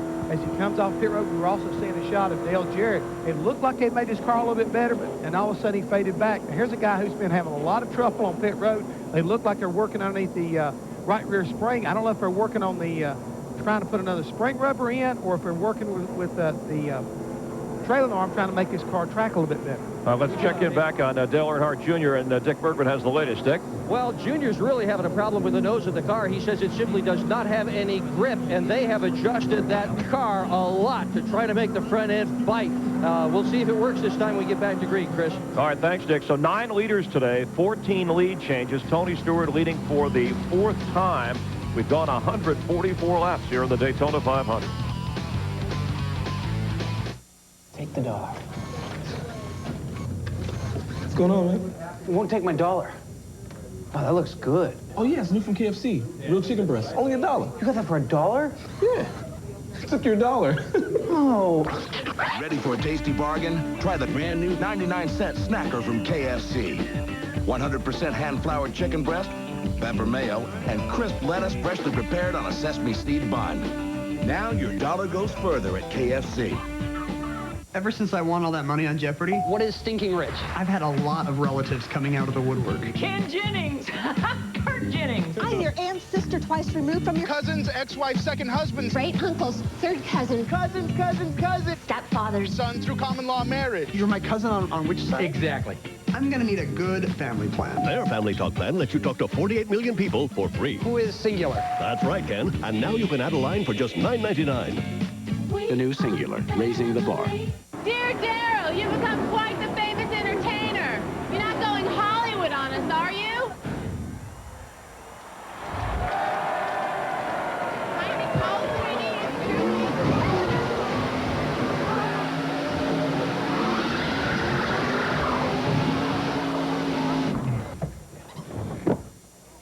No, not this year.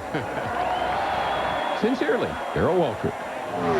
Toyota, moving forward. To protect 5 cheerleaders who witnessed a murder, he's gonna need some backup. Girls, cheerleaders, huh? Back in my day, we brought it. That's old school. I need a biddy who's pretty and keeps a game. I never noticed the word goes first. Where's your happy face? This is my happy face. Man of the House, rated PG-13, opens everywhere Friday. Back in the 1800s, when my great-great-grandfather Adolphus began brewing Budweiser, getting an ice-cold beer in the West wasn't even possible. So he came up with an idea.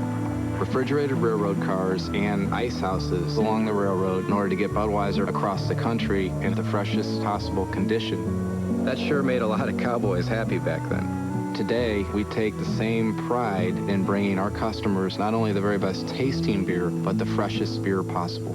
If you can't save my son, I am happy to see the reactors melt down. The biggest disaster in our nation's history rests on one family. Ready? Ready. One life. Just get that kid. And one terrifying moment. 24. The non-stop season continues tomorrow on Fox. Viewer discretion advised. Daytona 500 on Fox is brought to you by Budweiser, the official beer of NASCAR, and proud sponsors of Dale Earnhardt Jr. and the number 8 car.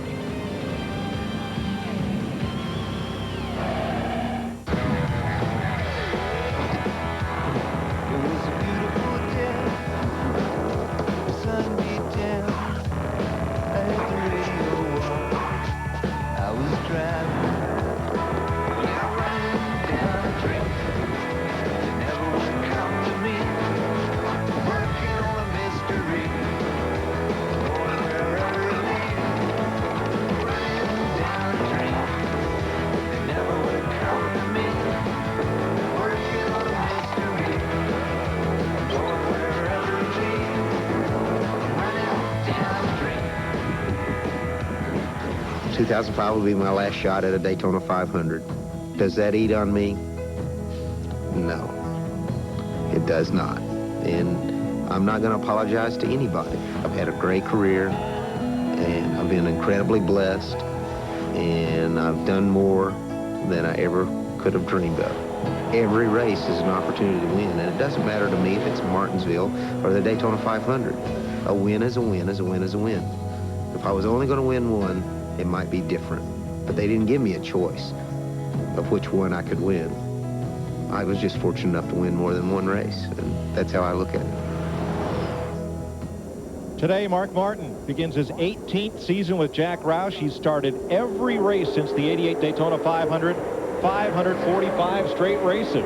But he'll have to get past Tony Stewart, Jeff Gordon, Jimmy Johnson, and Michael Waltrip if he's going to have a shot at victory lane. Stewart, that orange car on the outside, Darrell, has been strongest all day. But behind him, the Hendrick teammates, Gordon and Johnson, the Roush teammates are hooked up. and that's Martin and Bush, and all the Dodges are hooked up together. Yeah, Tony Stewart, does he have any friends? I don't know about that, but we had some ugly restarts, and I got to believe it. Everybody knows Tony's fast. Everybody knows Jeff. I mean, you're looking at the cream of the crop right now, so you want to pick a partner here pretty soon. About those Roush teammates, Jeannie? Oh, yes. If I can't win, I would love to see Mark Martin do it. It has been top of mind for Kurt Busch all day. When the 6 car's been behind him, he's tried to work with others to slow down and to help Martin move forward. Sentimental favorite, sure, but it helps that Martin has a really fast car. And how about Jimmy Johnson? He said earlier in Speed Week, when I grow up, I want to be Mark Martin. So much fire, so much class. Matt? Under that caution, Jeff Gordon jumped over to Jimmy Johnson's radio frequency. They both discussed how their race cars are handling. Jimmy told Jeff how he was going to the high side into turn 1, arcing the corner, and then coming off low. Jeff said if they're going to make a move on Stewart, they're going to have to go high. They're not going to be able to do it down low. Rick Hendrick chimed in and says, you didn't come here to run second. When are you going to make your move? And Jeff said, I'm waiting for the right time. I don't want to get shuffled. You'll be the first. Wait a minute. No, you'll be the second to know when I go to make my winning move. I'm going to tell you what, though, Matt, Jeff Gordon in that 24 car, he keeps peeking out to the outside of Tony Stewart in the 20. And Jimmy Johnson in the 48, he opened the door a while ago on the backstretch, and he lost 3 positions. Yeah, and Jeff Gordon lost his helper. So now he's got to think about, okay, is Michael going to work with me? That is the question. Tony Stewart started this race with 2 teammates, Bobby Labonte out with engine trouble, and Jason Leffler, who is now the 12th place car. Steve? Mike, when caution came out on lap 142, Greg Zipadelli and Tony Stewart debated is coming down pit road again because he wants some better handling to the rear end of that race car, but they had just 6 green flag laps on those tires. They knew they'd have to stop again, so they elected to keep track position. Dick? Jimmy McMurray, car number 42, has hung around the top 10 all day, but in the last few laps, he has developed an overheating problem. Very concerned about their ability to finish the race with the temperature gauge going the wrong way. Matt?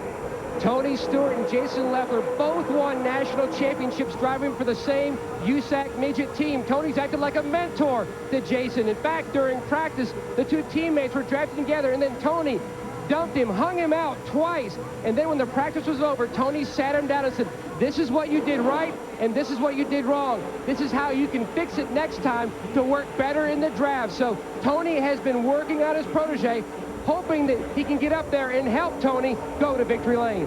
Rush hour. Leffler's right smack in the middle of it as they're 2 and 3 wide. He's got a long way to go and a long crowd to get through if he's to have any chance of helping Stewart. Now we're watching Jimmy Johnson in the 48 car on the high side. He has help from Casey Kane in the 9, starting to claw his way back from those positions he lost about 3 laps ago. There's the eye of the storm back there, 3 abreast. Look at that. Can you tell we're getting down to crunch time? Can you tell who that is? It's kind of hard to tell with all these cars bottled up like this. Well, guys, we're 3/4 of the way through this race, and we have 25 cars in less than 2 seconds of each other. And everybody's kind of, listen, you've been sitting in that thing for 3 hours. You've made a lot of decisions in this last 3 hours. Now you got to make the best ones you've made all day. They better be right. From our Quaker State aerial coverage, that car in the middle was the 29 of Kevin Harvick, and right behind him, the 22 of last year's 3rd place finisher, Wisconsin's Scott Wimmer. Some of the guys were telling me, Mike, it's right there where that group is, you just have a hard time passing. And all you do, you get frustrated, you start beating on the guy around you. That's when we have a problem.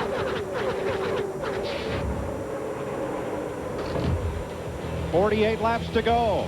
Tony Stewart has led the most. He led the most last year. Joe, you're glad we got the Durango, right? Of course. And you liked all the money we saved when we bought it, right? Got us a bigger boat. Oh, and how about the Hemi engine and the DVD player and the hands-free cell? Then why won't you use the navigation system? I'm not lost. Dodge Durango. This is starting to look familiar. It's a lot of great stuff for a great price. Grab 0 Plus, 0% financing plus package discounts, plus February bonus cash for total savings up to $8,600.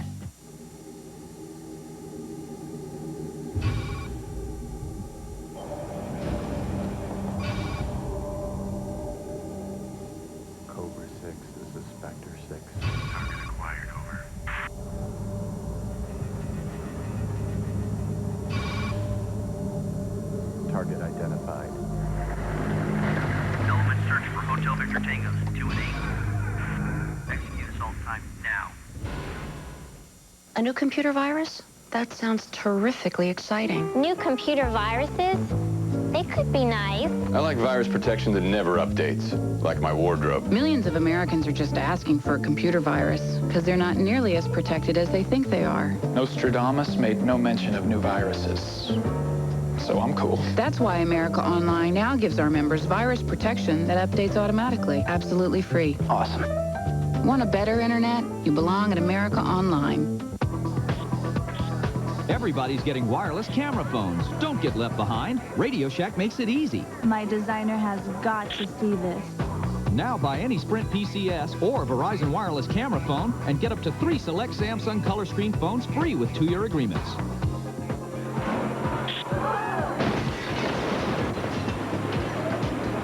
My insurance agent will never believe this. Oh, I think he will. Radio Shack. You paid for 300 horses. Are you sure you're getting all of them?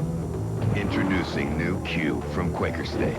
Q's patented heat-activated formula fights power-robbing friction better than any conventional oil. To help maximize power. And let all your horses come out. New Q from Quaker State. Unleash all your horses. The Daytona 500 on Fox is brought to you by America Online. Want a better internet? You belong in America Online. By Coca-Cola, make it real. By Dodge, you can take life as it comes or grab life by the horns. Dodge. And by New Q from Quaker State, the heat-activated oil that helps maximize the power of your engine.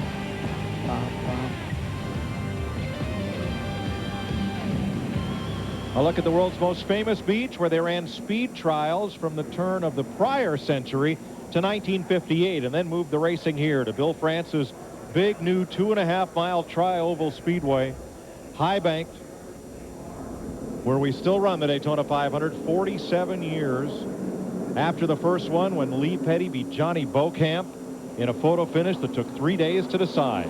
But they never, those guys had never heard of arrow push. Everybody's on pit road, Jeannie. Well, as the caution came out, Kurt Busch asked his crew chief, what do you want to do? The car's running all right. Coming for 4, said Jimmy Fenning. Busch asked him, well, where do we stand on fuel from here? Well, said his crew chief, we'd be about 13 laps short. Steve? No changes for Mark Martin into 6. Tony Stewart got 4 tires back.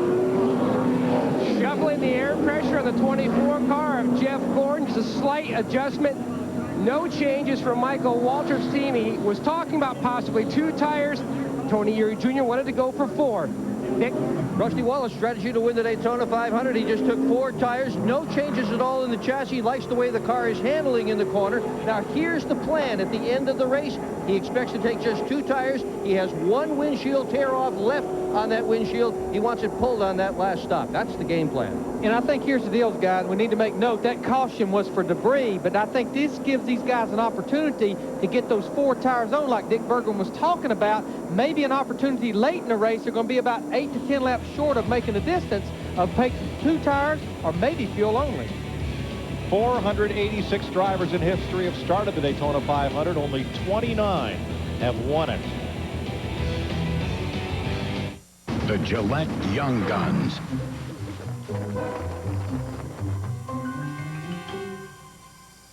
What kind of power's he got in that thing? Pretty cool, huh? Gillette M3 Power. Turn it on and micropulses raise the hair for the closest shave ever.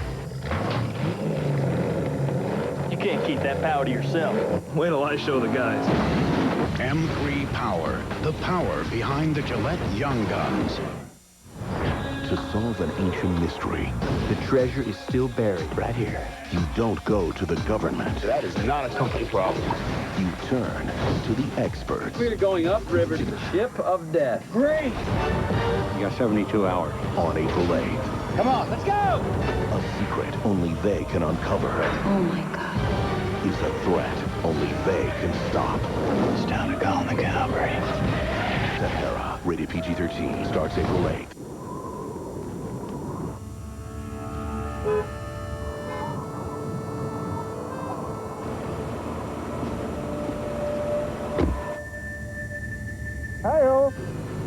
sir. You've got a green light, you know.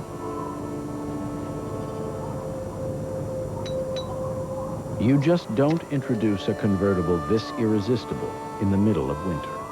Coming this spring, the 2005 Mustang convertible.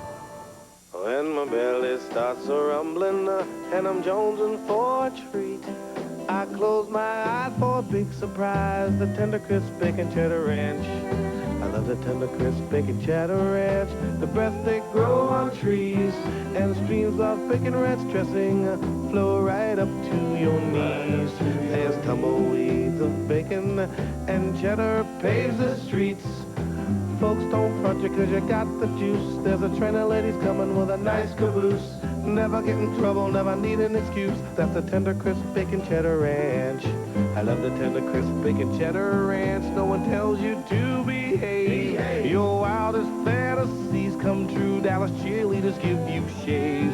Red onions make you laugh instead, and French fries grow like weeds.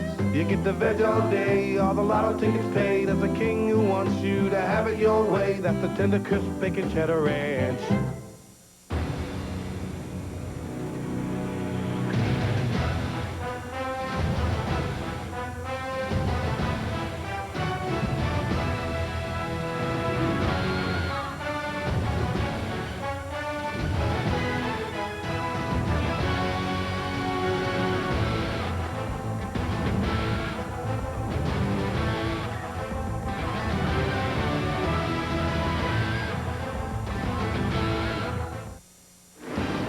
Fox welcomes you back to the Daytona 500, and this is a Visa race break. We've had 10 leaders, 15 different lead changes. Right now, Jeff Burton is on top with 43 laps to go. It started with Dale Jarrett on the pole and a little hello bump from Dale Earnhardt Jr., who has not led a lap, by the way. Jarrett fell back. Bobby Labonte, former points champion, blown engine, one of the Gibbs cars out, done for the day. Matt Kenseth, also a former points champ. Roush car broke a connecting rod. Hate when that happens. Said he had his best car ever for Daytona. He's done. In turn 4, Ricky Rudd in his 28th Daytona 500. Trying to win his first Daytona 500. 6 cars involved in pit problems for Jeff Burton in the 31 car. Bumps Dale Earnhardt Jr. and then Burton here overshoots. Has to back up. It cost him at the time. And Tony Stewart has led the most laps so far. First, he led the most laps in the 2004 Daytona 500 when he finished second. Now let's look inside the top 15. Kurt Busch, last year's points champ, right? Moments ago out of the pits. Here's what it sounded like on his car radio. First house doing 2 things. Total 48. I like him. He's my best friend right now. And then the 6 car. Ask how many tires they have. Really? 6 car got 4 tires? He beat us out by like 10 spots. Well, what you're hearing right now is it's kind of like the amazement of Kurt Busch as far as Mark Martin's concerned, but his deal making has already started. He's looking for friends to get back toward the front. Remember, Chris, we've only got one more stop. It's showtime. What Mike Helton want to have happen is happening right now. Everything's getting ready to build as we get ready to go back to green. Big picture racing, and the picture coming to an end. We'll see what happens. This has been a Visa race break. Let's rejoin Larry, Darrell, and Mike. 105 miles to go. Again, some 2-tire stops have put new names at the front of the field.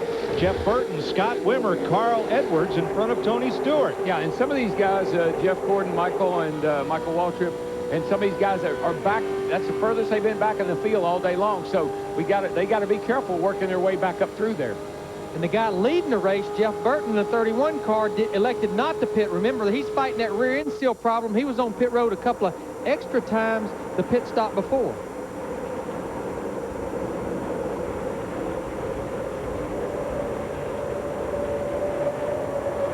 But you see Tony Stewart in that 20 car. I think 2 tires, 4 tires. He's got good help behind him in that 6 car. He's headed back to the front, Steve. Hey, Larry Mack, just to catch you up on exactly what the 20 team did on that last pit stop, they went down a ½ pound on both left side tires and up a ½ pound on the right side tires. Well, when you go up in the right side pressure and down in the left side, you open the split up in the air pressures. It helps the car to turn, and I think this racetrack is tightening up. The cars are turning less and less. It's as the track gets more grip and cools down. Yeah, the first turn down here is in the shade. The grandstand here around the trioval's in the shade. It's probably a good 15, 20 degrees cooler than it was when the race started. Jeff Gordon's in a bad spot in that number 24. The two-time 500 winner is behind Boris Said. One of the cars a lap down, and he's not been able to get out and move forward to the front of that pack. He's going to have to go if he's going to have a chance. And some of these cars, they're not happy in traffic. They get back in there in all that dirty air, and they just don't run as well as they do once they get up front. Jeff Gordon on the 24. He has his teammate, Jimmy Johnson, in the 48 behind him. But right now, as you say, Mike, they're bottlenecked up behind the 36, Boris says. Saw this in the 150 with Jeff Gordon. He got back in the pack, and the first thing you know, he was bouncing off of people, and he had to back up, and he got a bad finish.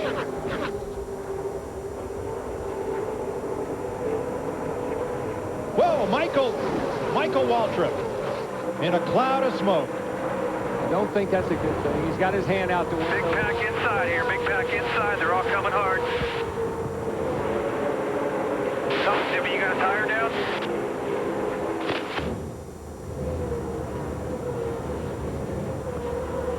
It's not running. All right, guys, we blew up. We're coasting into 3. We're coming to pit road. Caution is out. That tells the tale. Well, the sound of silence. We were going for 3 in a row, 0-1, 0-3, and I thought we had them going today, but tough break for Mikey. I feel a little sad about that. Watch that number 15. Right in front of Gordon. Yeah, he knows it right there. Up the hill he goes. She started slowing down on him. See the smoke coming out from under the hood. Not doing that motor good. Shut her down. Boy, we were lucky we didn't have a big problem behind him. He's going to go down here to his pit and just check the car, but I think that's probably pretty terminal. 24 is up with you now. Inside, you can hear 3 wide, 3, 4 wide. You all right? Big pack inside here. Big pack inside. They're all coming hard. It's the silence. You got a tire? The silence that's deafening there. The motor not running for Michael Waltrip.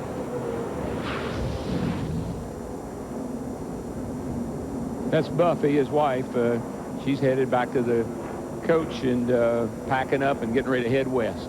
Now, this is what I think we might be setting up there with, as you see the 15 crew about to push Michael back behind the wall, is we're going to have 38 laps to go this time. We probably are going to have another 2 or 3 caution laps. I think we'll see teams come to pit road and top off because that can get them to the end. Exactly right, Larry. Jeff Gordon's calculations before this caution, they were 7 to 8 laps shy on fuel. Michael Waltrip came on the radio and said, guys, I feel just sick. We had such a great race car today. There you see, all the leaders, a little bit of cat and mouse game, but right now, all of them will come to pit road, guys. This could be the most important pit stop of these teams today, should we stay green. You have to be on the mark with no mistakes. Looks like Jeff Burton in the 31 car, they're going to change tires. Earnhardt Jr. stayed out along with Harvick, Jarrett, and Andretti. Now, Tony Stewart in the 20, Jimmy Johnson in the 48, Kurt Busch in the 97. Not surprised. Fuel only. They had pretty fresh tires on that trouble on pit road, Larry. The 9 car just spun the 11 around down here at the end of pit road. That's Leffler sitting sideways off the bumper of Casey Kane. 12's blocked in. He can't go anywhere. He's trying to get through. And we just had talked about it. And then, Darrell, most of the mistakes on pit road has not been by these pit crews. It's been by the drivers. Well, you have no peripheral vision. You're tethered with your Hans device. You can't really turn your head one way or another. You're dependent totally on the spotter and the crew chief. Leffler gets going, but Casey Kane has backed up into his pit.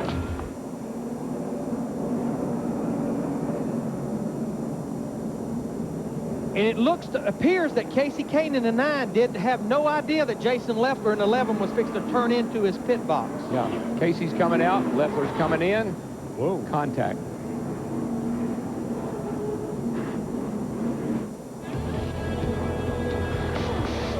.38 laps to go. Next time by, 2-time Daytona 500 winner Michael Waltrip is out of it.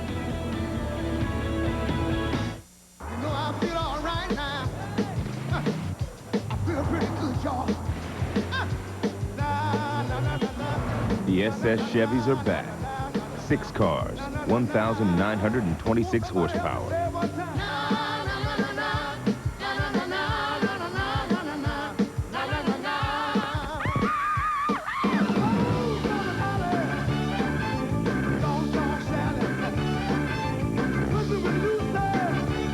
Nice.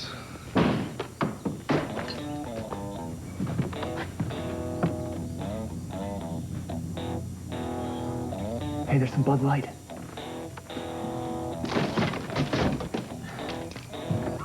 Hey, how about a Bud Light? Oh, yeah. Oh, yeah.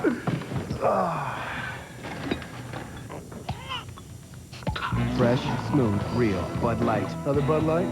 Sure. It's all here.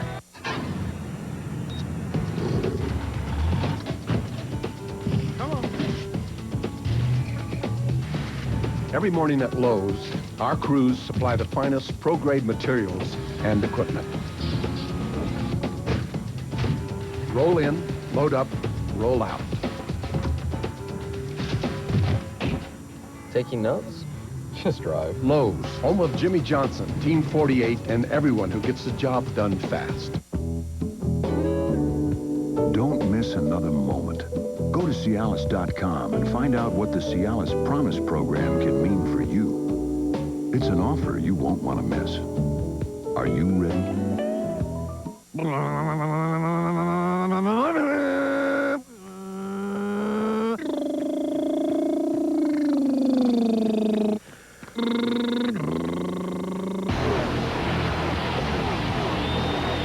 Take the dollar. What's going on, man? You won't take my dollar. Oh, that looks good. Oh, yeah, it's new from KFC. Real chicken breast. Only $1. You got that for $1? Yeah. Took your $1. Oh. Ready for a tasty bargain? Try the brand new 99-cent snacker from KFC. 100% hand-floured chicken breast, pepper mayo, and crisp lettuce freshly prepared on a sesame seed bun. Now your dollar goes further at KFC. The Daytona 500 on Fox is brought to you by Aaron's. Aaron's makes dreams come true with dream prices on dream products. By Chevy, the defending manufacturer's champion. The revolution races on. By Lowe's, where you'll find all your home improvement needs. Lowe's, improving home improvement. And by Mountain Dew. Drink up, throw down.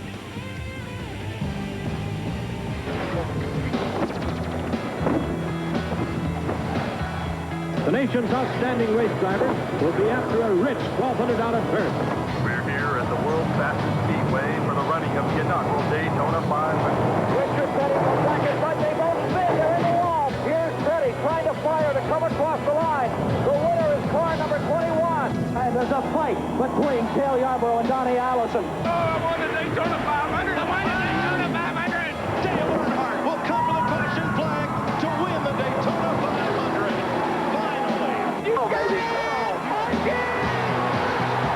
He will win the 46th running of the great American race. I'm Daytona 500 champion. I can't believe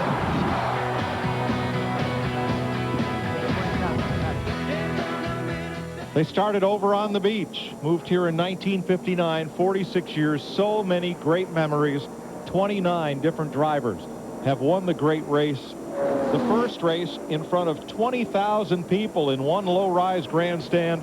Over 200,000 of them here today, paying as much as $5,000 apiece for the top row of the Daytona Club to see the great race. Yeah, and that race was won 1959 by Lee Petty by 2 feet. And I got a good idea we're going to see a pretty close one today. Mike, we saw a lot of cars come back to pit road, especially those Dodge teams. We talked about them not getting great fuel mileage. They topped off with fuel on the one to go. I believe Jeff Gordon, he's got to get up behind Tony Stewart. I don't think Mark's got a car that can really whoop out and try to take the lead. I think Mark's got a great following car. He might be in the right place as far as pushing Tony, but Jeff Gordon's got to get around Mark to get to Tony. He's got help. He's got his teammate, but Jimmy hadn't been that good. Green flag with 35 laps to go. And we still have 32 cars on the lead lap.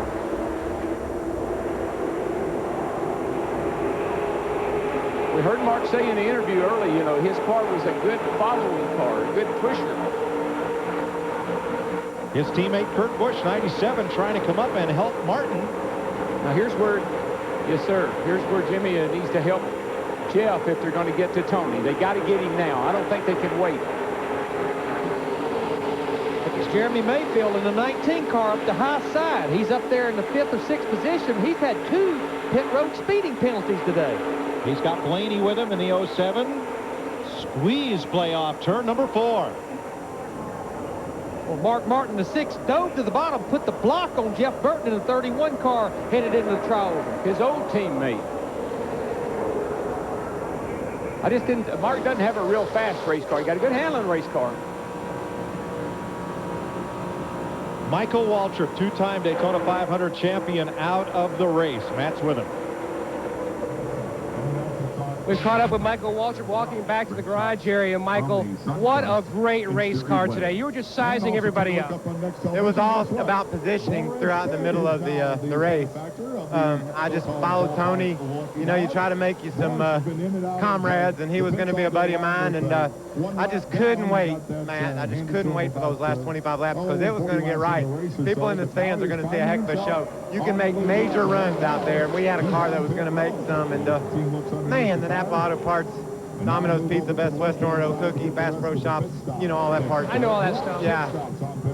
I just, I'm trying to mask the pain, but I can't. I mean, it's just, I'm just upset, but understanding, you know. I know we put a lot into this effort, and a lot of parts spinning around. Every now and then they break. What part broke? Any idea in the motor? I'm not a good can't analyze that very well. I think it was a rod, but it might have been a crankshaft. Possibly a piston, something that really matters.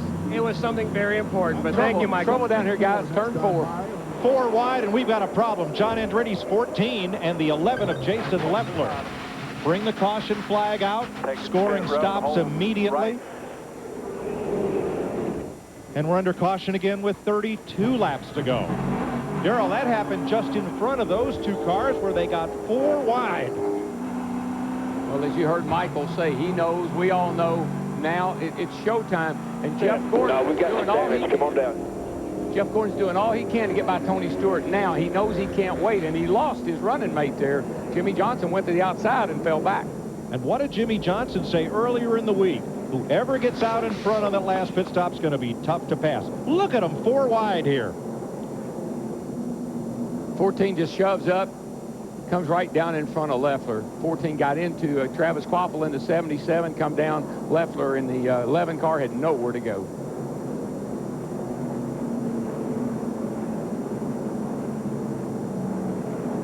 See it from our Quaker State aerial coverage. You see the 14, he just wobbled a little bit. He got a little push loose, got into Travis Quaffle. And that right there is the reason our voice goes up an octave when they're 3 and 4 wide, because this is at 190 miles per hour. And this also, Larry, as you know, takes the fuel. This makes everybody safe on fuel, I think, with these few caution laps. If there was any question about it, I think this will put everybody into their window.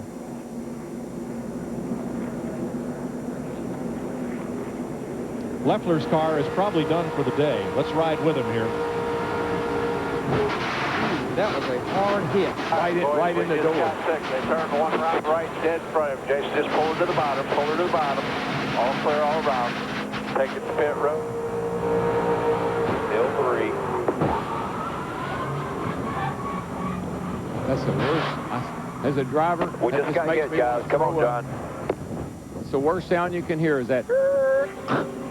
But, Darrell, you're right. Before that last restart with 35 to go, the crew chief, the owner, the spotter, looked at the driver, talked to the driver, and said, okay, boys, we have 35 laps to go. It's time to go. All your bets, all your deals, all your friends, don't trust anyone.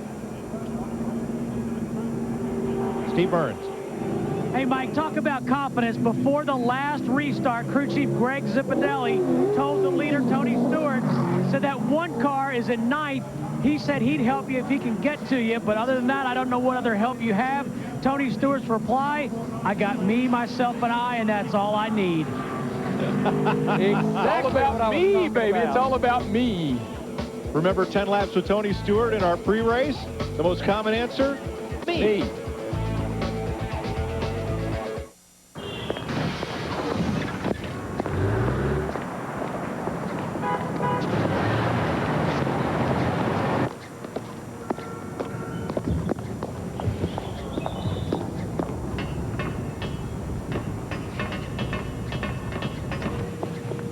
Jerry, stop drafting me. Sorry, Phil.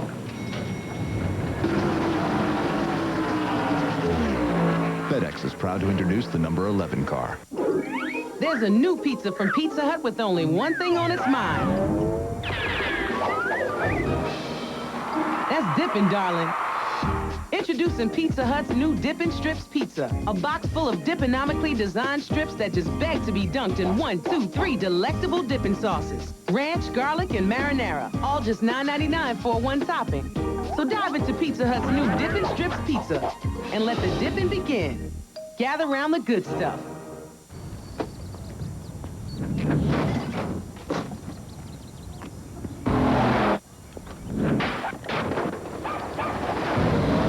Honey, how about some nice fresh lemonade?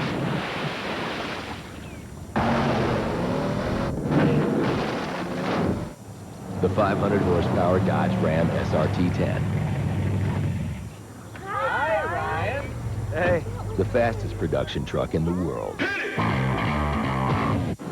Hey, Peanut. Hey, Marty. You remember when David wrecked that truck at Nashville? Yeah. How'd you guys cut the front end off of it so quick? You just got to keep it really sharp.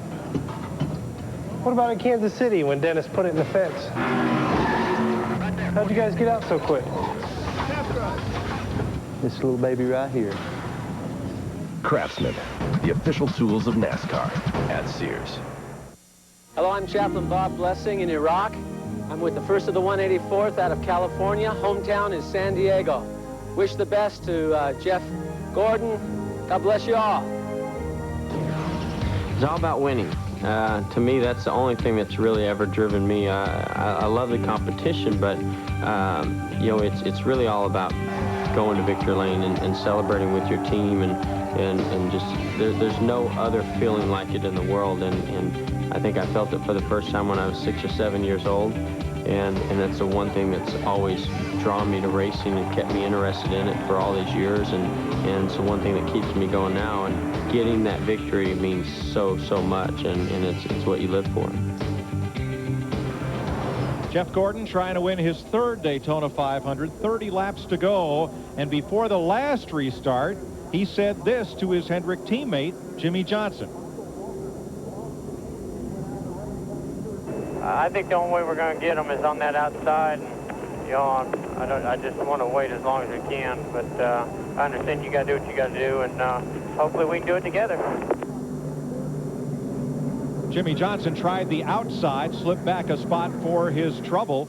And as we get set for what could be the final and most important restart of the day, do you agree, Darrell, to get Tony Stewart, you're going to have to get around the outside of him? Well, they're not able to get him up off the bottom yet. But I tell you what I think we're going to see. I think we're going to see a little nudge. He's going to wiggle, and they're going to try to get him on the inside. I don't see, unless Jimmy Johnson can get back up there and bump draft Jeff Gordon by Tony Stewart, I don't see any other way to pass him. Nobody has been able to all day. Larry, it's a good time for those spotters to make some friends up on the roof. Well, it is. I mean, there'll be more deal-making going on. Earlier in the race, we saw it down on pit road about pit stops. Now the deal-making will be on top of the roof. And I want to continue to watch our two guys that are making their final Daytona 500 start, Rusty Wallace and Mark Martin. They are running 7 to 8. They can see that checkered flag now to get that first 500 win.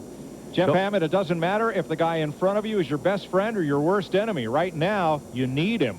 You really do, Mike, and I think that's going to be the key right now, Chris, as we go down here toward the end, is who's going to work with who to at least get us within, you know, 3, 4, 5 laps of this race, and then they'll have to settle amongst themselves. All right, so does Jeff Gordon have an advantage running second with his teammate Jimmy Johnson running fourth? I think so. I mean, I think that's a clear-cut advantage, but you also got to look back there and realize that Kurt Busch wants to win this race just as bad as anybody else. So he's going to go where he thinks he can get to the victory lane. Tony Stewart leading. He has not won a restrictor plate race. Jeff Gordon has 8 restrictor plate wins, leads all active drivers, and there are 2 guys, sentimental choices that certainly owe for Daytona in their careers, great careers they've had. It would be terrific if one of them could wind up in victory lane. Let's rejoin Larry, Darrell, and Mike. Well, there's Rusty's number 2 and 6th, and Mark Martin's number 6 and 7th. Darrell, do they have a chance? I don't. They got to do something together. This would be a great time for them to work together for the common good. But I really think Kurt Busch, if Jeff Gordon should go to the outside, Kurt's going to fill the hole because he's got to move up 1 notch at a time. So rather than going with Jeff Gordon, which is what he should do, he'll probably plug the hole. 28 laps to go. Tony Stewart. Is he a man alone on this mission, or does he have friends? Let's find out.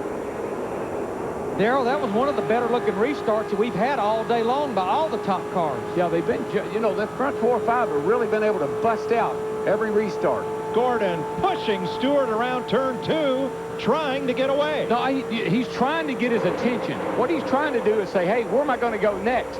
And he's going to try to give him a wake-up call here, I think. But look at this wad of cars back here, about 8 through about 15. You see Dale Earnhardt Jr. in the 8 car in the middle of it. That's his teammate, Martin Truex, in the 1 car up there running in the top 10.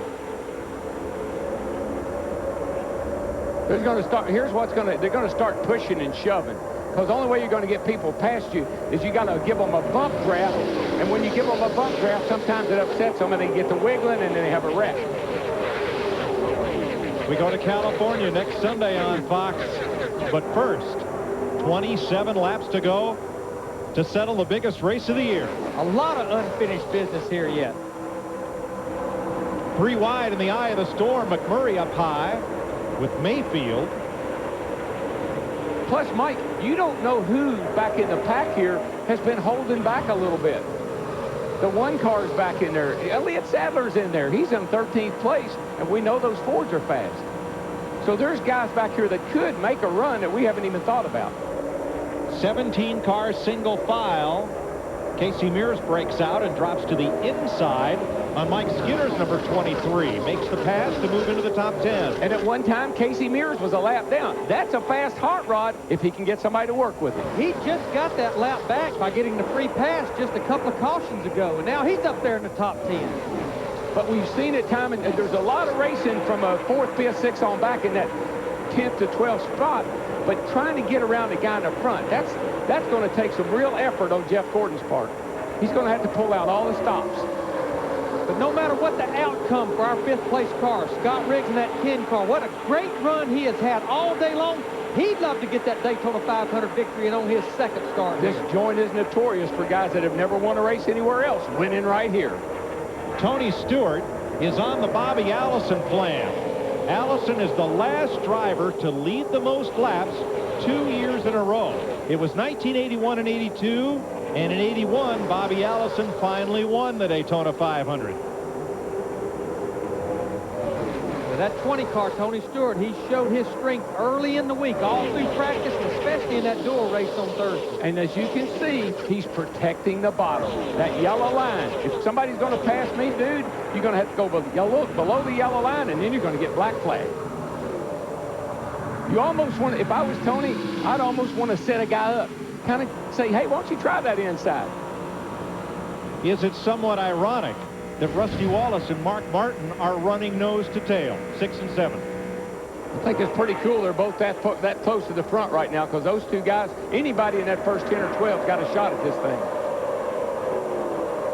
And one thing they won't do, they won't step out. They'll stay in line. They'll ride the bottom. 176 laps into this race. We have the top 28 cars within 3 seconds of each other. I'll tell you what else we got. We are running the fastest laps we've run all day by almost a half a second. Oh, track's cooling down, motors making power, cars got good grip. And we're coming to Tony Stewart's last lap was his fastest lap of the day. I guarantee you, look at these top cars. We saw that throttle graphic earlier. I guarantee you all of these will be solid green, 100% full throttle. Who's quickest this time? Well, Brian Vickers. There are 6 fast cars, all the same speed.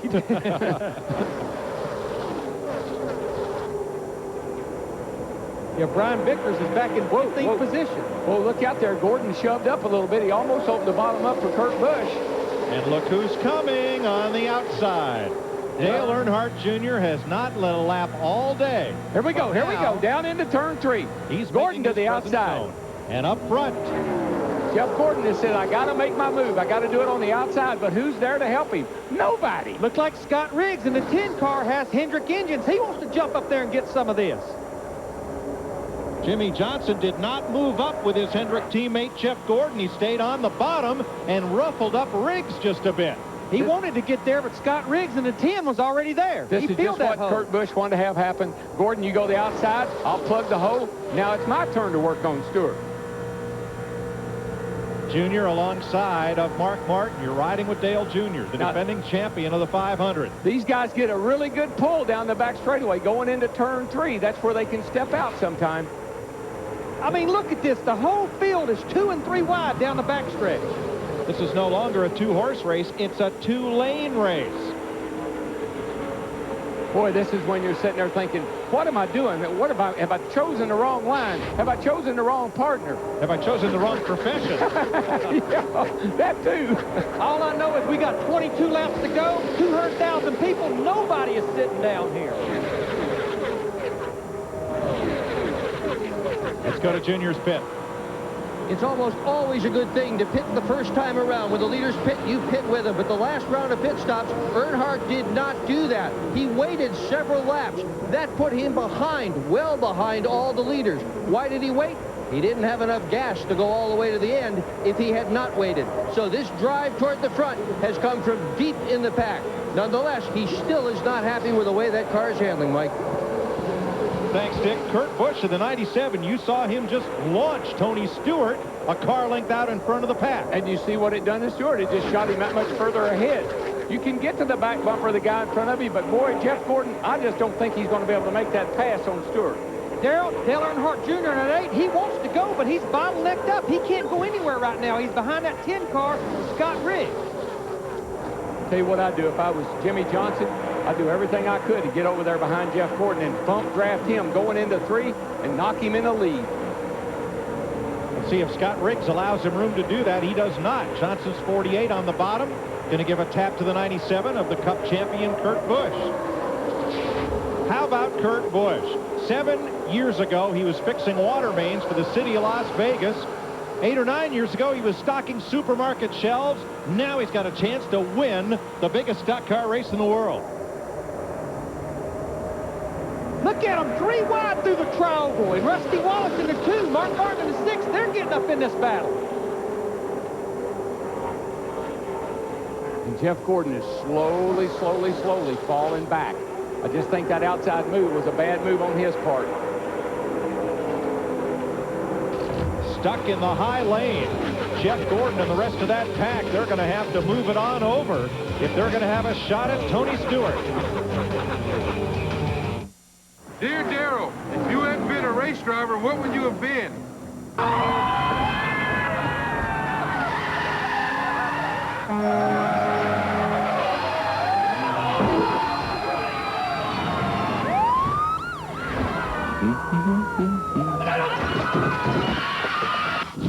Me? I was born to race.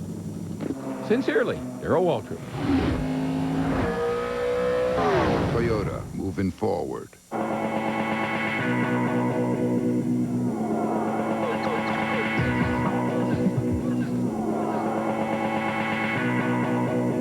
The Yellow Box Sale. Get built-in walkie-talkie, GPS capability for voice-guided directions, and web access on phones starting at just 99 cents for a limited time. The Nextel Yellow Box Sale. Call 8888-NEXTEL. Act now. Get the I-205 for 99 cents. Crash. Well, Rusty got through it. Here we go.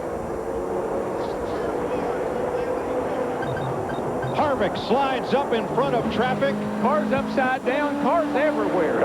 And turn 4 is Calamity Corner once again. The field is frozen. Jeff Gordon came across with Stewart and Johnson side by side, but there are half a dozen cars littered between turn 3 and the start-finish line. He's all right. Last year's third-place finisher, Scott Wimmer, the 29 of Kevin Harvick, the 42 of Jamie McMurray. One of these cars was just standing up on its nose, spinning around like a water spout. Greg Biffle. Jeff Burton had lost an engine prior to this. He coasts onto pit road. And here's Harvick's car, the backup car, damaged, looking a lot like Thursday's car. But guys, we could see this coming and smell this coming for about 3 or 4 laps. Here's how it unfolded between turns 3 and 4. Because something happened to Greg Biffle, the 16 car that triggered all this.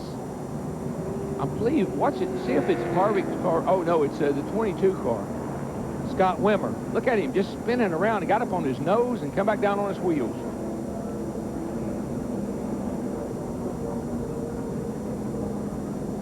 Boy, that 04 turn, she's mean, boys.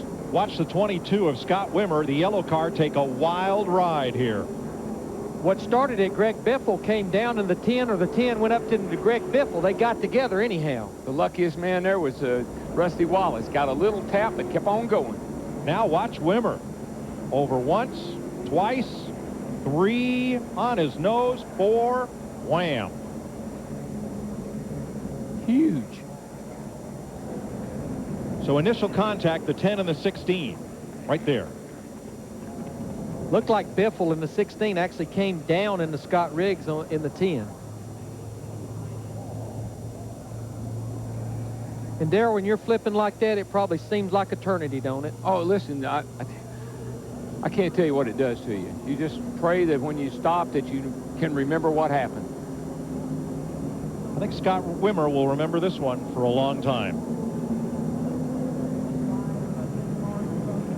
Pit stops. Not everybody's in. Stewart stayed out, so did Gordon. Most of our top 5 or 6 stayed out. I think Mark Martin stayed out.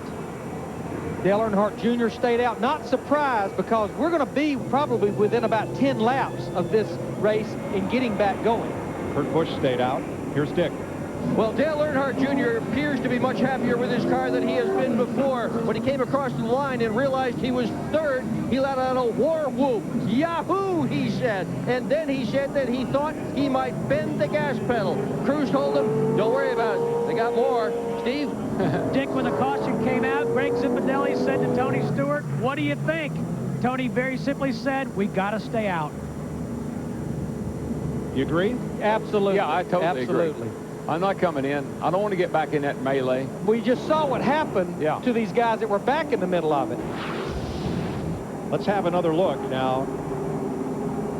It happens right behind the lead pack. They're 3 wide, and there's Biffle coming Biffle down. gets loose. See, Biffle gets loose going into 3. Comes down and gets into the side of Scott Riggs. Goes up the hill, clips Rusty. And then here comes the rest of the pack. Talked about Rusty Wallace just getting by. Mark Martin in the 6 just barely got by on the bottom. 9 car, he gets more damage. Look at those cars. Look at a fire coming up to 42. 3 wide, you're in the middle. Fire. 3 wide. Stay low, stay low, stay low. Fuck. That's Casey Kane you're riding with. Clear in front of you, clear in front of you. And I promise, that's all you got is that spotter, because you can't see a thing. And not only that, it's late in the afternoon for this time of the day. The sun is right in your eyes. Stay low, stay low, stay low. Back down, back down. Come on, come on, come on down, come on down. Come on down, go on down, go on down, come on. Come on. You get anything? Look at the front end, I don't know about end. We're going to fix that right front fender end. This is Carl Edwards. Keep on coming, baby. It's a rig behind you. Keep on coming. 12 right on your bumper. Come on, big, big rig. Slow her down.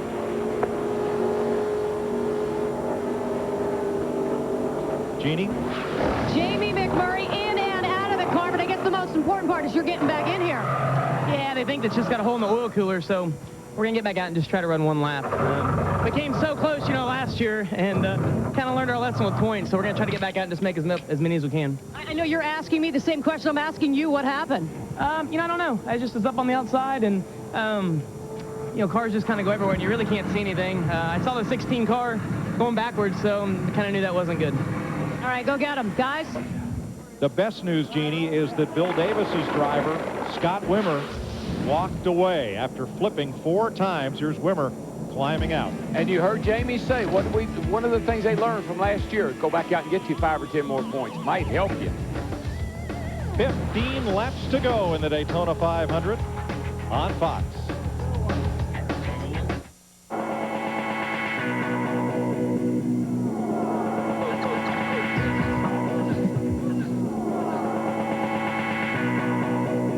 The Yellow Box Sale. Get built-in walkie-talkie, GPS capability for voice-guided directions, and web access on phones starting at just 99 cents for a limited time. The Nextel Yellow Box Sale. Call 8888 Nextel. Act now. Get the i205 for 99 cents plus 50% off NASCAR phone covers. Call 8888 Nextel now. And now, the president of the United Stores of Aaron's, Ken Butler. Here are the results of the Aaron's vote on whether DW should drive the Dream Machine. DW has won by a landslide. Yes, I won! However, the vote is void. These were found in the ballot boxes. That's a restrictor plate. Well, DW? I don't know anything about that.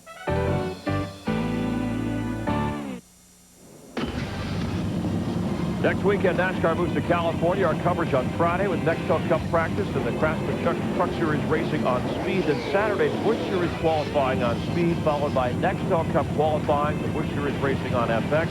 Sunday begins with NASCAR this morning. That's on speed, leading up to the Auto Club 500, presented by Quaker State at the California Speedway. It's all on Fox. The NASCAR Victory Lane wraps things up on speed. So our coverage of NASCAR continuing next weekend across the Fox networks. 14 laps to go under the spectacular crash involving at least 11 cars just behind the lead pack. So Tony Stewart hangs onto that lead along with Jeff Gordon. And Dale Earnhardt Jr. racing all the way up to third. Hasn't led a lap all day. Trying to repeat as champ of the Daytona 500. Kind of like, don't look now, but look over your shoulder, Tony Stewart. You got a lot of guys breathing down your neck. This restart right here is going to be so critical as far as who wins this race, because if Junior gets an opportunity to get out front, it's going to be a dogfight like you've never seen before. And it says something when you can see a spectacular crash, and especially Scott Wimmer in the 22 car rolling 4 times, walking away. All the drivers okay. And now, who's going to be okay in victory lane? Let's head back upstairs to Mike, Larry, and Darrell. All right, Darrell, you're Tony Stewart. You've led this race most all day. You've led the most laps. You're out front. You're getting ready to restart. What do you need to do? Well, he now knows that Jeff Gordon's going to go on the outside. Kurt Busch is right there. He's going to fill that hole. Jimmy Johnson's right behind Kurt Busch. It's going to be Stewart and Busch against Gordon and Johnson. Larry, you agree? Absolutely. And the crew chief, there's nothing else he can do now. It's with that driver and with that spotter. When I look at the top 10, we have 2 drivers that have won the 500. We have 8 that can almost touch victory lane now. Darrell's getting jukey. Somebody hand him a steering wheel, please. Man, I need gloves. I need gloves. All right, let's go. Let's set the restart here. Tony Stewart, Jeff Gordon, Dale Earnhardt Jr. Of them, only Stewart has not won the Daytona 500. Kurt Busch, the defending series champion. Jimmy Johnson, last year's runner-up. Scott Riggs, what a great surprise he has been all through testing and all this week. He's 6th. And Mark Martin, Carl Edwards, they did not pit. Ryan Newman, Mike Skinner, that's the top 10. And we had the top 11 all the way back through Travis Quaffle in the 77 that did not pit. They'll be single file when they come across the start-finish line with 13 laps to go. I bet they won't stay single file for long. I bet they won't either. And there's 13 laps is an eternity at the end of the Daytona 500. And we got trouble already on the restart here. Mike Skinner in the 23, Travis Quaffle in the 77, and they're spinning out through the grass. Caution is out again. John Andretti just piled into Mike Skinner hard. How in the world did that happen? Well, Darrell, either somebody missed a gear or somebody's motor coughed. Now, that's Skinner's car. Andretti's looks worse. I was just thinking Skinner was 10th. He was running 10th, having a great run. And Darrell, he was one of the cars that did not pit. You just wonder, those tires are hot. Did he spin those tires when he accelerated on the restart? Well, that's obviously what somebody did up here. We'll have to take a look at it and see what happened. After Skinner got turned sideways, this car of John Andretti's just pile drove into Skinner's. And now it rolls to a stop, and rescue crews will go to his aid. There is John. He's okay. Well, look at his steering wheel. That's a hard lick. He bent to see how the steering wheel is warped. Knocked the fire out of it. Can't even see out the windshield. Besides the windshield being dirty, the hood is turned up all in front of it. And they're going to talk to Mike Skinner, who hands his helmet out of his car. What a shame. Takes out the earplugs. Let's see what happens. Climb out. Here Watch we come, the top of your screen, the top 2 cars. Just out of frame. There we are. Oh, Skinner gets into the back of Ryan Newman, who hits him into Carl Edwards, and then here comes Travis Quapple. It's just a chain reaction. It's no different than if you're on the highway and somebody in front of you started to go. It's kind of like sitting at a stoplight. Start to go and then stop before you have a chance to stop.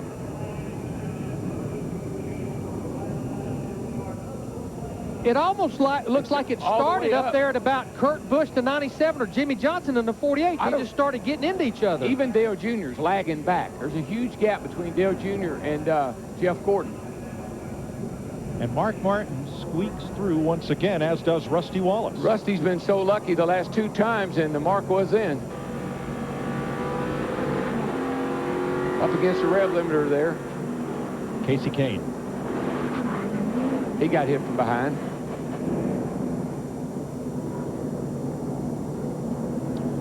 Let's watch from Dale Jarrett. Clear by 3 on Sterling. Clear by the gun spinner. Stay low, stay low, stay low, stay low. He got the 9. All clear, all clear. Everything. It starts way up just behind Dale Jr. right there, and just everything accordions to the back where you just don't have any more room. When you're back in the pack, you really can't see around the car in front of you. You're just anticipating what the start's going to be, and then the spotter says go, and if you happen to go and the guy in front of you doesn't, this is what happens. The later in the race, the more you try to anticipate. You got to have a good restart here. That's all you'll hear from your spotter. From our cable cam. They'll get on you constantly, the crew chief and the spotter will. Now, look, you've been lagging back a little on these restarts. Let's get up here. It's the last one. Let's get going. And this is what can happen.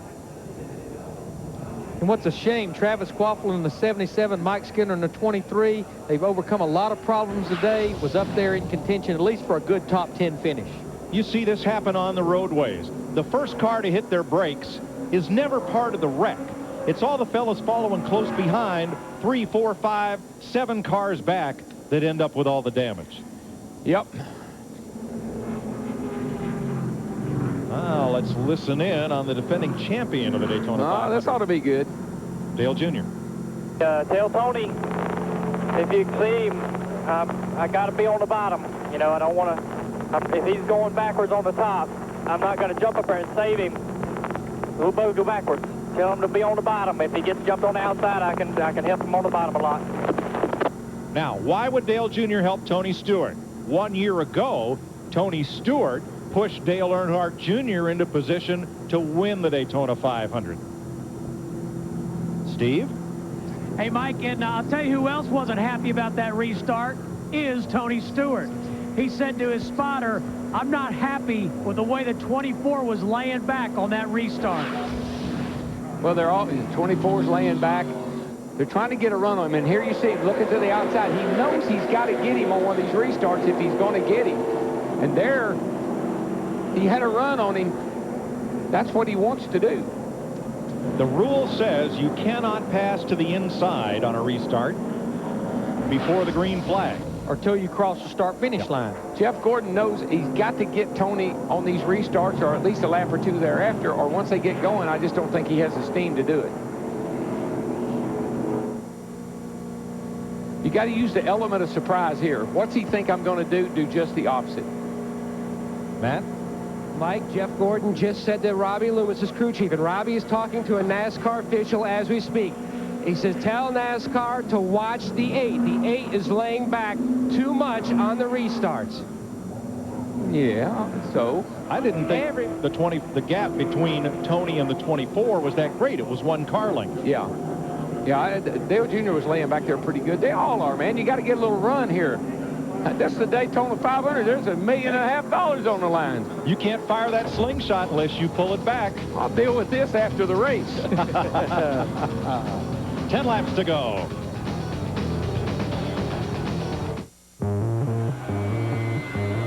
Live from the California Speedway. Hold on for the greatest thrill ride in sports.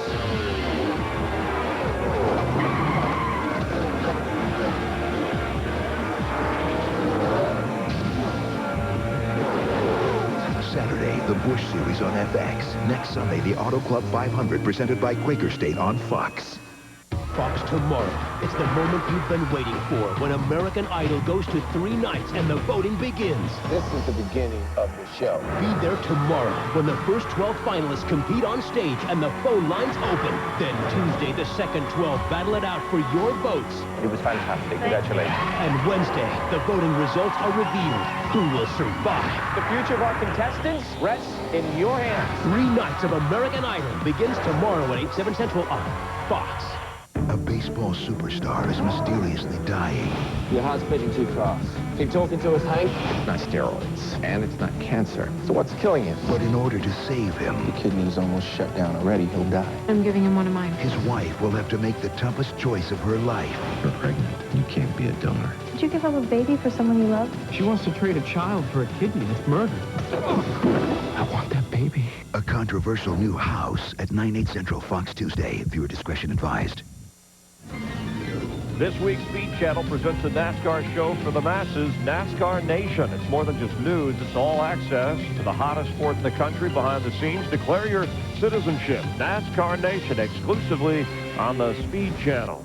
Jeff Ham, we got some guys back in the pack, but Tony Stewart and Dale Earnhardt Jr., they worked together last year when Jr. won the 500 and Tony finished second. Yeah, they did, and I'm sure that you're going to see some of that as we kind of go closer to the end of this race. If you look back in the back right there in 16th place, how about Kevin LePage? Raced his way into the 500 back on Thursday in the Gatorade 150s. He, as well as the Petty cars, Jeff Green and Kyle Petty running 14th and 15th. Kyle Petty told us the other night, if I could finish 15th or better, it would be a great victory down here in Daytona. So right now, both those cars out of the Petty stable looking pretty strong. As the sun sets on the careers of Mark Martin and Rusty Wallace, this year they'll wrap it up, still hoping for that elusive Daytona 500. Tony Stewart, a lot of racing left. He wants his first Daytona 500, and this is 7th try. Mike? Joe Nemechek, who came from a lap down after a pit road penalty, is 9th. Dave Blaney had a speeding penalty, paid the fine. Now he's up to 10th. Elliott Sadler broke a transmission Thursday. He's up to 11th. Pole sitter Dale Jarrett's been massaging on his car. He's at 12th. Well, you know, good thing for some of these guys back in here. I mean, Elliott Sadler and Dale Jarrett, teammates, could work together. You got Jeff Green and Kyle Petty back here 1450, could work together. So potentially better finishes than what they got now. And Darrell, I think we make certainly NASCAR agree. aware that I've got a carburetor problem here, and I got to be really careful on this restart. Oh, that's Dale Jarrett. Saying he has to be careful. He don't want to get run over. But, Darrell, I think we agreed with those top 7 or 8 staying out. But Rusty Wallace back there, he's now in 8th. Hang it up whenever I give it full throttle. It hangs up. Rusty has 4 fresh tires. That's something good to have. Yes, I just sir. don't know if it's offsets track position or not. 23 cars on the lead lap. Tony Stewart, perhaps the finest racer in America today. Certainly this generation's A.J. Foyt. And lights are back on the safety car. Oil on the track. They want one more lap. They're going to have a look at turns 3 and 4. That oil, I believe, was from Jeff Burton, who was smoking just prior to the caution coming out. Burton's teammate, Kevin Harvick, has gone to the garage. One of the hardest hits on this most recent caution flag was that of John Andretti. Jeannie? The very good thing is John Andretti walking out, I guess, with somewhat of as much as you can get, a clean bill of health at this moment. Take us through what happened.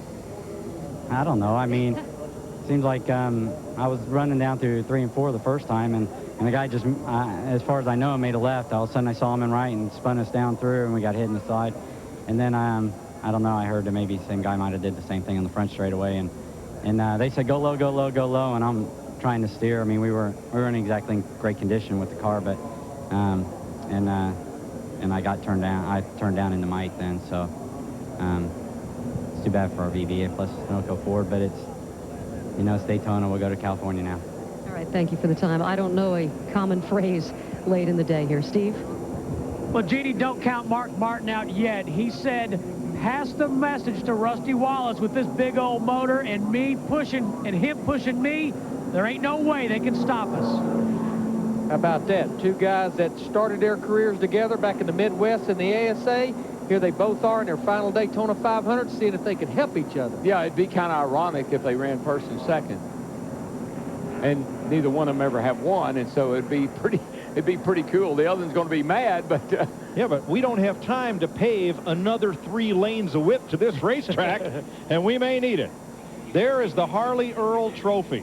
Now, that's Firebird 1, a GM styling study. Harley Earl was a friend of Big Bill France, who built Daytona Speedway, and funded this trophy to be given to the winner of the Daytona 500. Mike, can you imagine the vision of Bill France in 1959 when he built this speedway, that it would have 200,000 people here and the kind of racing we've seen today? What a visionary. Bill knew. He said someday this will be one of America's great sports. I know what the vision is of 23 drivers. They want a vision of being in that victory lane for that trophy. The Rushville Rocket, Tony Stewart. He's been a champion in just about every racing series he's attempted. I saw him on the short track in Thompson, Connecticut last year, hop into an open wheel asphalt modified, a type of car he'd never driven, a track he'd never seen. He proceeded to run a line nobody ever uses, and he starts in the back and wins the feature against the track's best. The best one I've heard is when he bought the old Munchkin, the little midget for Norchek. Got it out of his garage, been in there for 3 years, brought it to the Chili Bowl, stood in Victory Circle with that old car. Everybody has a great Tony Stewart story, including Matt. Mike, he has won in every form of racing he's competed in except a road course race. In fact, the last 2 years here at the 24 Hours of Daytona, if it was the Daytona 23, he'd be a 2-time winner of that, now closing in on the biggest race in NASCAR racing, the Daytona 500. 7 laps to go to Genie's, Alaska. Mike Skinner, I guess physically you're doing okay, but understandably mentally you're pretty frustrated. Can you tell us what happened as we look at the video? We still trying to figure it all out. I really don't know what happened. You know, someone missed a shift on another restart up there, and maybe a car had transmission problems or something. But it looked, I think somebody missed a shift. We all got bunched up there. We all started accordioning each other, and I got plowed from the behind, knocked me into Ryan real hard, and got spun around there. And then John was just coming really, really hard, and I don't know if they didn't tell him there was wrecking or what, but he plowed us pretty hard. But I want to thank Argent Mortgage for coming on board with Bill Davis Racing and myself, giving us this opportunity. Hopefully we can do some more races with them this year. We hope so too, because we like to see you out here. Thank you for the time, guys. Mike Stewart, okay, so is Scott Wimmer, who went for that big flip. When they come to the start-finish line, the green flag will be waving, and there'll be 15 miles to go. Jeff Gordon just drove alongside of Tony Stewart. Sure, he was just giving him a little wave, saying, hey, dude, wonder which way I'm going to go next. Here it is. 2 of the best. For the biggest single-day prize in stock car racing, green flag. 6 to go, 6 laps. Tony better be careful jumping out to that little lead like that. It gives you a little chance to get a run on him. Elliott Sadler inside with a run on Blaney and plenty of help. Single file at the front. He has help from his teammate Dale Jarrett in that 88 car. Jeff Gordon is trying to time this pass. He's trying to make a pass. He's going to try to shove him up off the bottom. He's looking, he's looking. He needs some help. 5 cars at the front. Here he goes. Here goes Gordon to the outside. Is Junior going to go with him in the 8 car? Trying to make his mind up. He's going to stay with Tony Stewart. He's going to stay on the rear bumper of that 20 car. Kurt Busch stays to the bottom. Will Jimmy Johnson help his teammate or try to get to the front on the inside? I believe for this race, if I was Jimmy Johnson, I'd go to the outside. Look at Junior. He slams up to the outside. He's going to take the lead with 5 laps to go. Unbelievable. For the first time today, Dale Earnhardt Jr. leads the 500, but not for long. Here comes Stewart and a big pack on the bottom. Boy, Junior should have dove to the bottom and closed that door up. He had the pass made. Let's see if he can get that run off turn 2. Jeff Gordon in the 24th trying to push him at the drag race down the backstretch. Oh, Jeff Gordon's car is just not performing right now like Junior's is. Tony should be a setting up. He's got 3 great cars on the outside. There's Jeff giving Junior a push. Can he push him to the lead?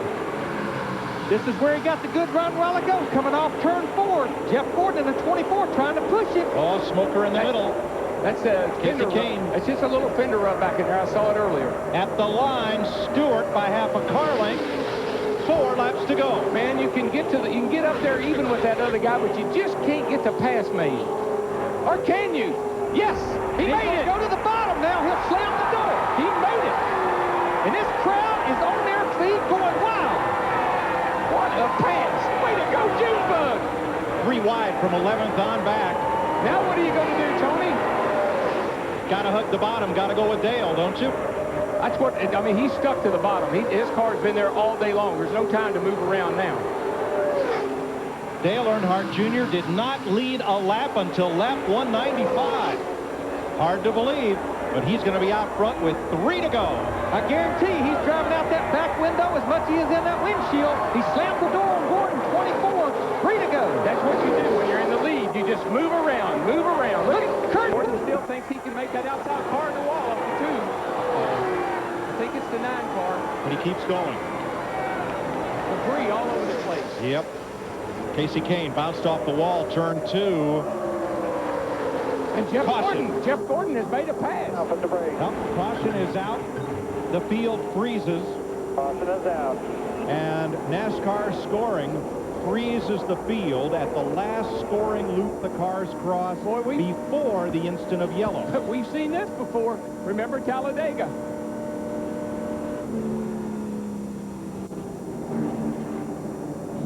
I believe the 24 had made the pass. I'm not sure, but I believe he had.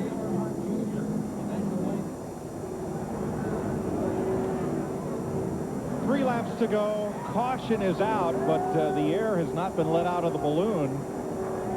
Wow. But just remember, unlike when we were on the air, the last 4 years, we will be guaranteed at least one attempt at a green-white checkered should we go that distance. Exactly. Thank you, NASCAR. Ooh, baby. Don't touch that dial. That was some cool racing, wasn't it? I loved it. It was unbelievable. Dale Jr.'s not a factor all day long, and with 5 laps to go, he pops outside to the front. I believe I'm going to start calling him the Silver Fox. He kind of laid back there like old David Pearson used to be. Let me call David, see if that's okay. I mean, early in the race, he was sideways on pit road, sitting in his pit box. I'll just call him a Fox. With 5 to go, here's Dale Jr. down on the inside. Kurt Busch with him. Jeff Gordon, the 24, up top. You know what I think happened? I think Tony was trying to hug the bottom so hard that he bogged his car down a little bit, and Junior got a run on him. A lot like Michael did in the 150. Yes, Junior got that little side draft off of Tony that propelled him in front. Dick Berggren? With Pete Rondo, Jr. has really not been a factor in this race until the very tail end. Pete, what's happening? How is he such a factor now? Well, we were off a little bit during the middle of the race, but we tuned on it a little bit, got it to his liking, and he's pretty happy with it right now. Are you excited? Oh, yeah, very excited. I wouldn't think so. First day on the job, Mike. A great short tracker in his native state of Maine. Pete Rondo has come down here and taken over the controls of the DEI pit box, and he's got Dale Jr. up at the front with 3 to go. The 11th caution flag ties the race record set in 1968. He's sitting on a hot toolbox right now. And that's ice water running through his veins if he ain't nervous. But can you imagine, this is his first Daytona 500 as a crew chief. He took over from Michael late last year, and here he is in contention to win the Daytona 500 with the defending Daytona 500 champion, Dale Earnhardt Jr. Wouldn't you expect, Larry, if somebody gave you that job, that you'd probably come down there and be pretty successful your first time out? I did it in 1997. It worked out in 1998. You kind of coming in with a stacked deck. The race distance is 200 laps, and we'll hit that next time by. However, we'll have a green-white checker finish. What that means is that once the track is clear, the starter will give 1 to go, regardless of the total number of laps run. Wave the green flag, next time around the white flag, and the next time around the payoff window. Steve? Mike, when the caution came out, a frustrated Tony Stewart said, guys, I'm sorry, there wasn't a thing I could do about what happened. Well, we haven't seen him get anybody try to pass him all day other than Jeff Gordon. And we've said for a week down here, Jeff Gordon's got a fast race car. Probably the fastest car we saw in practice, and now he's showing it here at the end of the race. Dick Berggren? Well, Junior's got a pretty fast race car, too, and he is trying to persuade everybody that's involved in the front of this pack to do a fast restart. Most important, based on his conversation, is a fast restart so there's not a crash at the restart. Well, Junior's in kind of a tough spot because he's got Jeff Gordon in front of him and Gordon's Hendrick Motorsports teammate Jimmy Johnson behind him. Matt? Jeff just said if he doesn't lay back, we'll do that. But what I'm concerned about is getting too good of a start and then getting too much of a gap where the other cars can make a run. Jeff's talking to crew chief Robbie Loomis right now, relaying that back and forth. Now, Darrell, how do you get too good of a start? Well, you get out there and you're like, we said it all along, you're a setting duck. And that car back there, the 8-car Junior, can get a big suck on you because he's got a draft on you. Come off a 2 over there, he's got such a run, you're going to have to figure out, can you block him or not? Behind those 3, Gordon, Earnhardt, and Johnson, Kurt Busch, the Nextel Cup champion, is 4th. Scott Riggs is 5th. Tony Stewart now 6th. Sterling Marlin, a 2-time 500 winner, is 7th. Then Mark Martin, Jeremy Mayfield, and Carl Edwards. I think this is going to be pretty sanitary at the front. I think Junior's probably realizes I'm in a box. I can't do anything. I got Gordon in the front, and I got Johnson behind me. If I make a move here, no question about what's going to happen. If he opens the door, Jimmy Johnson in the 48 will fill that hole. Hendrick Motorsports would probably like to run 1-2.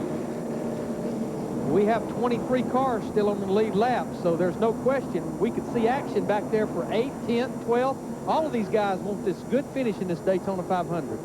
Rick Hendrick, as a car owner, first won the Daytona 500 in 1986 with Jeff Bodine. He was the winning car owner when Darrell won it in 1989, and twice since with Jeff Gordon. There is Rick Hendrick. Well, this would be a great start on Gordon's 4th championship, or 5th championship, try for 5. And this is going to do it. You might as well do it here. Get it started off right. They will make one attempt at a green-white checker finish. If the caution comes out, the race is over. This is it. This is the Daytona 500 right here. And you saw Junior jump to the outside of what I thought was a pretty fast race car down there, Tony Stewart. And that can really, if he gets up on the outside of Jeff Gordon, we got a race on our hands because they're going to come from everywhere. Gordon's on the gas, green flag, 2 laps to settle it. They got that fast restart. There you see Dale Earnhardt Jr. goes to the bottom, slams the door on Jimmy Johnson in the 48. Looks like Johnson's going to get kicked to the high side, though, by Kurt Busch in the 97. Stewart is blocked in the 20, nowhere to go. It's Junior and Gordon. Gordon's not going to give up that yellow line. You can bet that. 8 car with you, 2-car gap, then 2 by 2. Now, Junior's got help. Kurt Busch. No, Busch slices to the outside. He wants to win the 500. Coming outside. He gives Jeff Gordon a push going off into turn 3. Kurt Busch, the Nextel Cup champion, fights his way to 2nd. The good thing he can't get any closer than that, because I believe he would have probably given Gordon a big shot up the hill. Here they come, boys. White flag, 1 to go.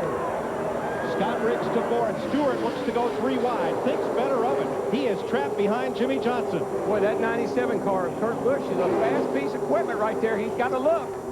He's the only Ford in the front 5. What can he do? Look at Scott Riggs in that 10 car. He's trying to get him a top 5 finish in this Daytona 500. And there's Jimmy Johnson on the 48 on the outside, Darrell. Somebody needs to get up there and go with him, but I don't know if Tony Stewart can run the outside or not. He hadn't all day. Busch to the outside. Gordon slams the door and into turn 3. 6 cars have a chance to win it. Jeff Gordon's going to lead him into turn 4. They're 1 mile from home. Tony Stewart just slid up the racetrack. He and Jimmy Johnson are going to make contact. 3 wide. They're bouncing off each other. Jeff Gordon's going to win his 3rd Daytona 500. Kurt Busch, Dale Jr., and Scott Riggs completes a dream week with a 4th place finish. Boy, he did. And by those cars right there, 5th, 6th, 7th, 8th, 9th, 10th. Thank God, boys. How we doing it? Boys, Tony Stewart and Jimmy Johnson are going at each other down there in the turn 1. They were banging all over each other. Yeah, Jimmy Johnson ended up 5th coming across the line. You are the man. These 2 guys right here, they've already rammed into each other once. You know what? It was coming for the checkered flag for the Daytona 500. Suck it up, big boy. Richard Petty has won the great race 7 times. Cale Yarborough is a 4-time winner. And now, you're the man. Jeff Gordon joins Dale Jarrett and Bobby Allison as... Dedicate this one to the families on that crash, buddy, okay? Absolutely, absolutely. Jeff Gordon now a 3-time winner of the Daytona 500. And Rick Hendrick takes you back to October, Martinsville, Virginia, on a plane carrying his son Ricky, his brother John, John's 2 daughters, Randy Dorton, Jeff Turner, Joe Jackson, all aligned with the Hendrick Motorsports team, Scott Lathrop, Tony Stewart's helicopter pilot, and the 2 pilots of that aircraft crashed en route to the race at Martinsville, Virginia. Coming to the line, watch Jimmy Johnson's 48 and the 20 of Tony Stewart. Stewart went to the outside, made a big run, and he went up the hill and come up, got him behind, blocked him behind Jimmy Johnson. Then I thought they were gone right here. I thought that was a big crash, but they held on to him, raced back to the line. You can see Martin pushing Scott Riggs across in front of Jimmy Johnson. And now watch down here. Tony is some kind of frustrated and some kind of upset.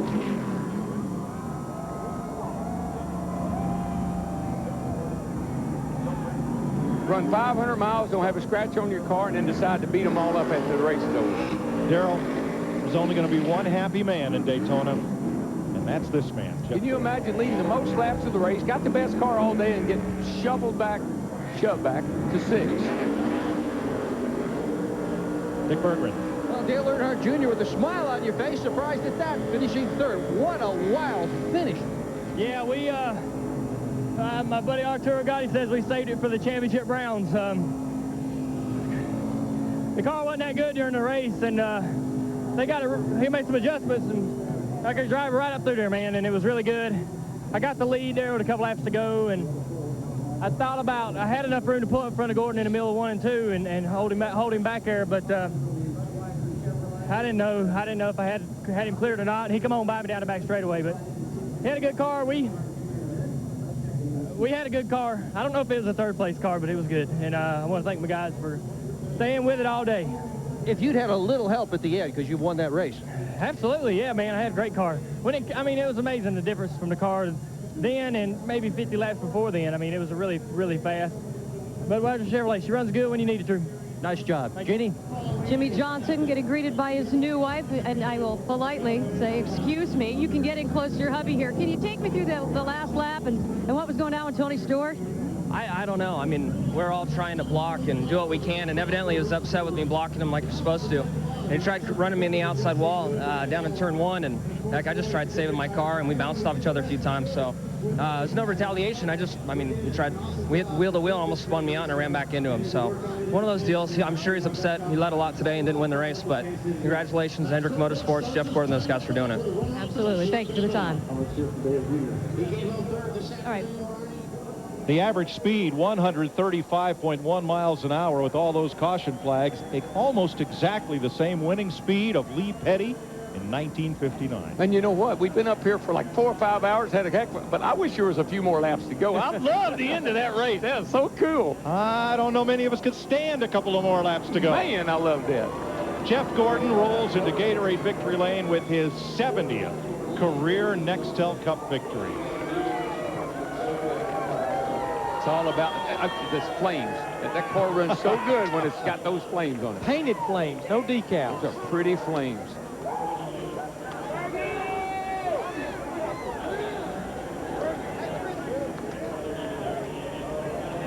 The 4-time series champion notches his 70th series win. His career started November '92 in what was Richard Petty's final career race. And who would know on that day that this young man would pick up where the king left off? I know I've told you before, but Rick Hendrick called me at the end of '92 and said, what do you think about my rookie? I said, he'll never make it. Because he had wrecked about 11 or 12, 15 times that year. I said, I don't think he's going to make it, Rick. Well, he's made it to the head table at the Waldorf now 4 times, and now he's made it to Daytona 500 with this man, Rick Hendrick, 3 times. 4 lead changes in the last 9 laps. Wow. Only thing would have been better, Larry, is if you was working on my car and it's me and you. You better believe it. And Mike interviewing us, right? That's right. I won the Daytona about. You won't do that, I know that. He might. He has every right to. He's calm. He's cool. He'll get out.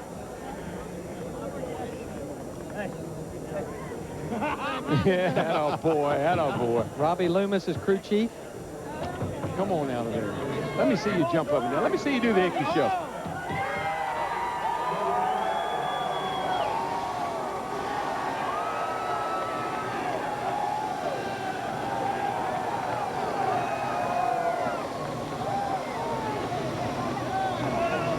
Let's join the celebration. A hug by owner Rick Hendrick. With 3 laps to go, Rick Hendrick came on the radio and told you, Jeff Gordon, it was time, and you said, yes, sir, it is. How did you hold those guys off? I tell you what, I don't know who to thank first because it was just an amazing day. First, I want to dedicate this win to all the families and you know, those who were lost in that tragic accident. You know, last year it's been a tough time, and you know, Jimmy's gotten some victories, but this one is a Daytona 500, and it just doesn't get any sweeter than this. And you know, those folks will never go out of our thoughts. But I got to thank these guys on this DuPont Chevrolet. They are so awesome. They put so much work into this car.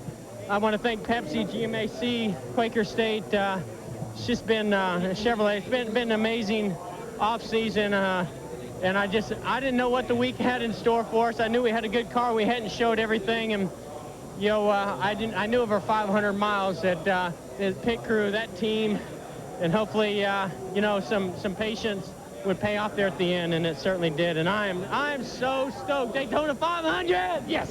Yes.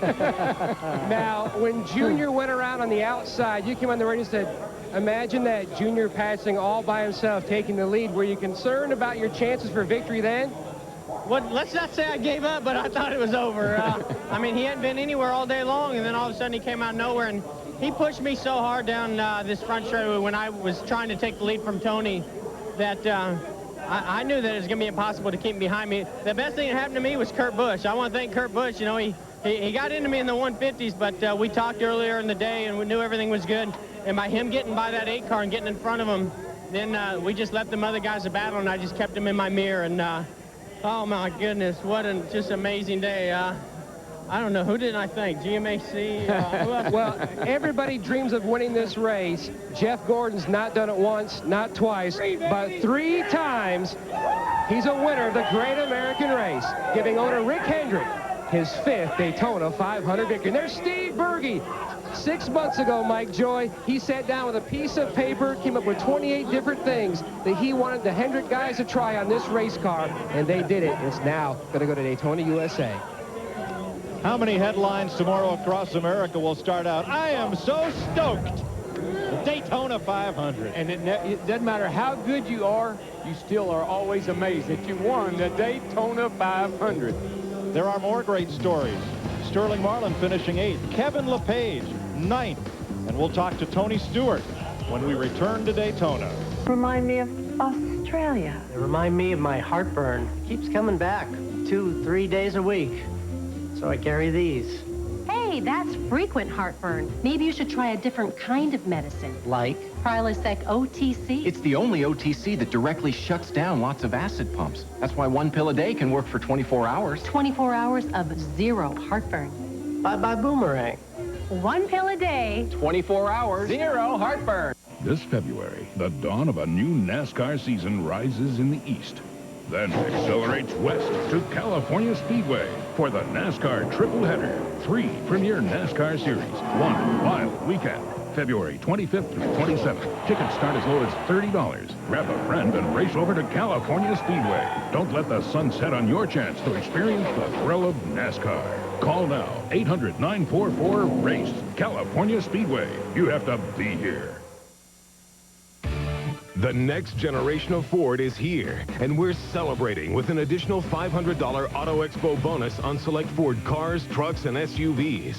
That's a limited-time $500 bonus on top of the huge offers that already exist, like a $500 bonus on the new Ford 500 and the new Ford Freestyle. But hurry, your chance to add this $500 bonus to existing offers is limited. It all ends February 28th. So get to your Greater Cincinnati Ford dealers today.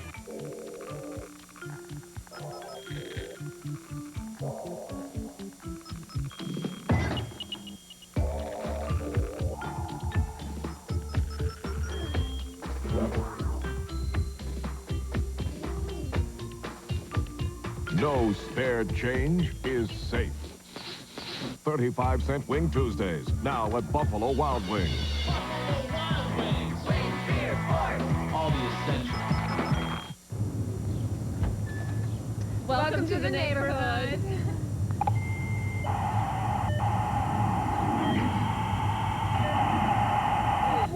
Oh, hello. Okay, here you go. It's hard being a dial-up family in a high-speed world. Get high-speed internet for as little as $10 a month for the first 3 months. Cincinnati Bell. You add, we subtract. Welcome to the Nextel Post-Race Show, brought to you by Nextel. NASCAR and Nextel, partners in speed. Back live at Daytona, Chevy congratulates Jeff Gordon and the 24 DuPont Chevy Monte Carlo on today's win. The defending manufacturer's champion record so far, 557th win overall. Chevy, the revolution, races on, and Jeff Gordon gets it.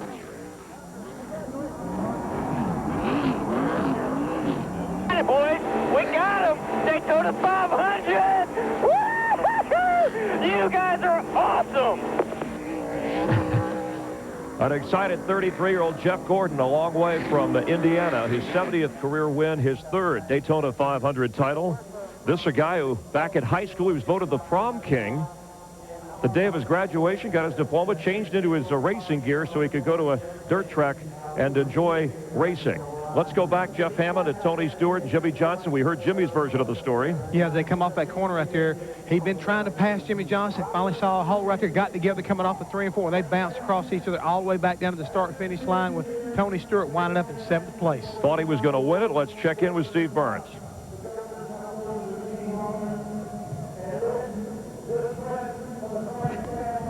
Tony, you led so much of this race. You had a great race car. How disappointing not to win it after a great day. That's the hard part. It's hard leading sometimes like that. Ooh, watch it, guys. But, you know, we had a great car. I mean, to lead all those laps that we led, I tell you, I'm so stoked about the way these guys brought this car here. It was an awesome race car, and just got caught up there on the restarts at the end. What was Chad Canals upset about? I think he was upset about me running into his driver after the race, but I think his driver did enough running into us before we got to the checkered flag. So Chad's just upset. I don't know what Chad's upset about, but that's just Chad, I guess. I mean, if he wants to talk about it, I'm easily accessible. Well, Mark Martin finishes 6th today. Great run today. You and Rusty running together at the end of that event. A little bit of deja vu. Really, you know, Rusty and I have raced 30 years together fighting for the same turf, and he and I have never had a problem, and we made a pact before the race that if it came down to it, that I would help him or he would help me. But I really want to thank the Viagra team and Pat Trison for fixing my Taurus. We wrecked it twice since we've been down here. They fixed it both times. It was awesome today, and they gave me, I felt like at the end I had a chance, and that's all I could ask for. We weren't the dominant car, but we did have a chance, and I'm real grateful for that. Okay to end your career without a Daytona 500 win? Hey, it's okay. Just another shot of Gatorade.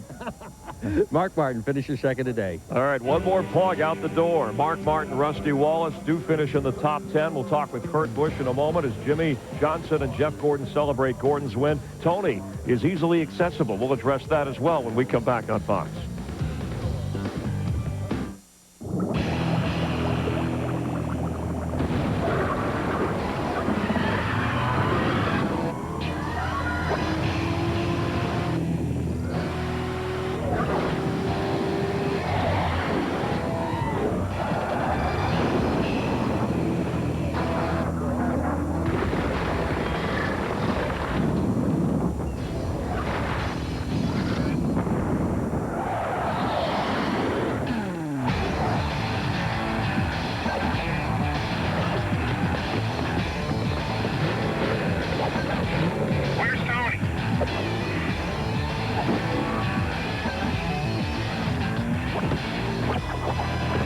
Drink up, boys. Playtime's over.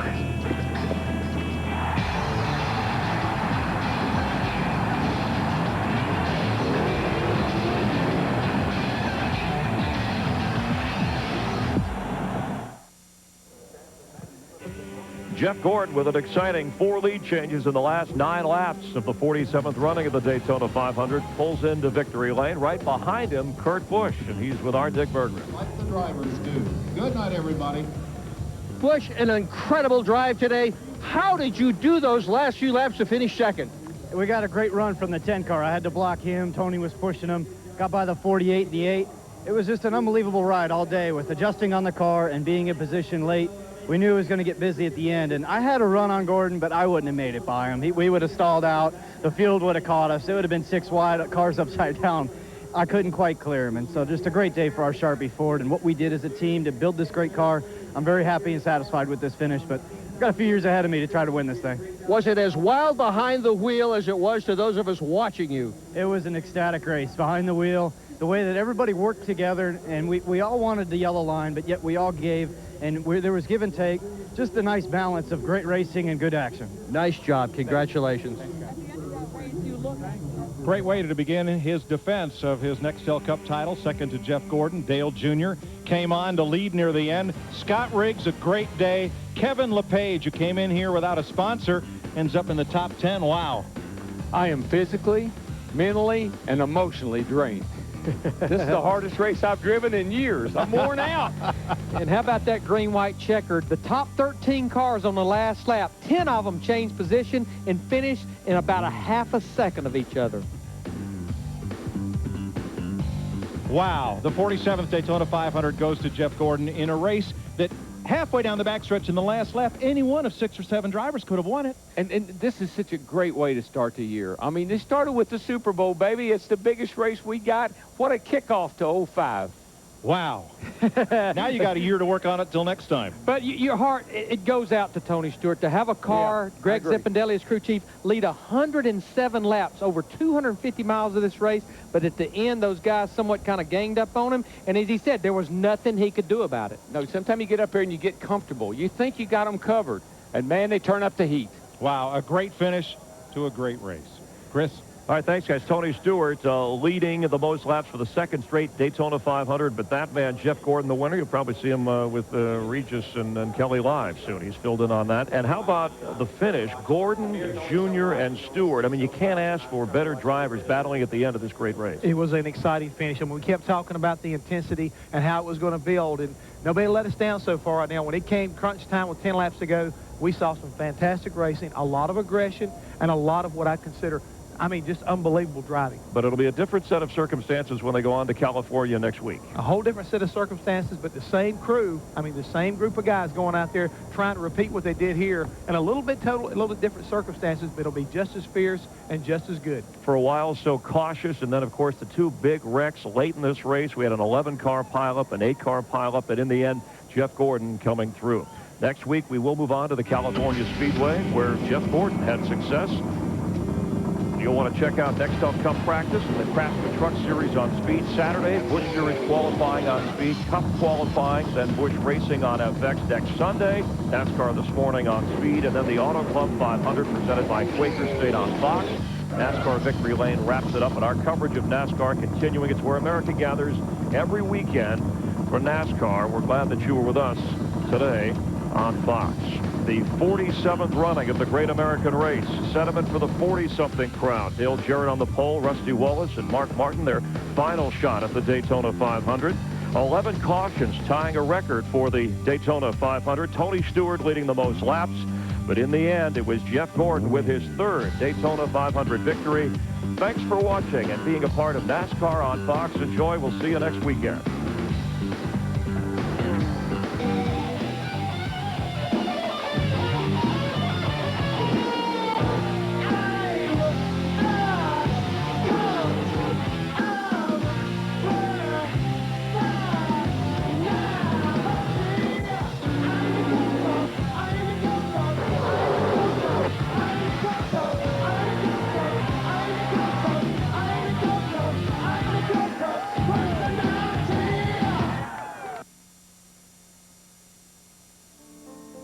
Fox Sports is dedicating our coverage of today's Daytona 500 to the memory of a great friend of ours, Tim Nesbitt, who just lost a long, courageous fight against lymphoma. Our thoughts and prayers are with Tim's family and all his friends.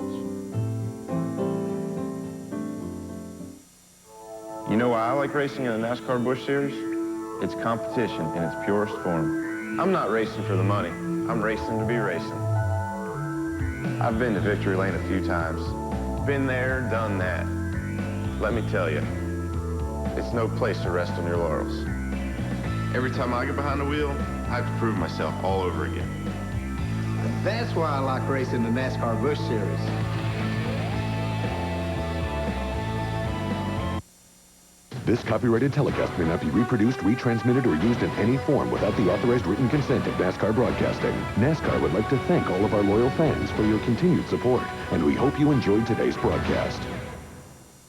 This has been a presentation of Fox Sports, home to Major League Baseball, the National Football League, and NASCAR. 3, 2, 1. See ya.